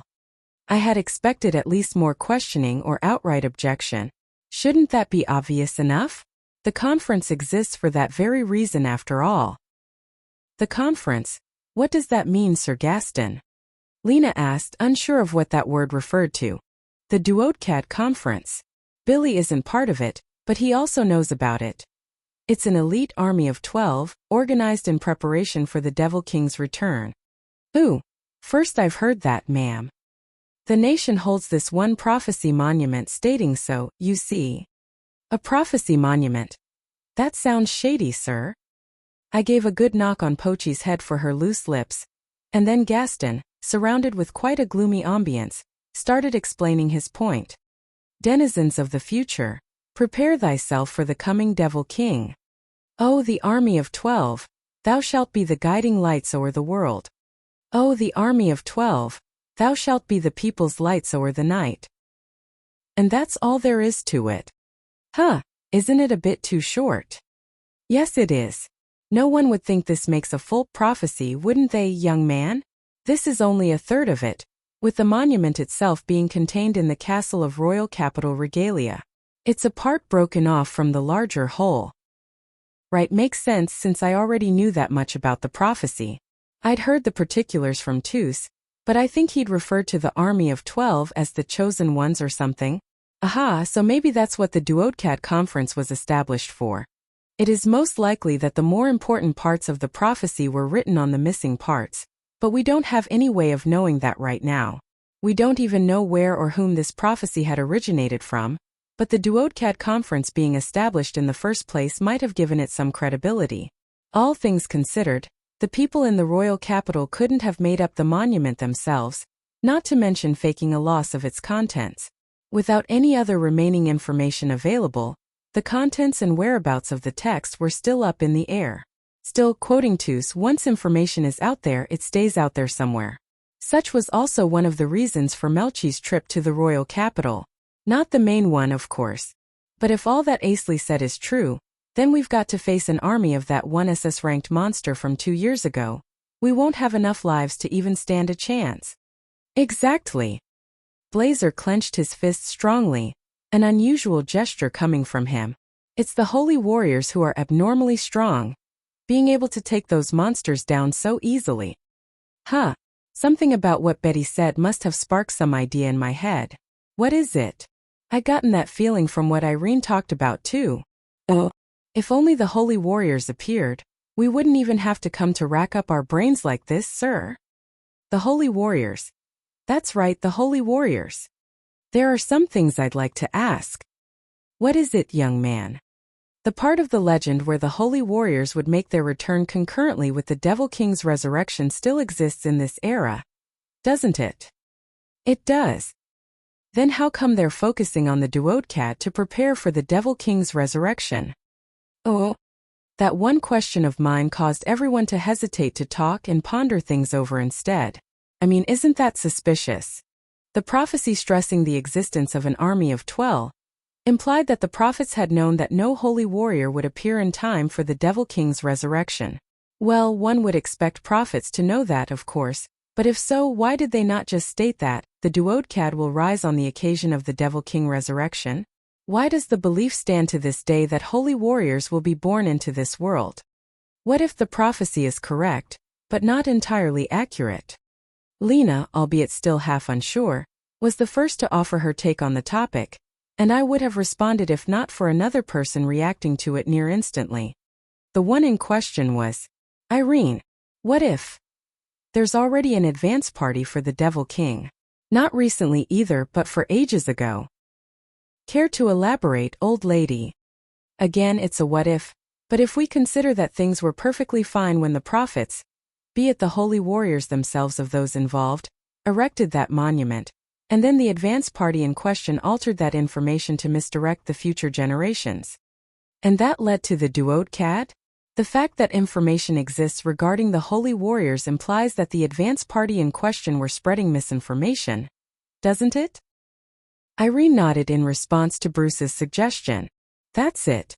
If the Duodecad was established following incorrect information, then we'd be left without a way to go against the Devil King, and if we were to focus our efforts on distributing the presumably correct information and raise awareness of the holy warriors' powers, that might affect the social balance to the point of collapse. Either way, it's a convenience for the Devil King. Meaning, wait, no? Or is it? Is something wrong, young man? There's one more thing. That's a convenience for the Devil King. Yes, the black and white chain, isn't it, master? That's right. The forces of darkness had seeped their influence that deep into the nation, that is for sure.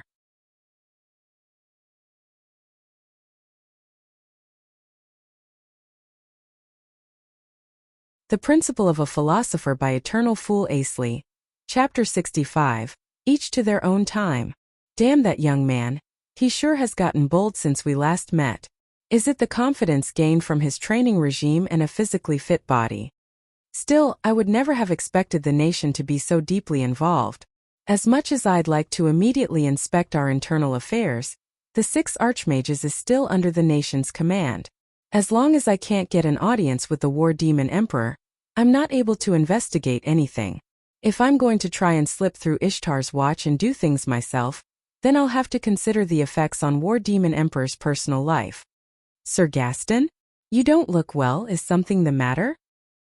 Woken from my own sphere of thoughts, I realized that my apprentice, Fuyu, was standing in front of me, staring coldly. As young as she is a good girl with a well-ordered disposition. I was right to invite her over from the Pochesly agency as early as I had. A year ago, when I had first brought her here, the Magic Guardians doubted her ability to persist, But Fuyu's flawless handling of their routine management had changed their opinions greatly. But of course she still has plenty of room for improvement. Then again, she's at the age to start working on that in the Magic Guardians. No, nothing at all. Is it time already, Fuyu? Yes. Everyone is waiting to receive their training. Oh, please do oversee my training afterwards as well. Only if I feel like it.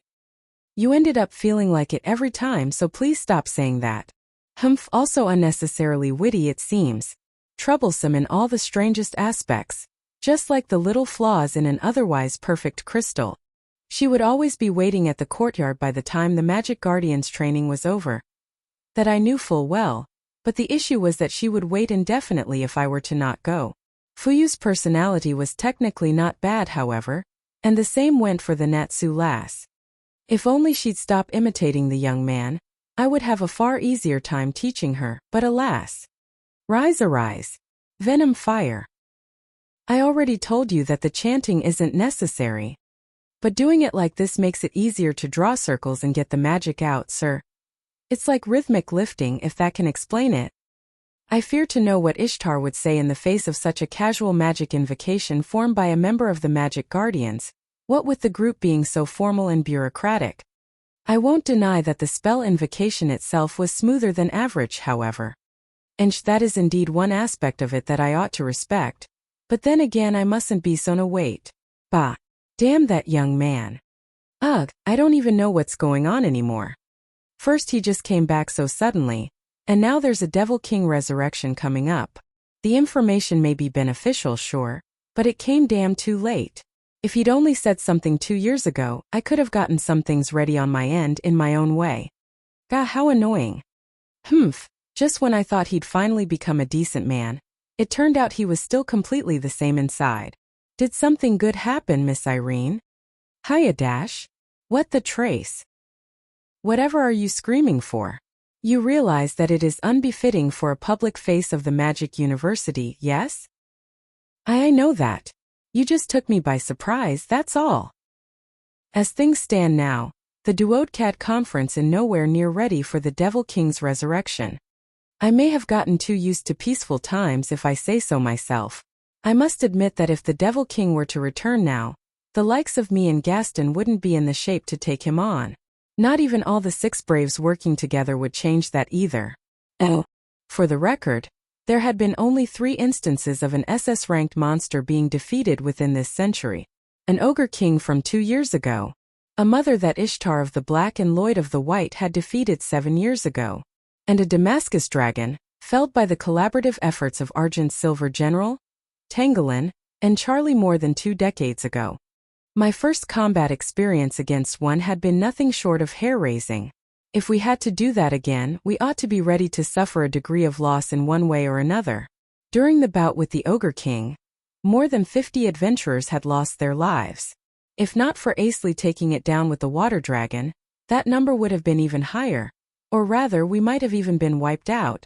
Which reminds me, I think Asley said that he'd defeated a chaos lizard alongside Pochi.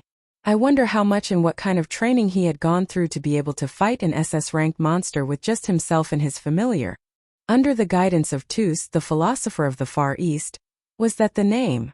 I'd never expected to find myself in this troublesome situation as a lecturer. The next long break from school I get, I'm still stuck with the scheduled Duodcat conference assembly, so I know it's not the time to be worrying about that. And that makes it all the more annoying. Oh. What is it, Trace?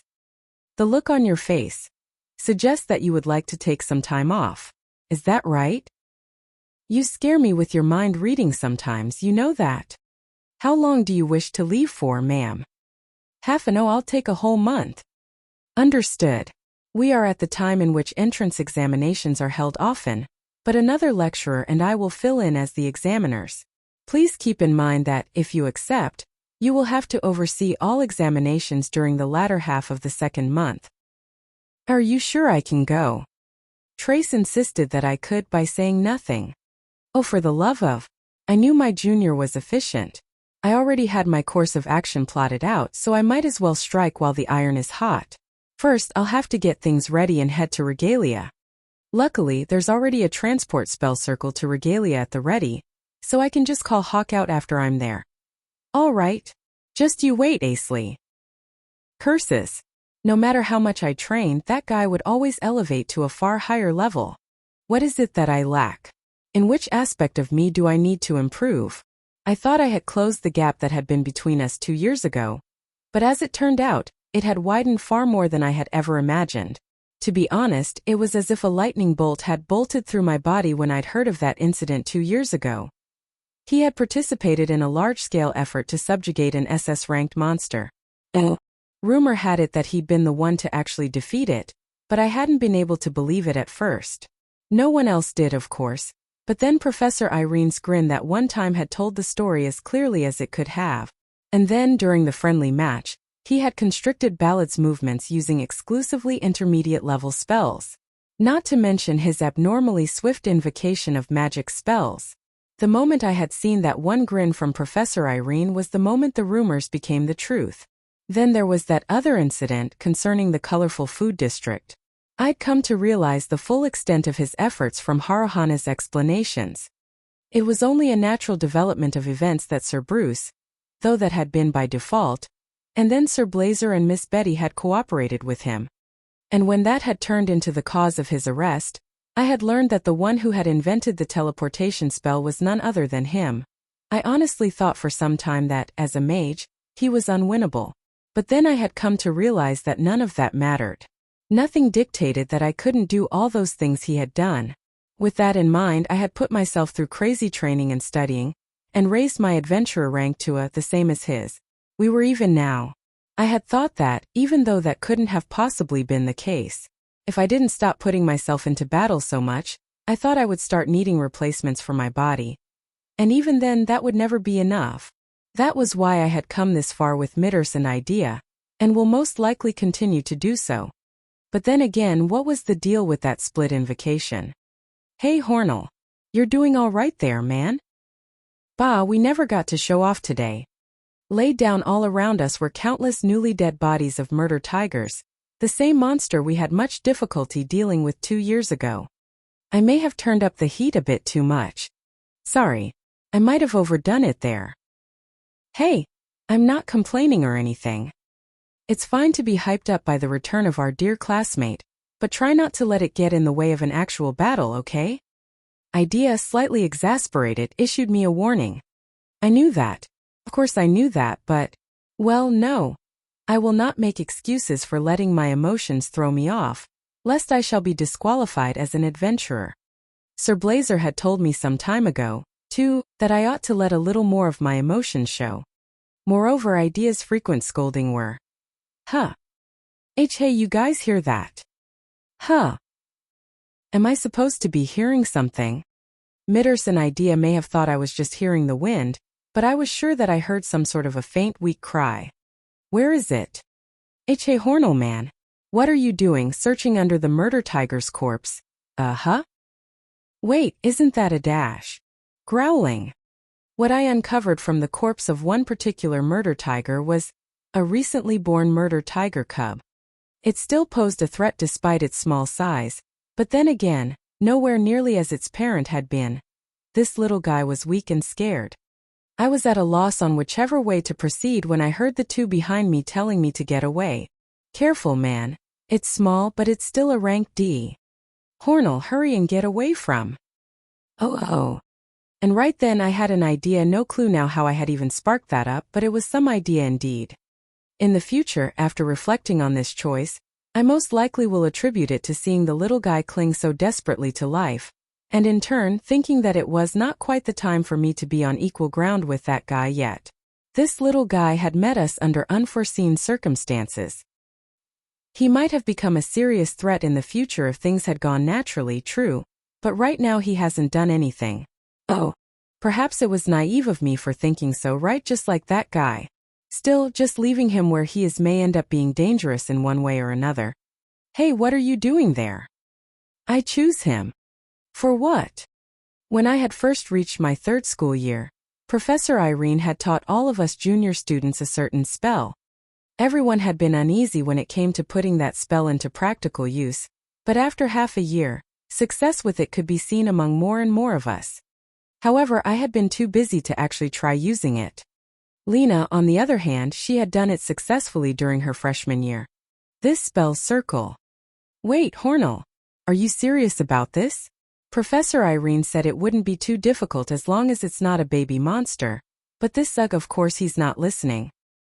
All right, don't move away now, little guy. Before the spell circle in the air was the murder tiger cub. Before I knew it, his threatening attitude already subsided. Did he understand by instinct my lack of intention to kill him? Now then, I proposeth this contracteth to thee. Doth thou gauge thy loyalty as the familiar of me? Oh. The momentary silence dragged on. I hoped I hadn't messed the words up. The contract spell was already in operation. The contents of the contract were being transmitted directly into the mind of the murder tiger cub, enabling him to understand its every meaning. If he were to move away even a single step, the contracting process would be voided. And in the case that happened, what is it that I ought to do? Kill him? Or let him escape? As I pondered that over, time passed, and the silence dragged on longer. I looked at the little guy and he looked back at me right in the eyes. I felt that it was his way of evaluating me. This was his choice that would decide his future. Upon realizing that, I ended up showing him my self-deprecating grin. Then I felt a disturbance in the surrounding air. Gar! As I had taken it as a mere cub, I was surprised to hear his heavy roar, characteristic of a common murder tiger. It was strong, as I would expect from an at least B-ranked archetype of monsters. Moreover, was it just me, or when he roared did he also sneak in a laugh? At any rate, I now knew that he acknowledged me. Here the contract between thee and I shall be sealed with a bond of steel. May this unbreakable bond of ages past bindeth the sworn loyalty of our present and persist to our future. Here I invoke the Lord and Retainer contract. You've gone and done it, man. Gah. I won't help you when you have trouble taking care of your familiar, you know? Thanks to Idea's remark, I remembered the one last thing I needed to do. All right, from this day on, your name is Mega.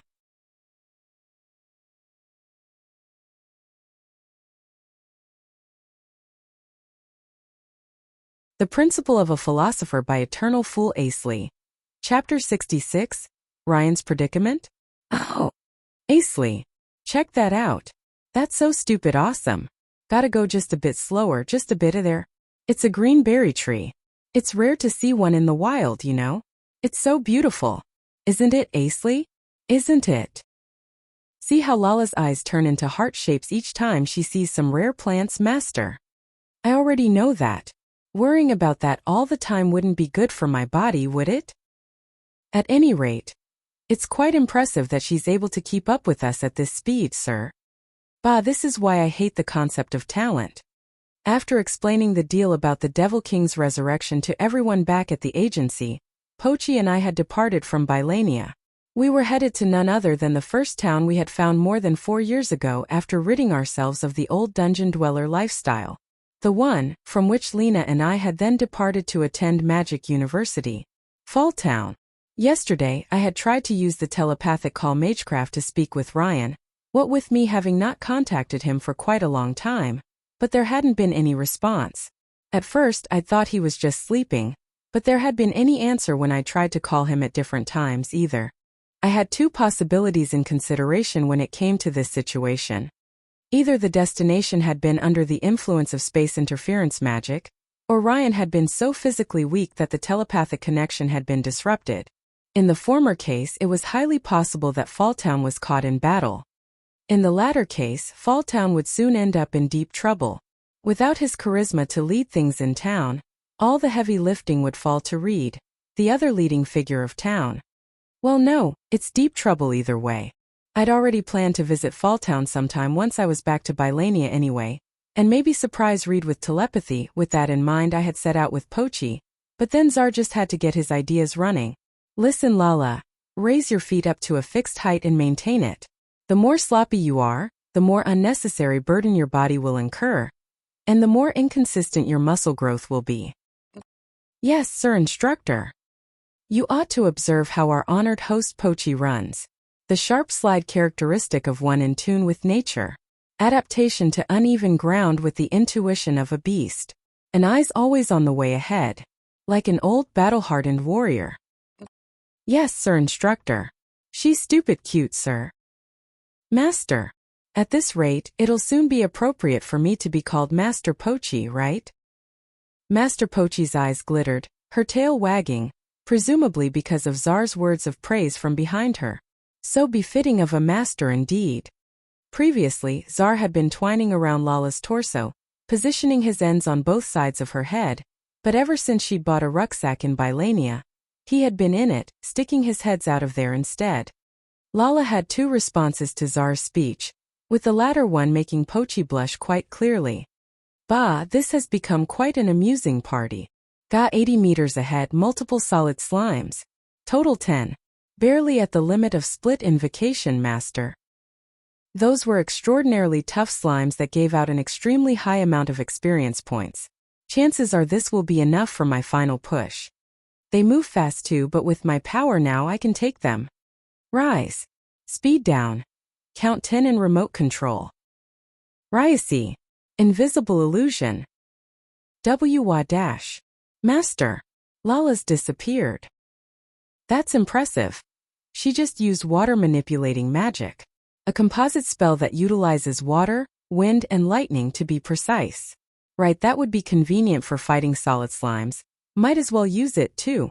Invisible illusion. Oh, we see that you can use it as well, Sir Asley. That is wonderful indeed. They can still see you, Pochi, so herd them to our side. Oh woo! Upon detecting Pochi, the solid slimes started sliding backwards with their faces, still facing forward. Pochi herded them around, causing them to go from right to left and to right again. Once she got around them, the slimes were bolting right toward us, unaware of our concealment.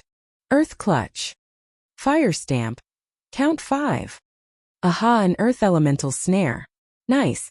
She's got a solid foundation on her battle methodologies. All the solid slimes found themselves caught in Lala's earth clutch. And then my fire stamp cracked that enclosure as it descended on the solid slimes. Looks like they're finally down. As that would be confirmed immediately after, with the fanfare that I hadn't heard for such a long time now ringing in my head. Way to go. After I confirmed that there was no longer a threat, I invoked my appraisal glasses. Name Asley.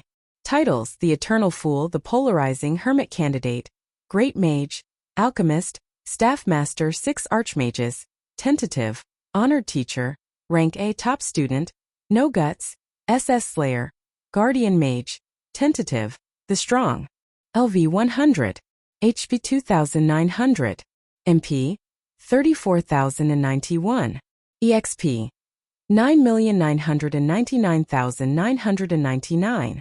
Special Skills. Attack Magic Skilled. Support Magic Skilled. Recovery Magic Skilled. Purification Advanced. Fortify Strength.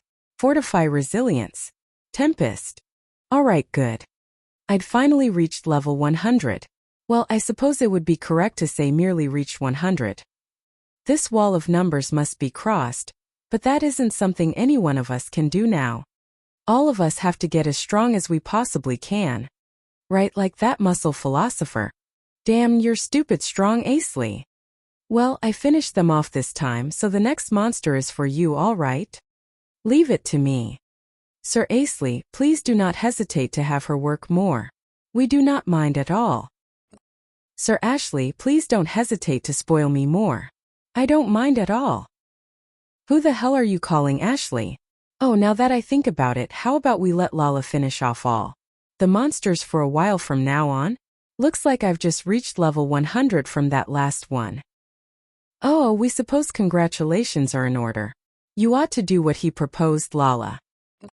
I hath started the hunt. Oh. And so we headed south with an incredibly fast pace, and with plenty of battles on the way. It was a tough trip, what with us having to sort through the monsters' loot, taking only the remarkable items and leaving piles and piles of the rest. That made me especially appreciate having a party that didn't have to worry about carrying limits. Iverial Town, the place we had first met Dragon of the Six Braves and his pupil EGD, was now mere moments away. We hath arrived. Oh. Lala, do not jump on your bed. We're finally here. Damn it, stupid dog. Don't get on the bed before cleaning your paws. I hath gone to sleep. Lala, go brush your teeth if you do not want cavities in them. Good night, master. Zizi. Hey, not so fast. Hey, damn it, Pochi. Got already fast asleep. Same here. Now, Sir Asley, since you have free time on your hands, care to have a discussion with us about that lass you are so fond of? What in blazes even led to this? Well, we ought to be up early tomorrow.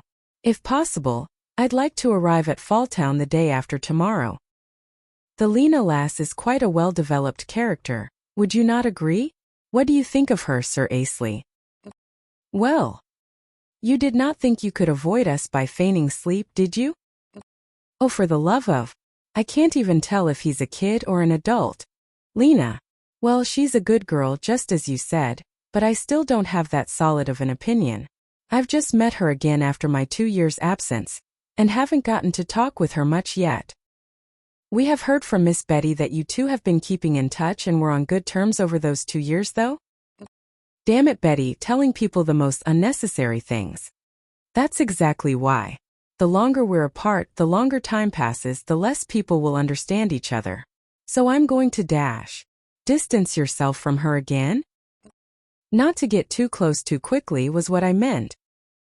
We do understand your circumstances at least to a degree, Sir Asley. Now do not fret. If things do not work out with Lena lass, we could send Lala your way instead. Anna. For real. LOL.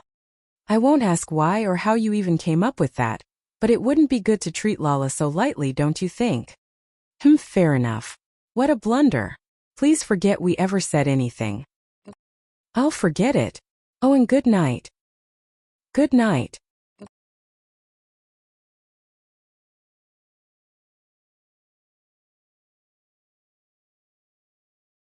The Principle of a Philosopher by Eternal Fool Asley. Chapter 67, The Fallen Town, Falltown. Reed, the man leaning against Falltown's inner wall, was panicking quite badly. Ryan had sustained heavy injuries and Manna, his little sister, had cuts all over her body. The Falbraves, which had been established some time before Asley had left, albeit consisting almost entirely of children at the time, were also out of commission for the time being, with many being injured. Damn it, if we still had Tifa here, we'd... probably will still be bad. The town had been hit with a sudden large-scaled monster invasion. Their individual ranks were low, but they had come in absurd numbers. It was now almost 3 years since Asley had left. Ryan and the Falbraves had been successful in wiping out the monsters at the west and north gates. During that, Reed had gotten to witness the extent of Ryan's strength. He had already seen him in action on various occasions, of course, but this was the true extent of strength that he hadn't quite felt before. Ryan's figure as he led everyone into the fight looked as if he was a holy warrior in Reed's childhood stories. At some point, Reed had found himself assisting Ryan with various things, eventually learning the sword from him. So as to not fall behind his other sister, who was now doing her best to improve her craft in a distant land, he had trained himself up with all his might, attaining a great deal of strength and physical form.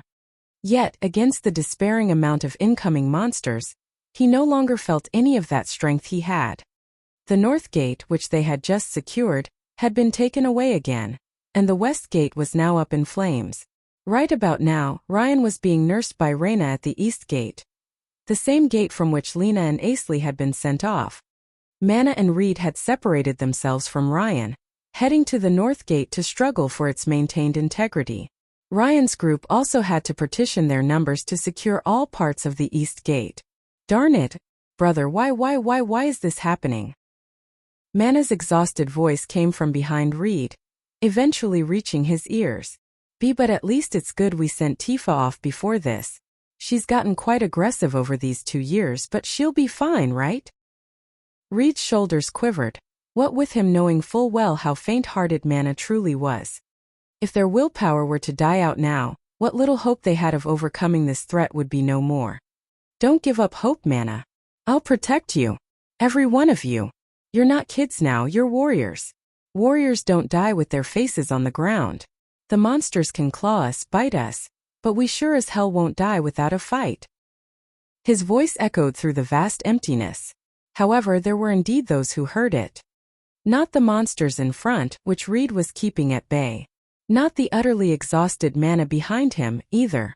The ones Reed's voice had inspired were none other than the members of his Foul Braves. The voice gave them strength. Or so the Foul Braves felt as the ones collapsed on the ground around the leading man clumsily rose to their feet. That's right. I'm a warrior. Me too. So am I. Each of them lightened their grips on their swords. Each of their faces brightened up with a faint light of passion. The enemies were zombie lords and marine lizards, with silhouettes of goblins in the distance behind them. If one were to see the countless monsters collapsed around the vicinity, they would know just how gruesome this drawn-out battle had been. Behind Reed, behind the Foul Braves, was the inner gate that led to the town's central plaza, the place where non-combatant women, children, and the elderly had retreated to, and were now praying for everyone's safety. Adolf, get mana out of here. Yes. The one Reed had referred to, Adolf, the one with blue hair, was a fearless young man aged closer to adulthood than the average of the Foul Braves. In accordance with Reed's command, he lifted mana up without warning, then ran over all the way to the front of the inner gate. Hey, Adolf, what are you doing? Hey. I'm sorry, mana. On the other side of the gate, two warriors at the gate's sides removed the bolt and pushed the gate open. Adolf rushed in straight to the plaza and put Mana down, getting her seated. Whether it was because of her fatigue or wounds or both, Mana immediately collapsed, but Adolf turned and ran back the way he came without looking back. The warriors were getting ready to bolt the gate again. If the frontliners were to be defeated now, surely the monster's clutches would then reach Mana and the others here. In getting Mana out of harm's way, at least for the time being, Reed had successfully inspired the warriors around him as well. It made everyone realize that the people behind them were weaker than they were. Darn it, I gotta go. Move me, move. Wait for me, Adolf. My brothers still dash. Pick up your swords. Ooh. Everyone answered to Reed's rallying shout. Mana's voice also reached Reed, but neither Reed nor anyone else responded to her. And so the gate was shut tight. Darn it. Darn it. Her utmost worry for her brother showed in her tears as drop after drop trickled onto the ground. However, no matter how many drops the dry earth absorbed, it stayed as dry as it had always been. She could hear the voices of Reed and the others from the other side of the gate. Everyone's voices grew hoarse as they had rose from their mouths, yet they faced forward, shouting all the more intensely. In order to keep hope alive in both themselves and the others. Rise, arise, cure. Reyna made use of any means available to treat Ryan's wounds. In particular, the large cut on his left flank. Reyna was using a small stick to cast recovery magic, but most of her MP was eventually consumed, attributing to the wound being far too major.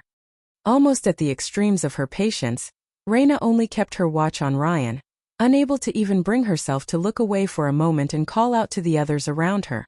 Sir Ryan. If she were to shake Ryan to keep him awake, his wounds would also open up wider. And with that out of the question, she could only watch over him while her mind was being tormented with thoughts of fear and regret.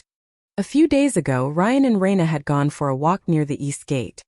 The routine doubled as a way to observe the rebuilding progress and affirming the town outskirts' safety. That was when the vast army of monsters suddenly appeared and captured the east gate in what seemed like an instant. They had taken out the guards on the wall, climbed their way in, and then busted the gate open from inside. A normal town would not have been broken in so easily, but Fall Town had issues, particularly the lack of skilled personnel. As soon as Ryan had detected the approaching monster army, he had pointed it out to Reyna. The invading monsters had proceeded to kill one townsperson after another, so Ryan had led the charge against them despite his doubts in his decisions. First, he had called an urgent assembly of the Foul Braves, forming several parties with what little manpower they had. Ryan, Reyna, and the more competent parties had engaged in close-quarters combat against the approaching force. One of the leftover parties had been assigned to take care of the few monsters that had gotten in. It had been one tough, drawn-out fight after another. Ryan had stayed all the way through the conflict, issuing his commands and fighting personally. Having seen a gap in the invading force, Ryan had pushed himself to unleash the full extent of his power, managing to force all of the monsters back away from the gate, but also sustaining heavy injuries in the process. One of the parties that had camped up near the east gate had also sustained injuries. Reyna, who was now tending to Ryan, also had countless injuries on her body, albeit none on a life-threatening extent. Reyna's situation? Ryan, with vision still blurry, upon being woken up by the noises of the monsters from the other side of the wall, asked Reyna for an update of the situation at hand. Yes, sir. The west gate has been completely overrun by monsters, and while the monsters' attack on the east gate has died down, there's no telling when they'll tear through the gate again. Reed and Mana's groups are doing their best to defend the north gate, but I'm afraid they are already at their limits. I see. And the townspeople? According to the few who have escaped to here from the west gate, everyone else is now at the plaza. Still, the west gate has seemingly sustained heavier damages than here. I'm afraid the plaza itself is only a matter of time. It hurt Reyna to even give a report of such a bleak situation. Still, she kept it from showing on her face as she explained everything to Ryan. All right, now I have the big picture. Reyna, you gather those who can still fight and head to the north gate. But Sir Dash. No buts.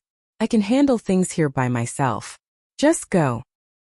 Ryan, usually a gentle man, now harshened his tone, causing Reyna to reluctantly do as she had been told. Ryan looked on as Reyna assembled a group of lightly wounded warriors and led them toward the northern district's gate. Then he cast his eyes over the area and saw many young warriors collapsed on the ground from their wounds.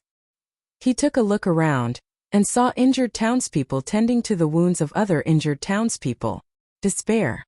Such a word was a fitting description of the situation at hand. However, no one, not a single one, had an expression of resignation on their faces. Perhaps it was thanks to Ryan's charisma, or perhaps the people's immense trust in the Foul Braves. Ryan smiled with the edges of his mouth, for he already knew that answer for himself. Sir Asley, I do hope you remember that one thing I have told you some time ago. It is natural for humans to gather where the foundations are most stable, but the world is far too large for one to simply seek comfort in a single place. That is what I wanted the people of this town to keep in mind, to become strong and never lose sight of what makes them human. Of course, that applies to you as well, Sir Asley. It is without a doubt that everyone has grown physically over the years. However, what has pushed them so far must be a pillar of emotional support. The shouts of Reed and the Foul Braves could be heard in the distance, in the direction of the north gate. Oh! Ryan felt as if that had been a blaze of glory, the last ounce of strength they had mustered from their souls. It seemed that, on the other side of the wall, the monsters were finally tearing down the east gate. Judging that there would not be any monsters trying to climb their way over, Ryan steeled himself as he stood himself in front of the east gate and unleashed a thunderous roar. With his favorite, now badly damaged sword in hand, he prepared for the monster's attack. Everyone, please don't die. He induced one last ounce of fighting spirit in his heart, one last push of willpower onto his dying body, and then... Achoo! The mysterious voice that suddenly surfaced in his head, for whatever reason, seemed to be that of a sneeze. You're tuning in to the Li Mei's Wuxia Whispers YouTube channel. We're so grateful for your support, and don't forget to subscribe to join us on this incredible journey through captivating stories. Your generosity through donations truly makes a world of difference, as it's the primary source of revenue that allows me to expand and enhance this channel for you. Thank you from the bottom of my heart for being a part of this adventure.